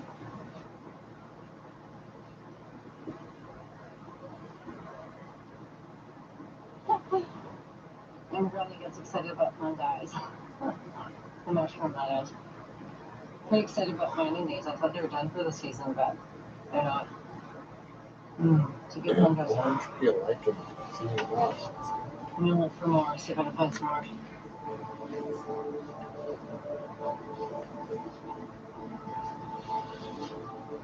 Dinner.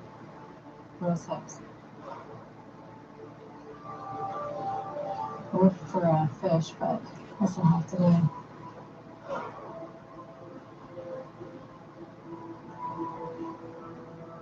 The thing about foraging kind of takes my mind away from how much I miss my family.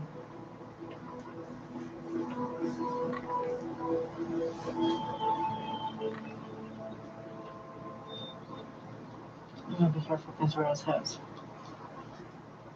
Each of them have about 20 seeds in them, and they're hard as a rock.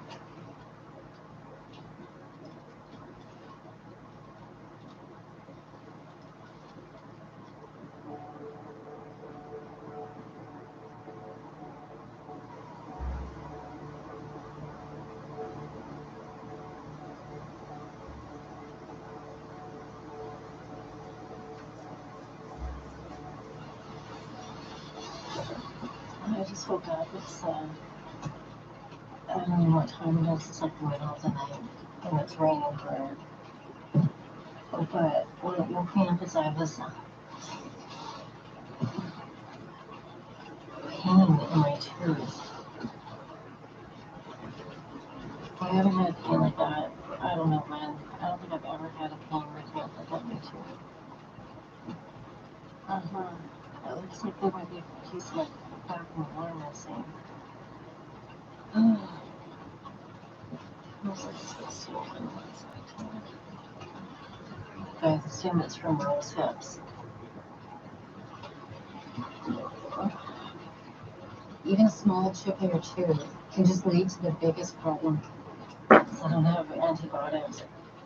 I don't want to be out here with a jaw infection, that's for sure.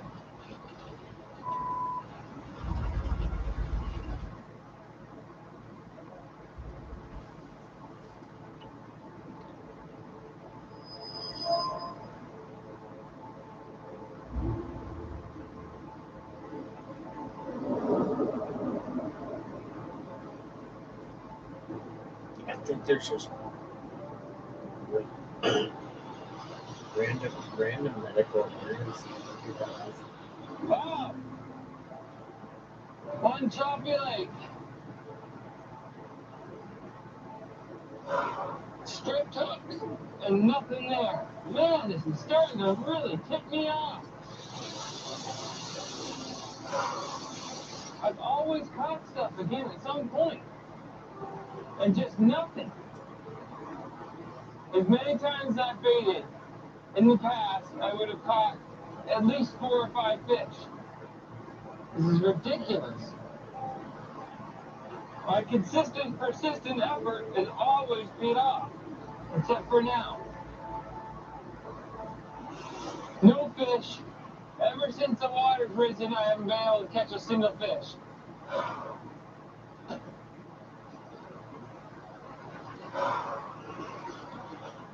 And maybe the chop will slow down. I don't know. I don't know what else to do.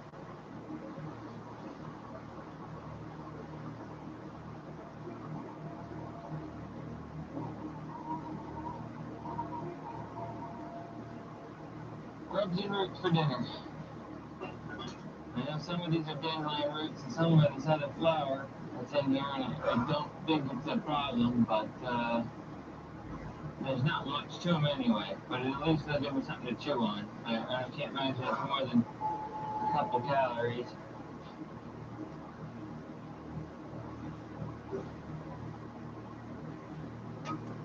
Let's see if they're tender and juicy.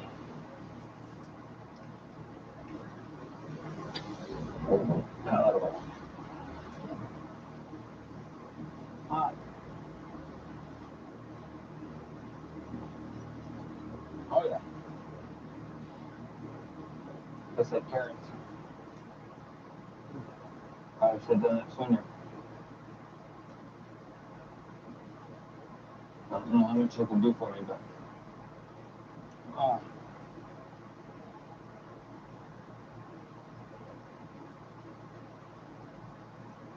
it tastes like carrots.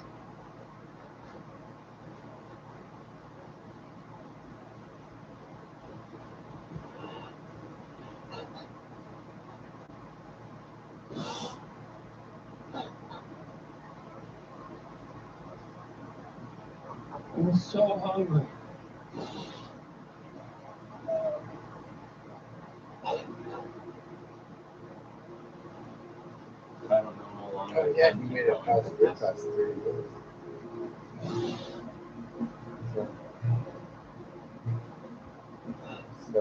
It is mentally crushing me.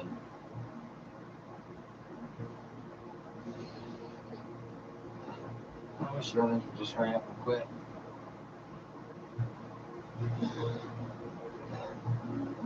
I want to win so bad.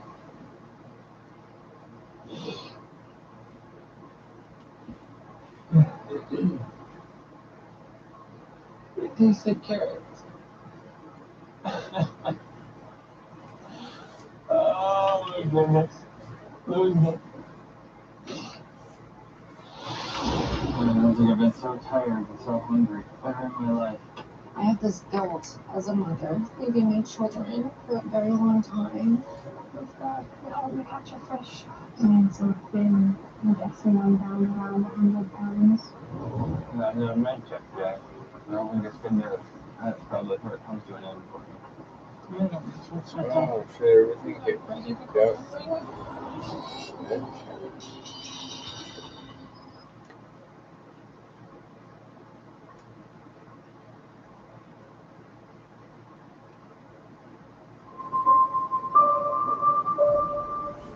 Picked off one by one.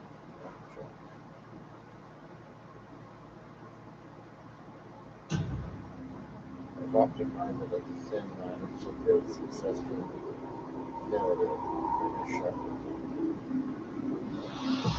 You're risking organ failure. We need to call you. Wish I would have ate more. I've cut so much food.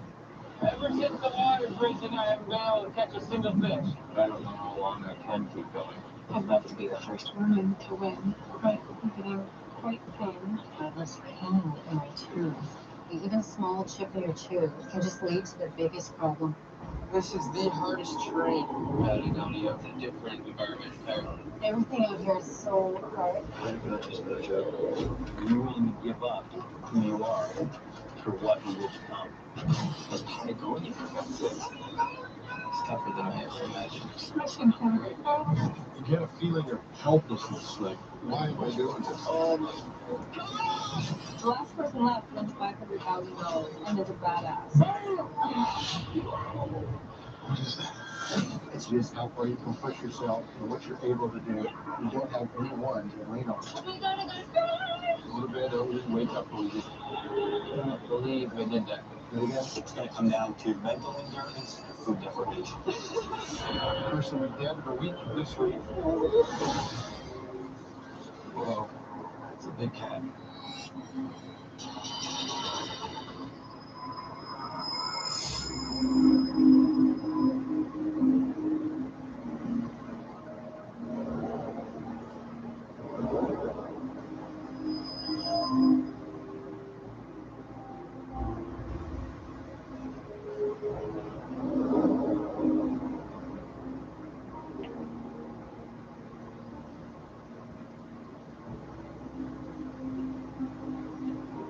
My tooth has been killing me. The root just feels like it's constricted. It's a constant pain. I'm trying to keep my mind off of it, but it's driving me crazy.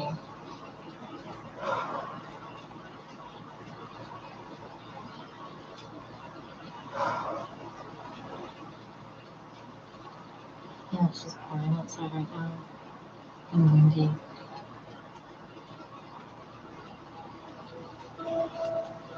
This reminds me of home. We have a lot of blustery days like this, and you can look outside and see all the trees moving in the wind and the rain.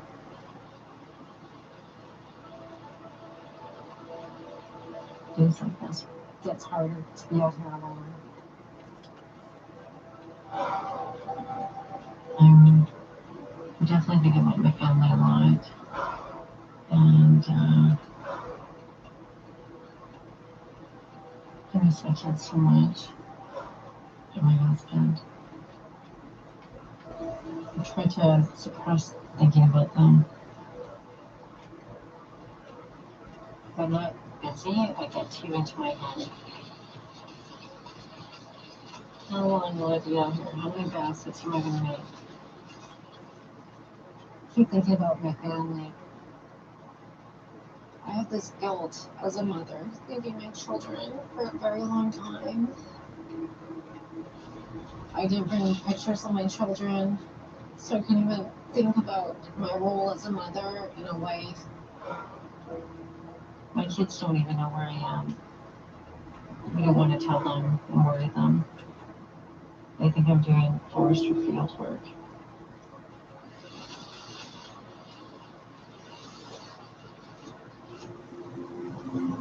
This guilt is so complicated for me. The urge to go see my children and husband and my health with my tears are pulling me away from staying out here.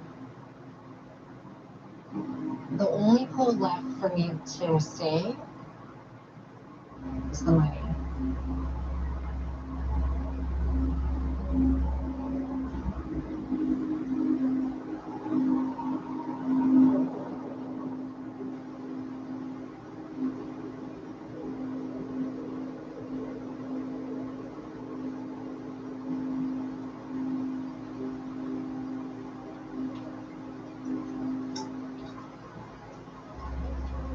See how my greens look here. Some of these rehydrated greens. First, I get my jacket to sit on. Just a little self-comfort thing that I do.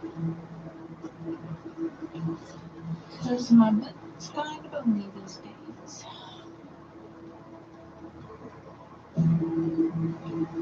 Getting so thin. I'm guessing I'm down around 100 pounds. Eating twice as much greens as I normally do. Hope that I can stop my weight loss. Maybe gain just a little bit. We really want to stay in this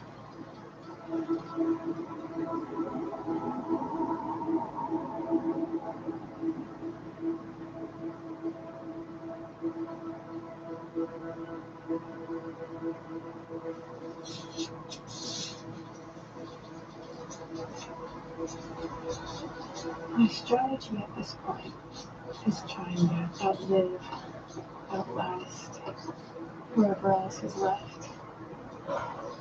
Why'd I have to live on plants alone?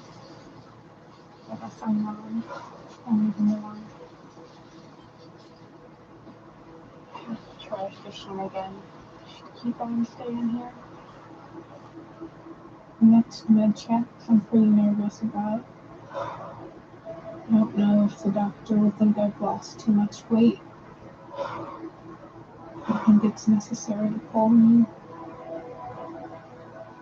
without extra calories. I don't know how long I can go.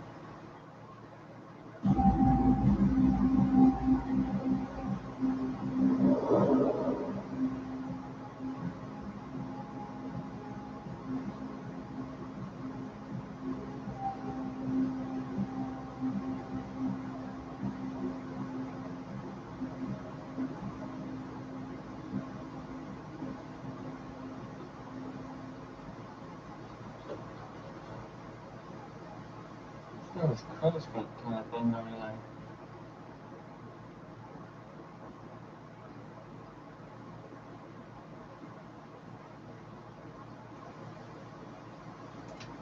So much weight loss, man. My face is skinny when I smile up on my eyes.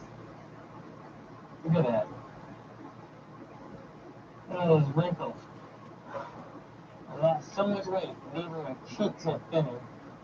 I got wrinkles on my face. It's insane. Oh, I gotta go.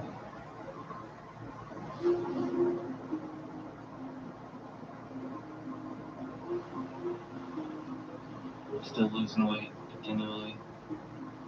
I need fat. I'm not getting that from fish.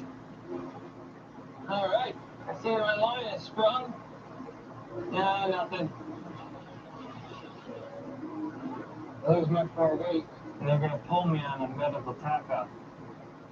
I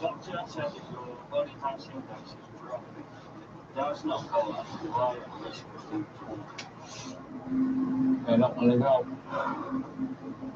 Right now, I'm just keep pushing forward. Keep myself busy. So, I'm going to go cut some more bamboo for chopsticks. On my weekend state, big projects are kind of out of the question. It's best I can do, keep myself distracted because I'm still really hungry.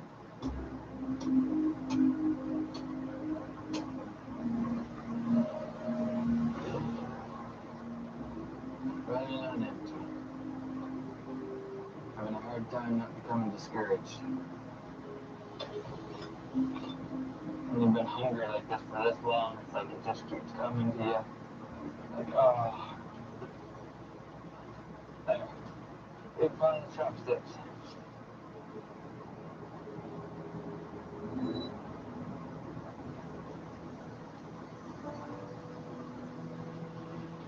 $63, $64, $65, $66, $67, $68, $69, $70, $71. 71 so far.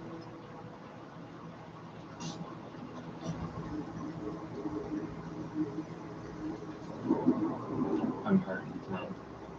I don't think I've been so tired, so hungry, ever in my life.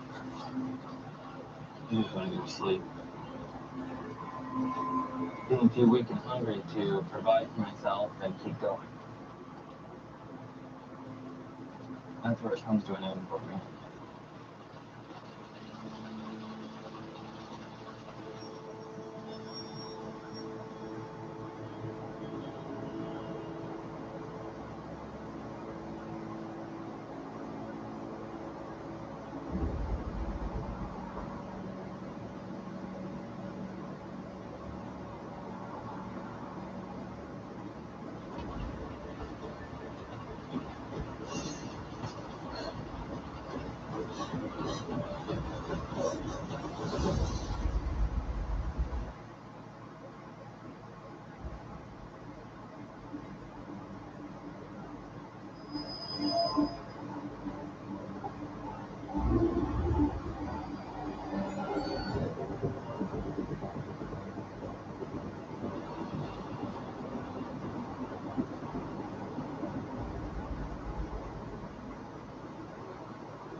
way, I really feel that I've done a lot here. I really accomplished quite a bit of what I wanted to do. But my tooth is getting sore and sore. And then there's family, and, you know, I'm missing them more and more every day. I know it's the decision I have to make right now. There's things that happen outside your control, and you just have to be at peace with them. But I'll definitely miss this place for sure. I'm really appreciative that in the middle of my life, I was allowed to have this amount of time by myself to do a bit of life reflection. It's an immensely powerful thing to be alone and be in solitude. Nature has an immense power to it. And when you're fully immersed in it for a significant amount of time, you really get an appreciation for every minute of the day. And just how fragile life is. You have to live positively, and if you have the right mindset, it's amazing what can be accomplished. Every second with my family after this is going to be so profound. Cannot wait to see my children and my husband.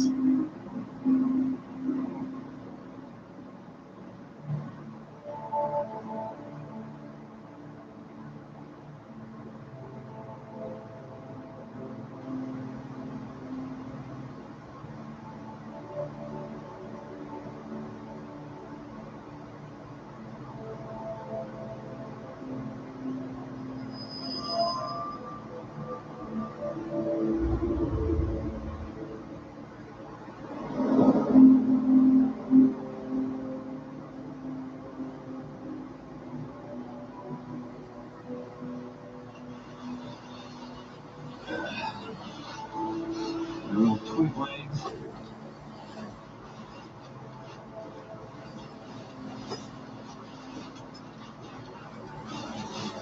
Twig cells. Whole thing. Unbelievable. But I never thought you could get so small.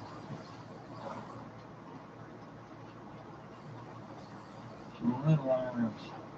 They're so tiny. They're so tiny. What happened here? Not so much the forearms that are tiny that blows me away. It's my upper arms and just everything. A lot of ups and downs to get here every day.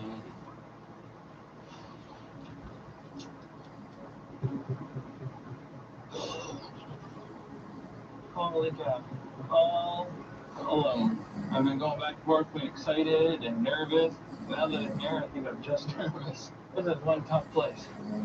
Arriving here in Patagonia. My strategy for this was to see it as a homesteading situation in a new location, just like the early settlers when they went out west. I found myself a little area.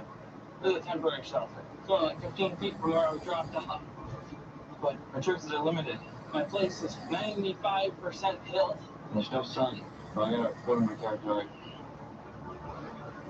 Look at this. I was thinking of incorporating this big tree, the back wall, in my shelter. I need more food. Innovation and creativity are very important out here because you need to find ways to overcome your problem. I want to make a duck trap. And I'm going to try and build like a little dock that I can walk out on and launch my duck hunter boat.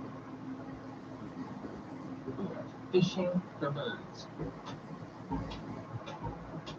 My shelter took me almost a month, but it was a consistent and persistent effort until it was achieved. The inner walls are done. It is looking good. Every day more that you push forward on any goal, you've already achieved all that is behind you. I'm done with my shelter. Tomorrow, I'm moving in. Make my bed, well, done. If I spend too many days just doing nothing, I get mighty antsy. Downward dog into lotus. Lotus eats the butterfly. Never done yoga. Don't need my man card revoked. I find that it's very important to keep your mind busy, especially after 4 o'clock. 4 o'clock, you're used to going home and doing your family. But you, winding stick is done. Bushcrafting gets you through the night. Homesteading and making projects get you through the month. Yeah, the Wizard Stuff.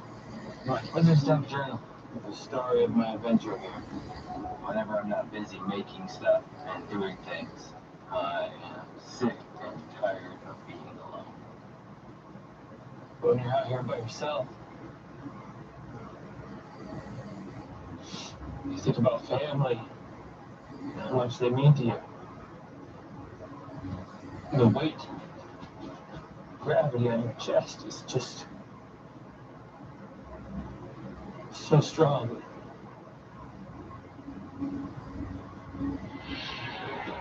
It's been 14 days with one fish. You get frustrated and you're hungry and angry. That seems to come more and more as I'm out here. Man, this blows. This freaking blows. Ugh. Oh no! Things are not going well. Rubs and roots for dinner.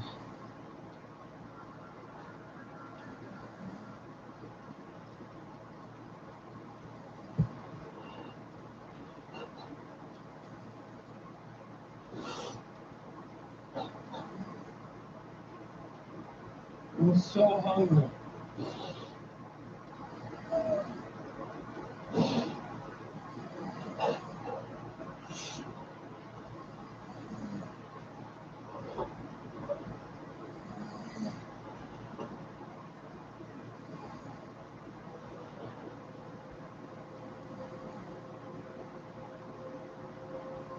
3 months now since I see my family. That pull. I swear today I can almost feel it.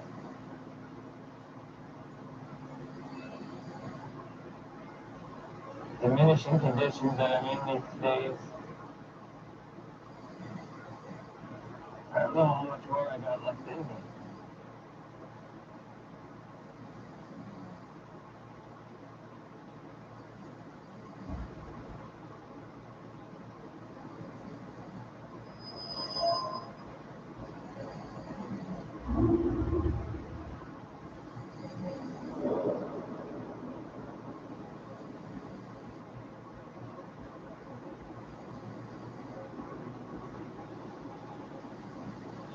I'm thinking about food.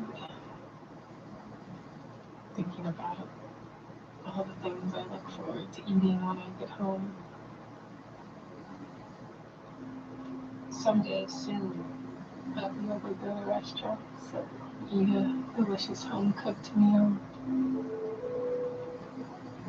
Tyler makes an amazing salmon log. And he came up with this, so good, amazing creamed halibut dish. Most of what I think about is fatty foods.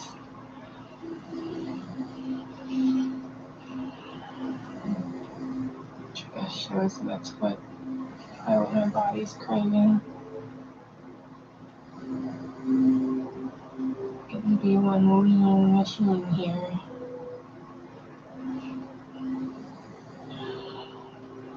Finding protein has been a struggle since day one.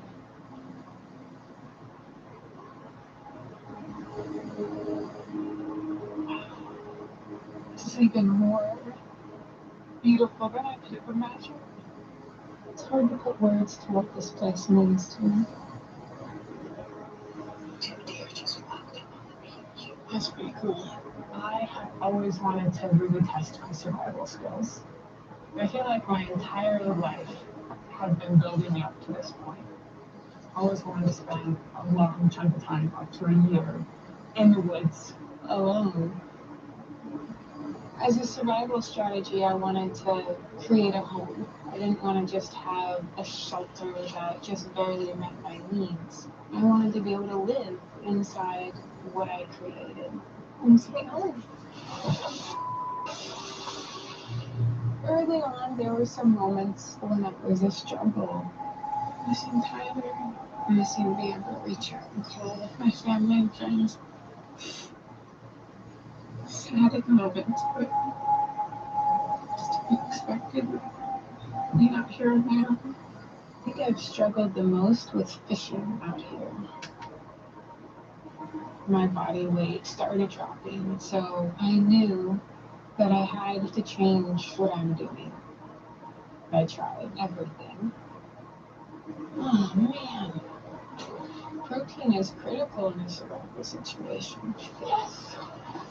If I could get more protein, I would maybe be able to slow down my weight loss.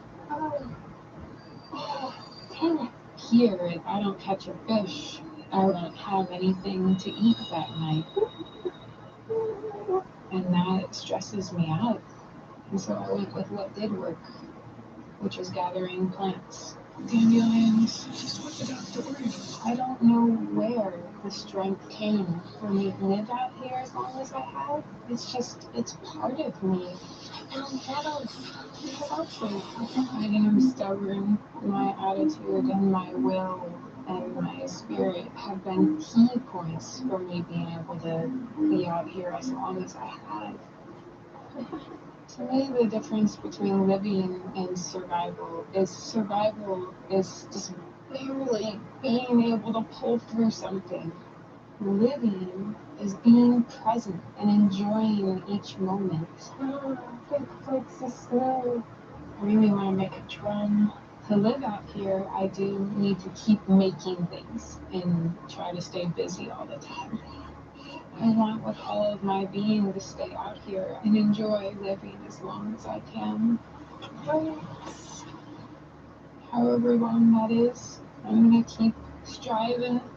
I'm going to keep going till I can.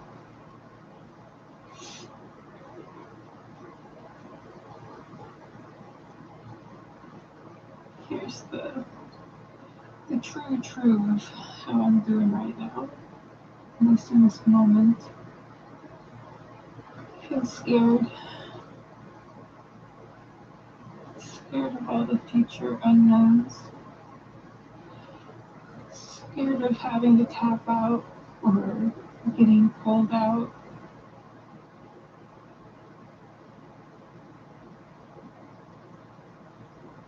Here comes a boat, which worries me a lot. Gonna pull me out? I don't know.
Sit down, please.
Doctor has found that you're in a critical zone. We have to extract you for medical reasons.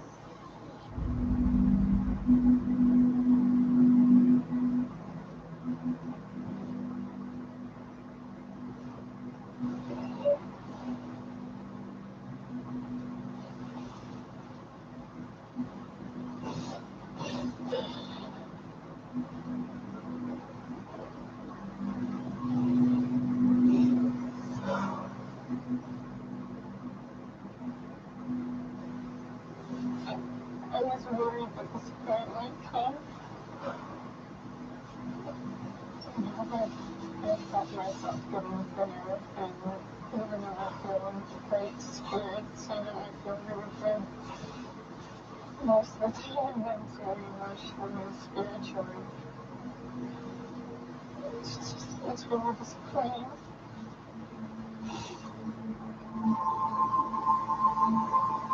I guess this is what's meant to be. I truly am thankful. And I've learned a lot while I've been here. I want to see Tyler. I want to see my mom. I want to see my dad.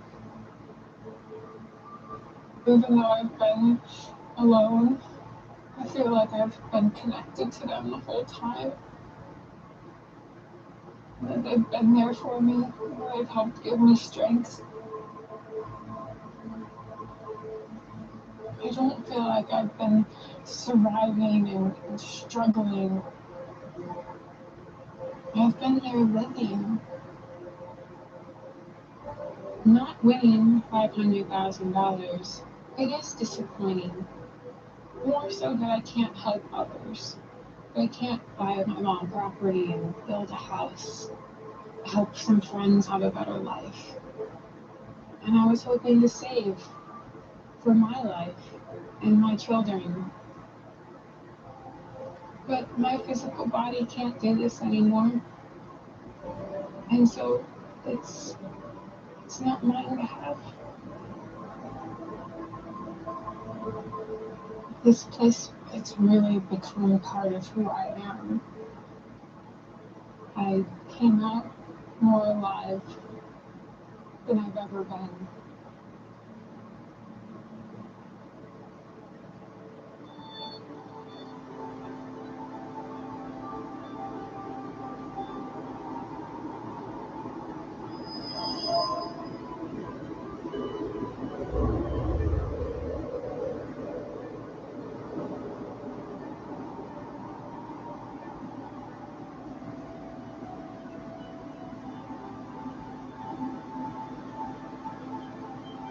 One, two, three, four, five, six. Day 87. I got done.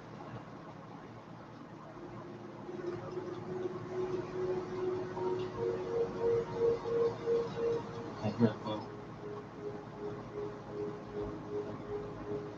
I think that's not a good sign.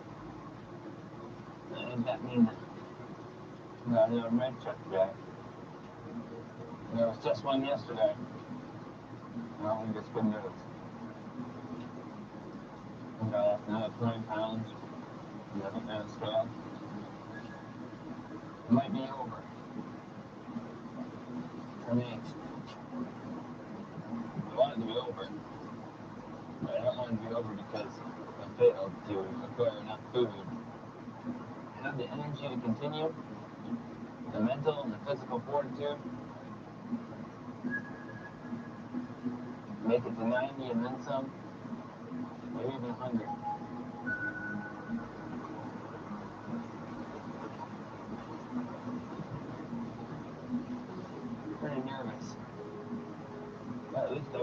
not have quit, and I will not have given up or surrendered.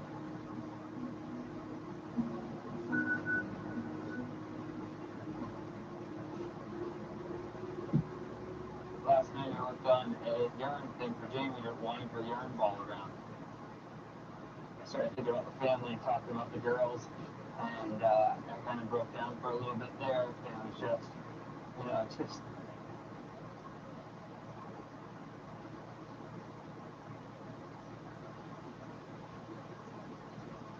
it's getting harder and harder to think about it. I miss those girls so much.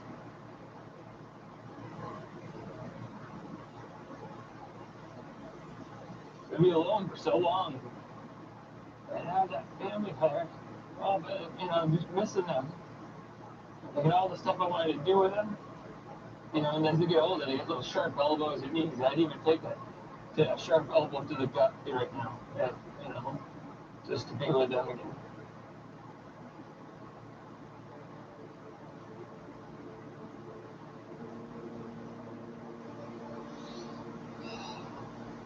I've wanted a family my whole life, and it's the best thing in the world. And I just miss it, you know. And I just, you know, and as long as I have strength in me and I feel like I can push through it, I do. And I don't give up because of them.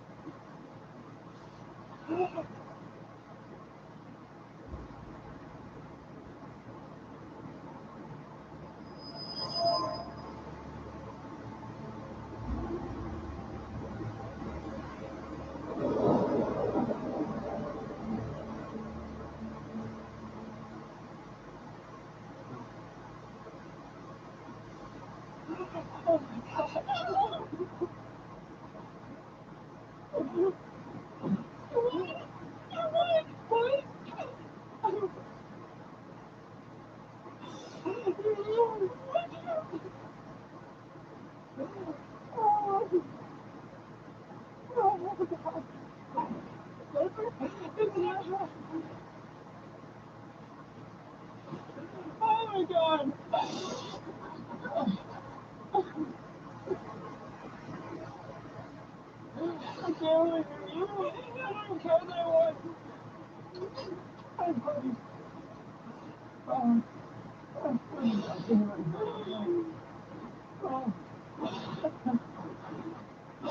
I'm so proud of you. I'm so dirty now that I just got you. You look so amazing.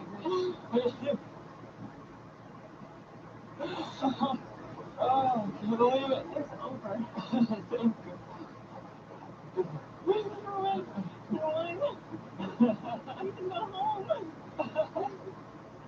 For real. For real. This is unbelievable. Oh! Woo! Oh! Oh! Oh! Oh! You ain't doing magic stuff. Oh, you look at it. Every day, I would I'd add my story to the poll.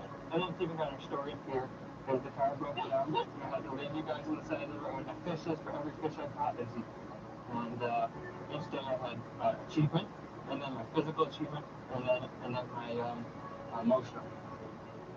And so there's quite a few emotional ones where little yurts and I'm missing you guys and stuff.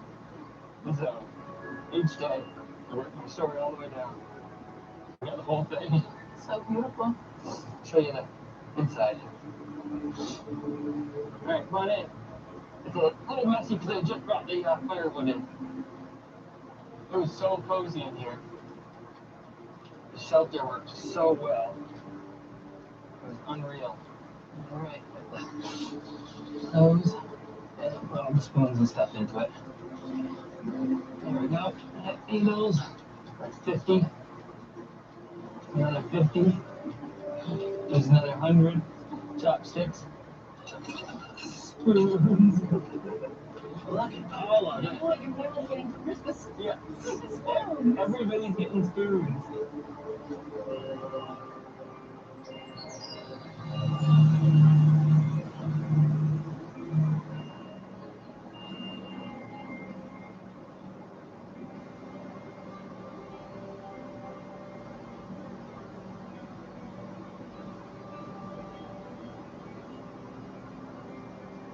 I don't really consider myself a survivalist.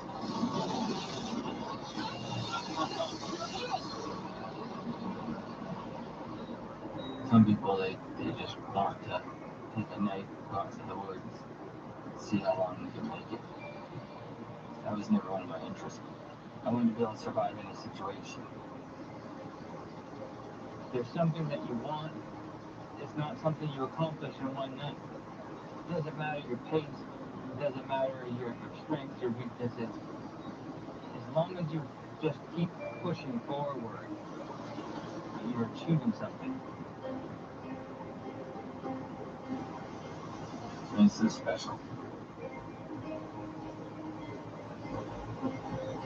Doesn't get much more special than going to Patagonia and surviving in the outback. One of the most beautiful things I've ever seen. Right.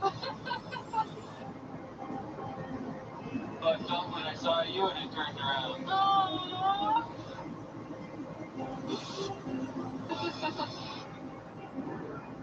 This has been the best experience of my life.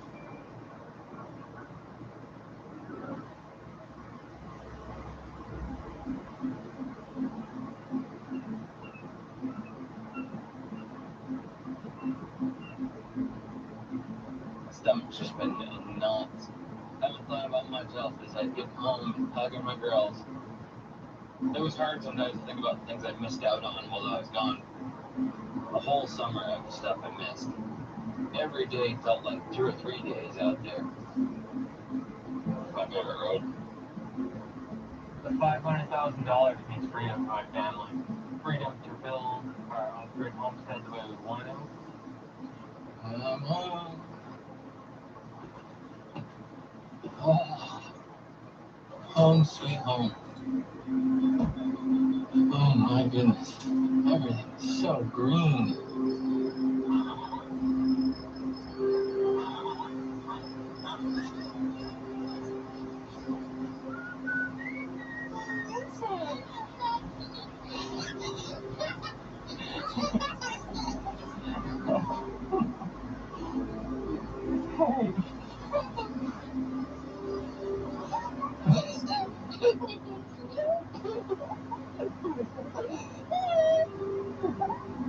Hey, Sparrow.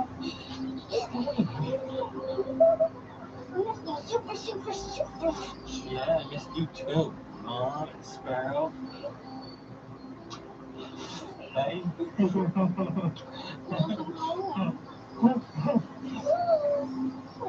I missed you too.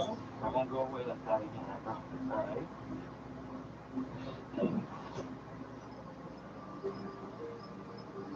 I lived in the woods. You lived in the woods? Yeah, this whole time I've been living in the woods. This is the whole story of my adventure. And down here there's a snowman. For the day that I made a snowman for you. Sprinkle it on. You want to help Sparrow? Want to put a little cheese on? Alone is kind of the culmination of everything my family's been working towards. The adventure that we want to have together. Me doing this and succeeding means that we can spend more time together. Being alone isn't something I think I will ever pursue again. Oh, that's beautiful. I love my wife, my little girls. In the end, I think after this adventure, I know my place is at home with my family. You want to come to me? Arriving in Patagonia, I wanted to have an adventure like I had been reading about my whole life.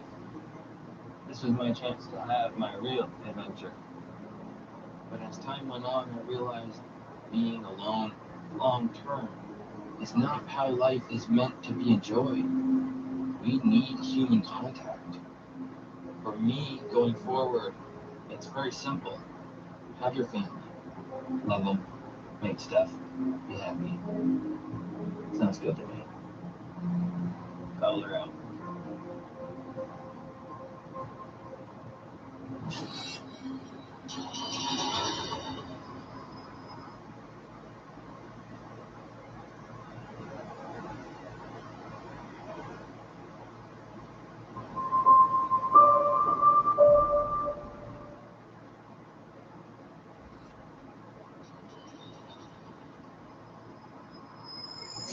Welcome to Alone, the reunion. I'm your host, Kevin Burkhardt. Well, this season, the participants on Alone lasted a long time. I mean, many were out there for months, way longer than in prior seasons. And tonight, we're going to take a look at all the highs, the lows, and some never-before-seen footage. This season, we saw some incredible creations, but there's a lot you haven't seen, and today, we're going to bring that all to you. First, let's say hello to the cast of Season 3 of Alone. And while we recount some of the amazing ways these folks use their very long time out of the wild, we'll also get insight into their survival strategies and how keeping busy helps them last as long as they could. But before all that, why don't we take a look at what the cast of Season 3 had to go through before they got here today. This is the hardest challenge anyone can do. You don't have anyone to lean on. We'll have to get dropped off. The edge of the earth, Patagonia, some of the most desolate terrain known to man. This is one tough place. Oh my gosh, I fixed it. This is so cool. Person is dead in a week at this rate. If they want to eat me, they're going to. I would say I get killed really close to my shelter last night. I've got a fox taking the bait out of my snares. So I have 3 spider bites. Oh no! What? That is beautiful. I got a fish over there. Oh I have this pain in my tooth. no. I've got hypothermia. Talk about getting out of here like I'm in jail. I don't know what else to do. Stupid. As a husband, as a father, it's time to go home to my family. Just makes me hungry. What the? I'm hungry. Well, as you just saw, the experience of being on Alone is a fantastic challenge of human strength and endurance. I want to start with you, Dave. It was fascinating to watch you and to watch your body. I mean, we got to start with these before and after photos and what you went through physically. Let's take a look. Look, this is where, when we started with Dave, forget about the hair. That's what you look like. We'll get to that in a minute. But that's what you look like when we checked in, right? Now, check this out at the end of your journey, when you had to be pulled for medical reasons. I mean, have you seen that before? Look at that.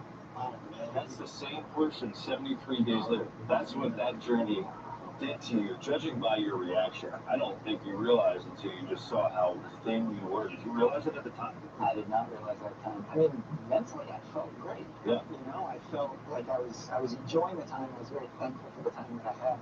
Seeing myself, it's like, oh, wow. You're so physically tough to deal with all that. In fact, why don't we recap the whole thing and watch your journey, Dave?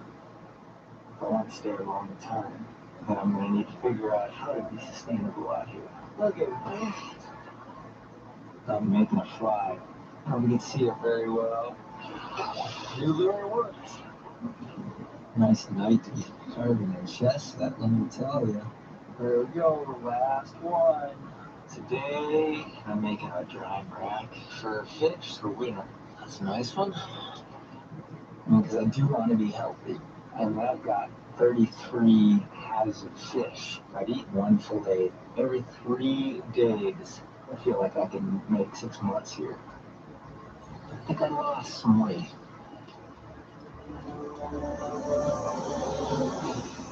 Oh. Yeah, I'm skinny. I make a sling. This is the piece of leather that I had around my sheath. I've made hundreds of these. It's my kind of fun. Now I'm just going to string my boat.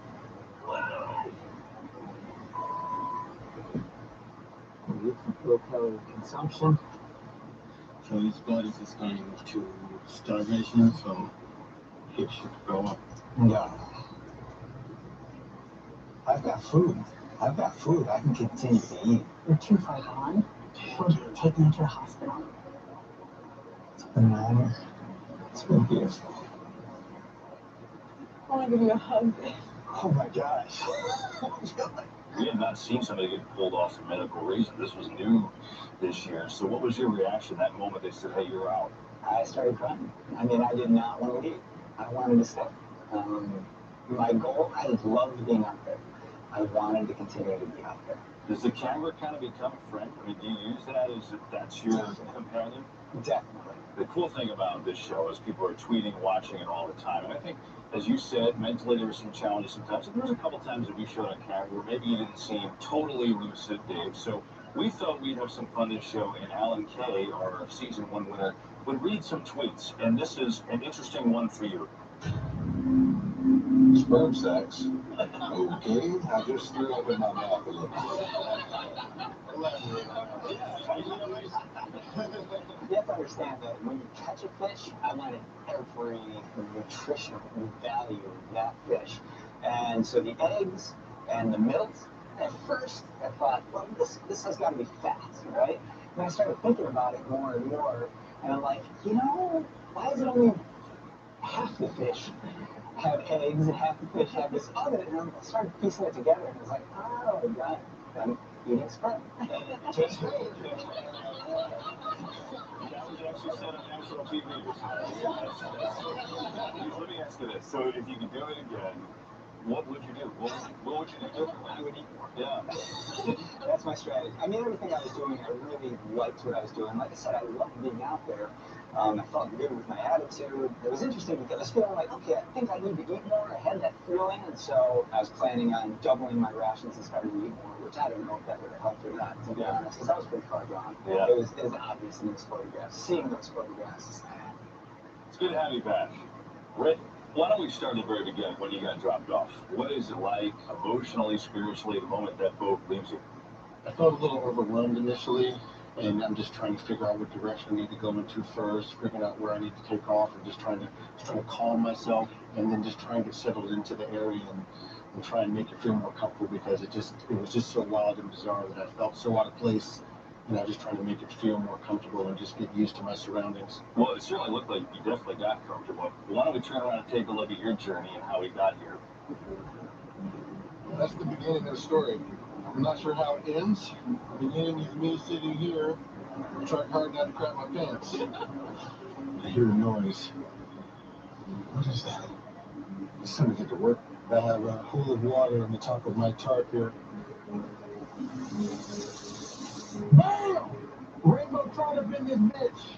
I'm working on a way to keep my fish refrigerated. Got so much fish. Day 10. Ending on a high note. Every night I wake up, I have to use the bathroom. I have to get up, come outside in the cold. So I decided to try and install my urinal. Let me install one next to my bed when I get home. It's been 23 days since I caught a fish. I'm going to go check my rabbit traps. A little more snare wire, so I was hoping I could catch them with my fishing line. I didn't take into consideration they would chew right through it. Chewed right through it, chewed it up in little bits. That's bad news. Connect a little remote control car, we put in the fresh batteries, and the batteries start running low. And this is great. I think I'm ready for you guys to come pick me up. Patagonia? I love it. But it's like a beautiful prison. I'm not really tapping out. I'm tapping back in to my life at home. I love the fish cooler. I mean, that was a pretty cool little invention. How did you come up with that whole plan? I mean, it was just kind of off the top of my head. I had a cold stream right next to where I built my primary shelter, and I was like, it's so cold, it's well below refrigeration point, so I was able to keep dead fish in there and live fish alive until I was ready to go get them. So when you have things that go wrong, when you set up the snare, you use the fishing line, and then it got chewed right through. Yeah. that just drive you crazy? Failures out there are different than failures at home. At home, I have my family I can lean on to give me a little bit of support so I can go back outside and fail again. But when I just didn't have anybody to, reassure me that it's not that big a deal, that you didn't succeed, try again tomorrow, it just became a little bit overwhelming for me. And I realized that I was at my point where I just needed to be, reunited with my loved ones. When we saw you tapping out, you said, hey, it's not tapping out, I'm tapping back into life. I felt like I was missing so much of what was going on in my family's life. I need to tap back in to what I left. Yeah, understood. That's great, Brian. We appreciate you sharing more of that.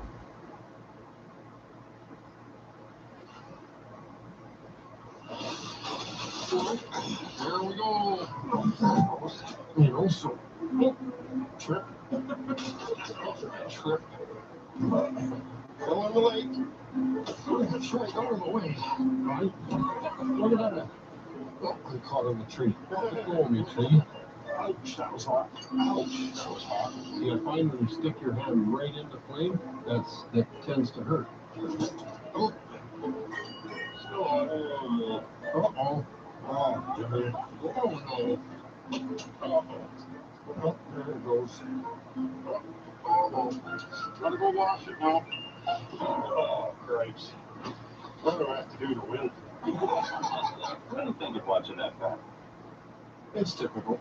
That's the way a lot of my bush trips go. People call me a klutz, but I don't think it's true. Why don't we get a look at your journey and how to go? Oh! So far, my opinion is that I've been doing everything right. You just get a little flame, and then you just kind of snip it in. That's how you shave in the bush. He keeps coming back. I'm going to do a lot touchier trigger system on this one. That worked pretty good. So I hope that fox appreciates the work that I put into this. We're good to go. Our voyage begins. A fast-moving trout might flip it over. My homemade comb. Trying to get the knots out. My feet are frozen, and I'm almost hallucinating. I've been pretty hypothermic all day. I've soaked, all my clothes are wet. I'm tapping out right now. There's my ride. This was my retirement. I just wanted to build a house for my daughter. It's a big disappointment, but somehow a person has to carry on. That's part of being a survivalist. Looking back at all of that, there's a lot more obviously we don't get a chance to see. How was the adventure for you? Well, it was a lot of fun, for the most part. Towards the end, your heart's not in the filming, which is wearing you down. If you had a camera crew to do all that work, you could probably concentrate more on surviving and doing things a little more properly. But at the end, I was making bad decisions. Like, what survivalist in a rainstorm packs up and moves camp and then puts his fire in the middle of nowhere instead of under a tree? So doing stupid things like that, I knew I wasn't thinking straight. Was that just frustration? Just couldn't think properly. Once your mind starts to play games with you, which it was with me, being cold, tired, worn out, I knew I had to make a decision to go. You had a pretty special driving force for your daughter, right? Well, for my daughter, I wanted to build her a house and this and that. I also wanted to go and visit my daughter in Australia. So I love both my daughters. They both were behind me on this whole journey. Anything you would do differently? You did it again, Greg? Nope. I was doing everything properly. My timing was bad. I would have liked to have moved camp about a week sooner to get where the wood was and to get where the fishing was close. It was a good plan. Bad timing. No, I got you. We had fun watching it. I'll tell you that. I want to move over to Carly now. Tell me about what you were thinking about, what you were going for. You were trying to win this thing. I hope to help set my partner Tyler and I up and be able to build our own cabin on a piece of land. And I was really hoping I could pull it off. Well, you're amazing. You lasted 86 days. It was unbelievable. And I want to show you the physical toll. We can turn around here and look at your pictures, the before and after. So this is when you checked into Alone, day number 1. And then through this journey, at the end of day 86, the toll, Carly, that you went through, they put your body through. What did it feel like at the end after going through all that physically? Honestly, physically, I ignored. I knew my body, and I knew what my body was capable of, and I expected it to perform and to take me as far as I could go. Oh, it did. Why don't we get a little look as we take a look at Carly's journey in Patagonia? I want to create a home, one that will withstand as long as I can be out here. Home sweet home. Can't believe that. I've always wanted to spend up to a year in the woods doing survival skills. My focus is to stay busy and keep making things just like this basket truck. I'd love to be the first woman to win. I want to do things to enjoy my time out here. Creating my baskets helps me to feel like I'm living there. Preparation for the beast coming back, and I make 2 bolas and hopefully entangle birds so that can't fly. Getting protein, it's been a challenge and a struggle. It weighs on me. The next med check I'm pretty nervous about. The doctor has found that you're in a critical zone. We're going to have to extract you for medical reasons. When they physically said we have to take you out, what'd you feel? Heartbroken.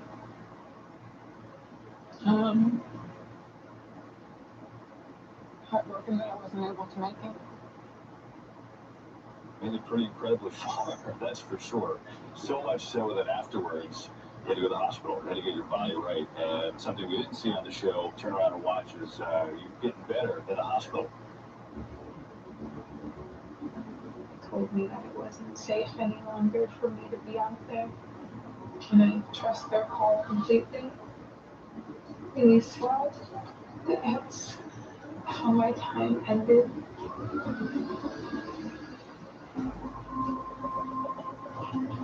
Never had an IV before. I was feeling overwhelmed and scared. Because I knew that my body weight had dropped again. And I could tell that the doctor was not happy with that drop in weight. I still feel like I'm in shock a little bit. This is happening. I feel kind of like an empty vessel. I could just keep eating and eating and eating. Trying to process this whole journey as I'm going along. It's a huge, life-changing experience. And I'm so thankful that I've gotten to have it. Wow, unbelievable. Well, we are obviously glad that you are okay, Carly. How long did it take you to feel somewhat normal again? I'd say it's taken about 5 months to really feel normal. The transition from being so thin to gaining back weight, which was a normal weight, it was a really interesting mental process and emotional process coming back. Wow. Well, Carly, that's really incredible, inspiring. Thank you for sharing this pretty honest thoughts. Really unbelievable to watch you through this whole process. First things first is moving this case that's like, I don't know, 70 pounds. It's like dragging a dead body. Not that I've ever dragged a dead body anywhere. I'm glad you felt the need to clarify that. Megan, I want to start with you. What was your focus? I'm a professional biologist and forester, and I wanted to explore that whole territory. And in my 78 days, I went everywhere from the top of the mountain into the lake after fish, and I explored every inch of that territory. I got to see that ecosystem inside and out. Why don't we watch your journey? Here we go, Patagonia! Wow, this is amazing! I'm a minimalist in terms of focusing on my priorities and not looking at having a lot of comfort items that are going to take up energy. I didn't want to be having a fire every day to boil water. I needed to actually store water somewhere. So I made a fairly large burn bowl that would store 5 days of water. So I'm just tying the rest of this box together with a bird pallet. What you do is do a little bit of a trail leading up to the box, and then the animal would go towards that. I do have a trigger pebble trap in mind for fish. The saplin's bent over, the 2 pegs are connected just at a fine point. When the fish actually bites onto the hook, that will get pulled out and I'll set the hook in the fish. Oh my God, I got a fish! I got a fish! I dare any of my other guy contestants to shave with this knife. So we've seen poll of missing your family, so that's affected different people on this show. That being a mom's a whole different avenue. How did you deal with that with your kids at home? It was really difficult. I knew that was going to be one of my weaknesses. My family is my #1 priority in life. You know what? I came out of this journey with an immense sense of gratitude because I have a husband that is completely supportive. And he, going back to home, it seemed like I had never left. He took over the role as mom and dad and kept our household going as if I hadn't left. And that was really difficult for him. Well, clearly, he did a good job, and you did a good job immersing yourself. I'm curious now to talk to Dad, who I think a lot of similar strategies. Maybe yours a little different in some ways. How did you plan this out with how you're going to conserve and really use your time here? My focus every day when I got up was firewood, fishing, more water, and just resting. That's the approach I took. It was just, well, I can save calories, and when I need to do something outside the box or outside of that realm of my basic survival needs, I'll do it. So why don't we get a look at your time in Patagonia? So what I really want to do is sit down and relax for a couple minutes. The more calories I can conserve, the better off I'm going to be in the long run. I have no urge to build my shelter. I feel almost forced, in a sense, and that's a cool survival thing to do. My survival style comes down to every calorie counts, and every move needs to be calculated. I'm going to start working on my rate. Now, at least when I get company, they'll want to stay. I hope down the road I don't hit that wall of boredom as I conserve my energy. So what's next? The tripod. I'm in no rush for that either. That's like just something a new kind of project. I don't think you realize out here how slow everything is. I try to eat up an hour time I'm not on a piece of road. Legit. That's like where you get to. People don't like my strategy. I don't really care. We just saw you, hey, an hour goes by, you're just trying to kill an hour. Yeah. So that means you had a lot of time to really sit there and think. How do you stay sane? I broke my days down, my full time out there, into 5-day cycles. So the first 4 days I would work on something, the 5th day was my rest day, and that's when I would bathe and get myself cleaned up. Then the next 5-day cycle, I would think, okay, well, now I'm going to move into stockpiling more firewood for longer. Towards the end, it started to get more bored because I was lower and lower on calories. I only had 9 fish the whole time while I was there, and I was just getting more and more run down. There was one moment that you revealed to us, it really hit you. Not only that you were missing your family, but just how important family was in your life. I had these ups and downs the whole time while I was there. I was driven at the beginning to win that money. And then I really just got to the point I was like, I'm content with what I did out there. And my family's everything in my life. And I'm super close with them. And when I thought about that, I was like, man, my family's, that's who I love and who I want to be with, and it's time for me to go. Did you ever think going in, like, you wouldn't even think about the money, because that's what it sounds like happened? No, I didn't think that when I first got in there. And then, that's where it ended up towards the end. Change anything if you did it again? No, I loved everything I did out there, and I loved the whole journey of the whole process and everything and the way I grew through the whole thing and the way I am now compared to when I first went out there. I love it also. I wouldn't change anything. That's awesome. Went to the wilderness to survive. Stay just long enough to take this picture. Now that is messed up. How do you feel about that one? It's a little Kevin, that is an outrage. And I think it's kind of accurate too. That's it. Why don't we turn around and take a look at your journey in Patagonia? Here we go, baby. Come on. I see a lot of opportunity for me to succeed. I'm going to try and make a teaching today. Hey, America, how are you? My strongest skill set is probably my positive attitude. PMA is what I teach all my kids in all my classes. Positive mental attitude. I have kids walking down the hall, they're like, PMA, Mr. Shields, PMA. I'm like, PMA. It's raining out. What am I going to do? I have all these ideas. I'm going to put in a stone floor, expand my shelter, find tree cash for wood. But I keep thinking about my wife. And I keep thinking about 3 kids that we're adopting this summer. Hello? I am tapping out. I'm done. I tapped out. I have so much going on at home. I have my wife and we're adopting these 3 kids. I can't get out of my head. I just can't get rid of it. So we'll get to that and why you tapped out a second. How going in? You know, what was your plan, your thought process going into this when you were going to get close to getting to Patagonia? This whole journey of getting selected for me was just this huge honor to be part of a group like this, and I couldn't believe it. So once I was selected, I was like, all right, it's time to get into overdrive and, you know, refine my skills and just practice all the things that were going to make me successful there. And one of the things that had helped me in my life being successful was having a positive mental attitude. And you know, I really thought that was the thing that would help me get through the tough times. There's a lot of critics out there that'll say a lot of things, but you just got to kind of roll with it.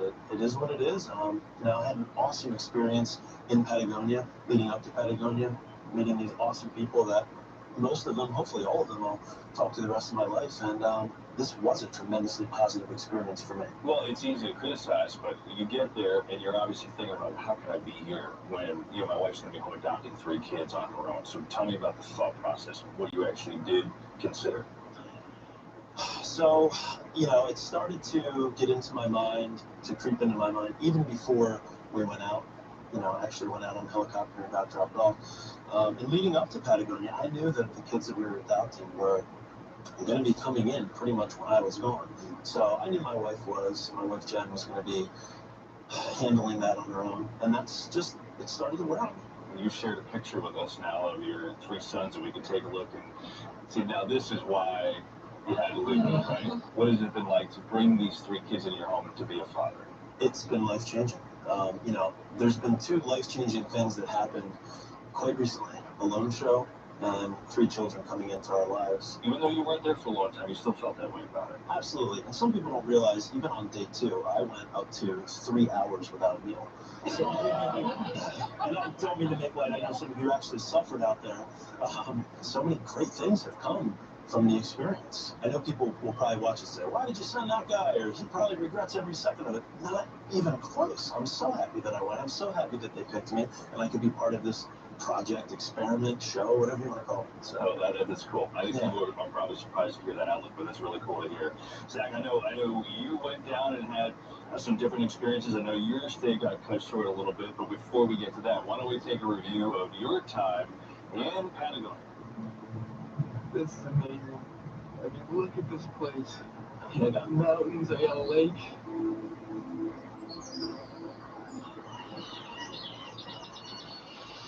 Came out here to get away from alarm clocks, birds. Nature's one of those things that doesn't give a shit if you're here.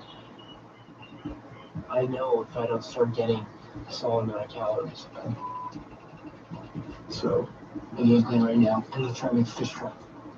And the way I'm going to do it is I'm going to make an M. And in the middle of the M, I'm going to leave it partially open. Fish will swim in from here.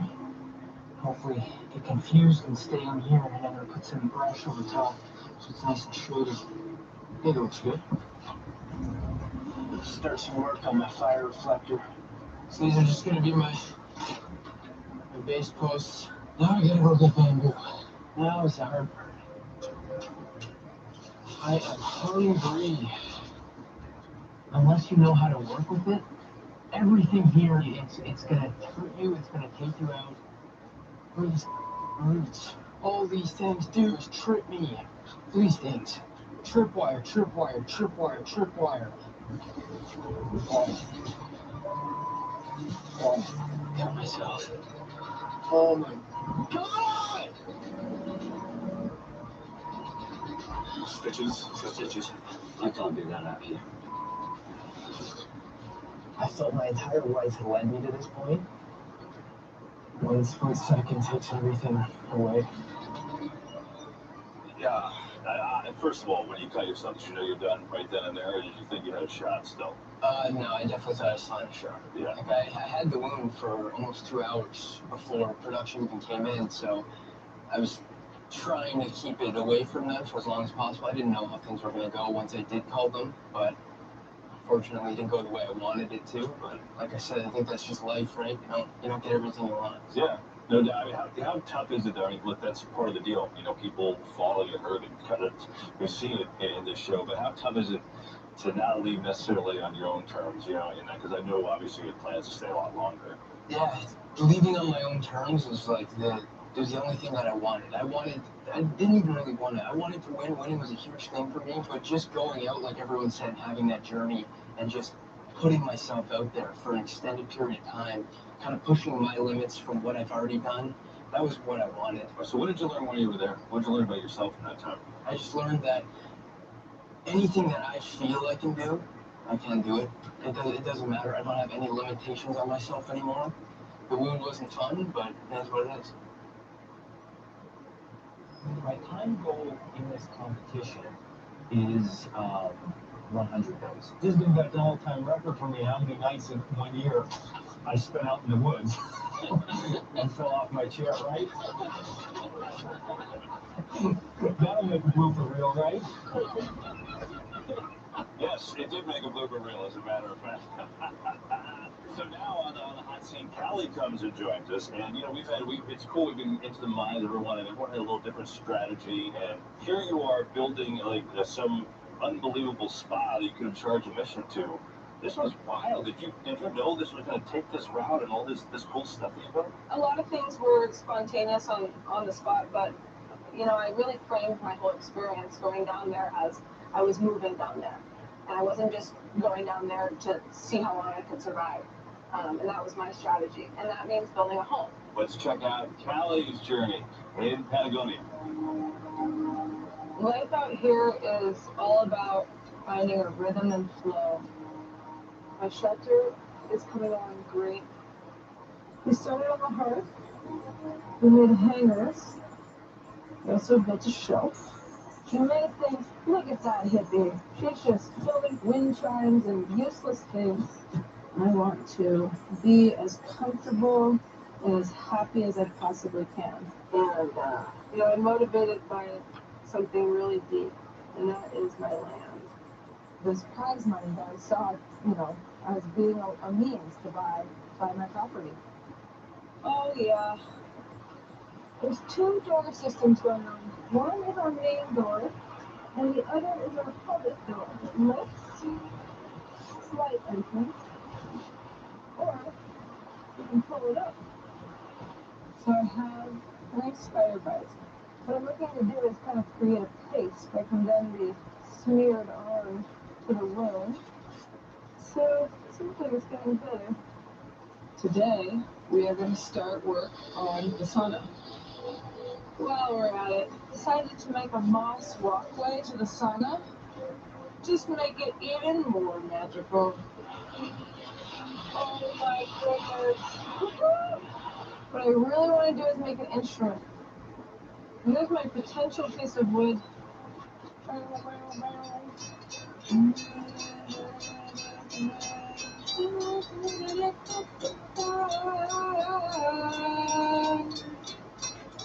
Kinda motherfucking go here. Any plans for like an in-ground pool while you're out there?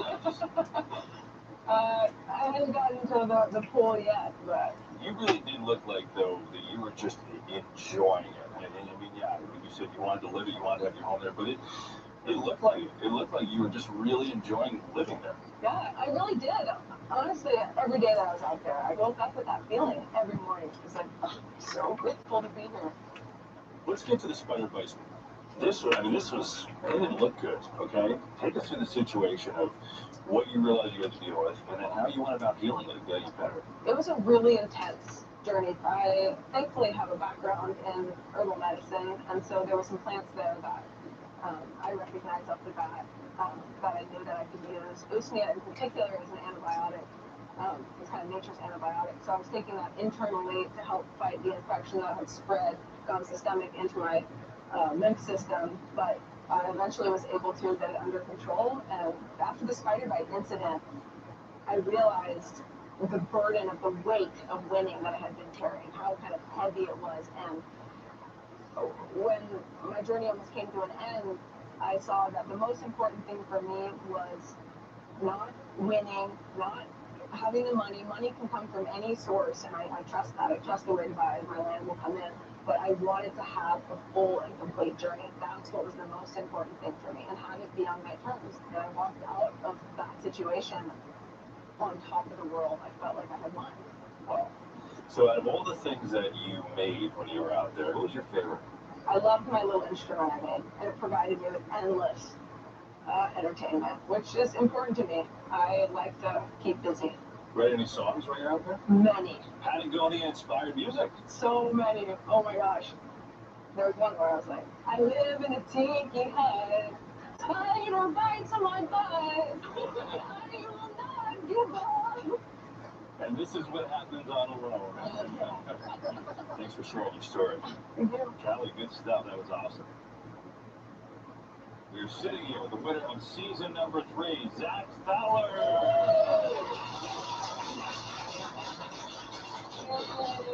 How's that feel? How's that hear to hear that? The winner.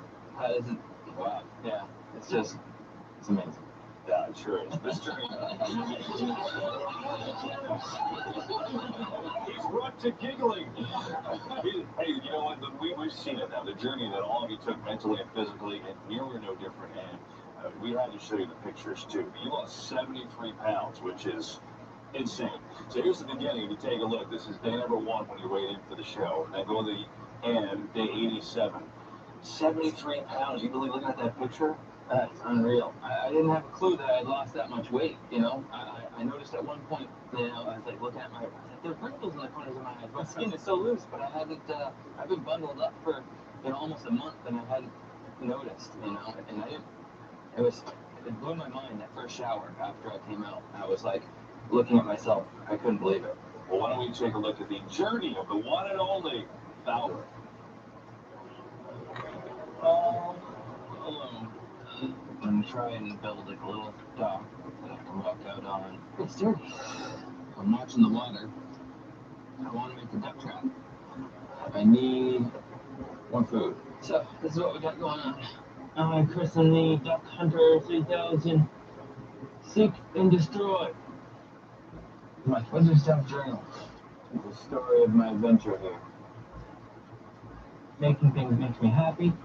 Keep myself from getting bored. Smooth out my stumbles. I need to get the shelter done. Man, this is coming out awesome. When you're out here by yourself, think about family, how much they mean to you. The pull of my heart, be with them. It's so hard. I can't give up. Not will I still have strength in me. No.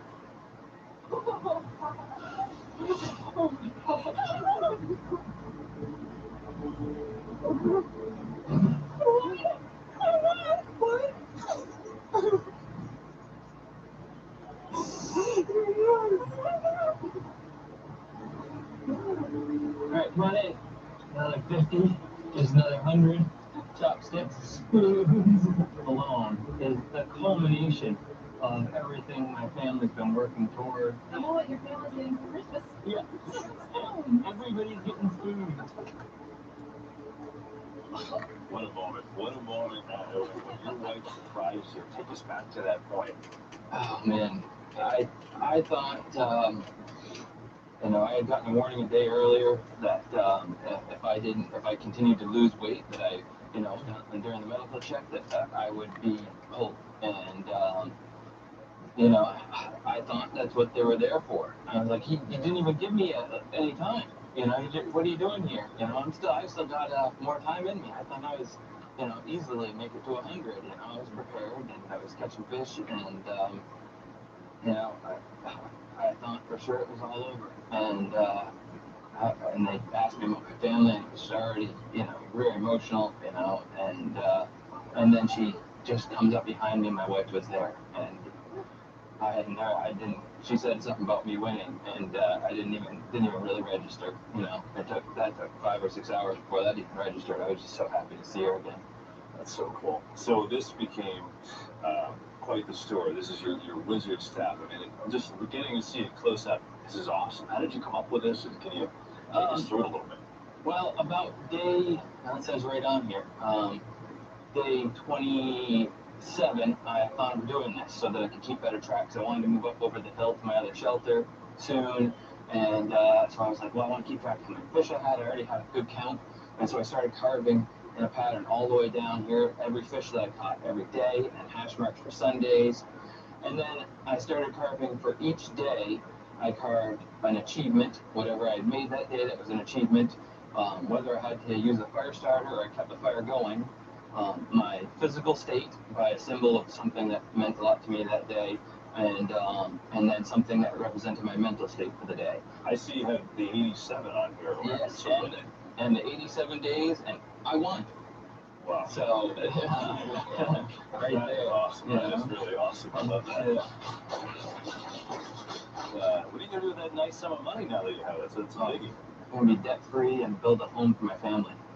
That's a pretty good way to use it, I'd say. What would your advice be, Tyler, to the next folks competing on this show? What does it take? What do they need to do to win? You never give up. You never surrender. You know, you push forward. You do all that you can. Keep yourself busy. Keep your mind busy.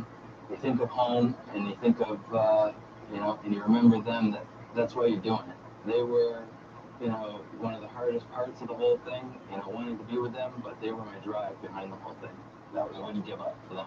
Well, Fowler, congratulations on the win, and congratulations on all of you. You're all amazing, and I know we all enjoyed watching your journey. It was just fantastic stuff. Thanks for watching.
If you don't work as a team, it's game over. I can't believe it's what it is. Stealing $500,000 would be life-changing for me. I feel like the life of the best element.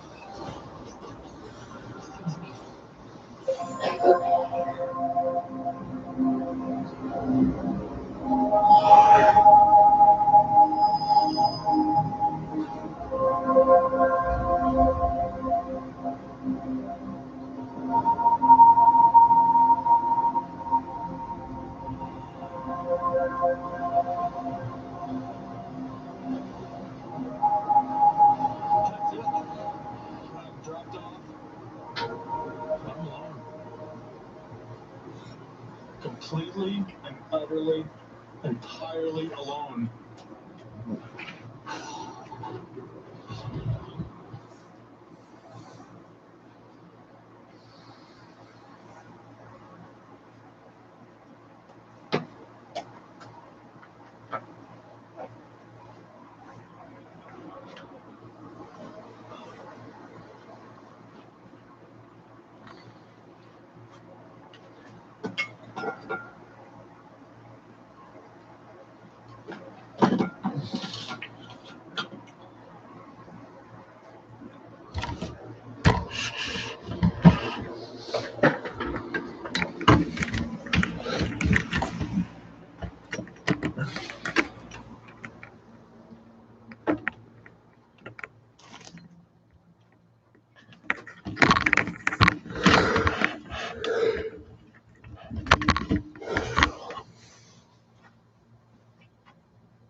like we're just gonna like.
Monday's coming.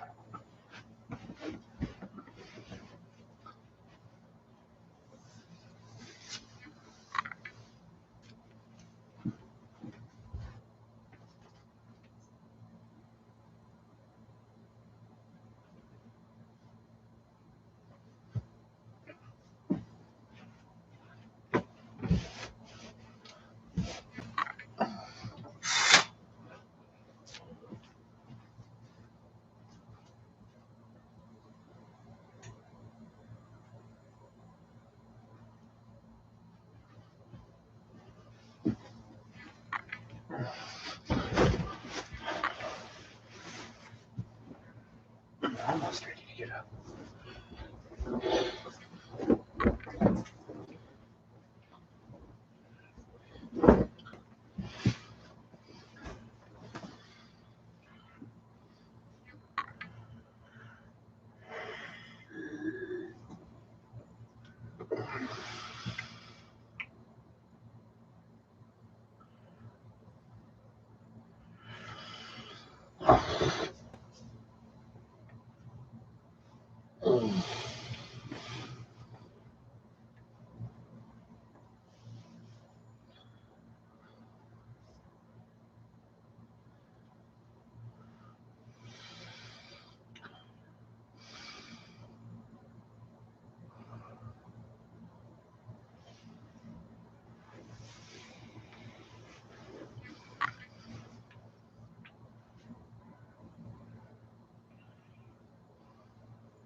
I think I'm ready to go for a ride.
The sounds were also washing my hands.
A lot of times it rains after like a little while, so like I think I should get up. It's like nice in the morning. Dang, it looks cold though. Okay, so my morning routine is usually breakfast.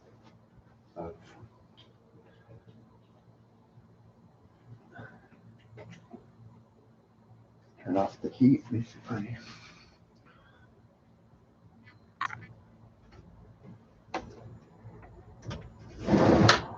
Ooh. I didn't recognize where that plate was from.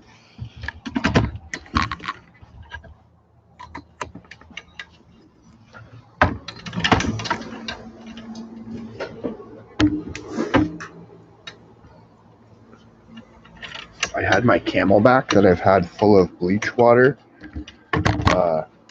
for like months now.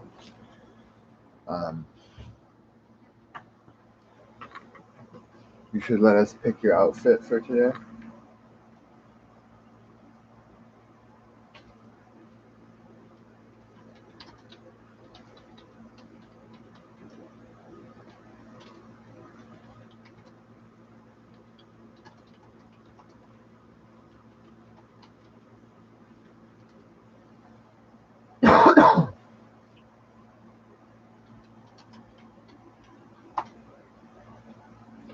You want to pick my outfit for today? I need to dress warm, dead ass warm. So, oh my god, this chair's in the way, and the drying rack's for that. Oh yeah, the drying rack has glue on it.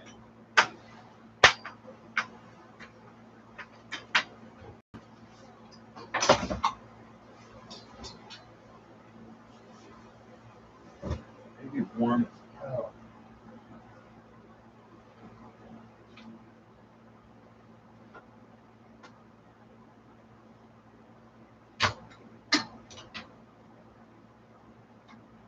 Y'all gotta be dead ass warm.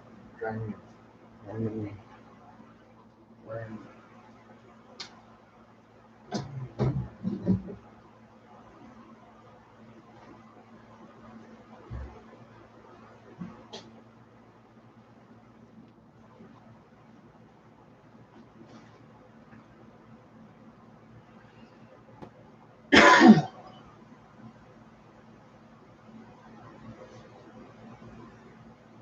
That's a nice section.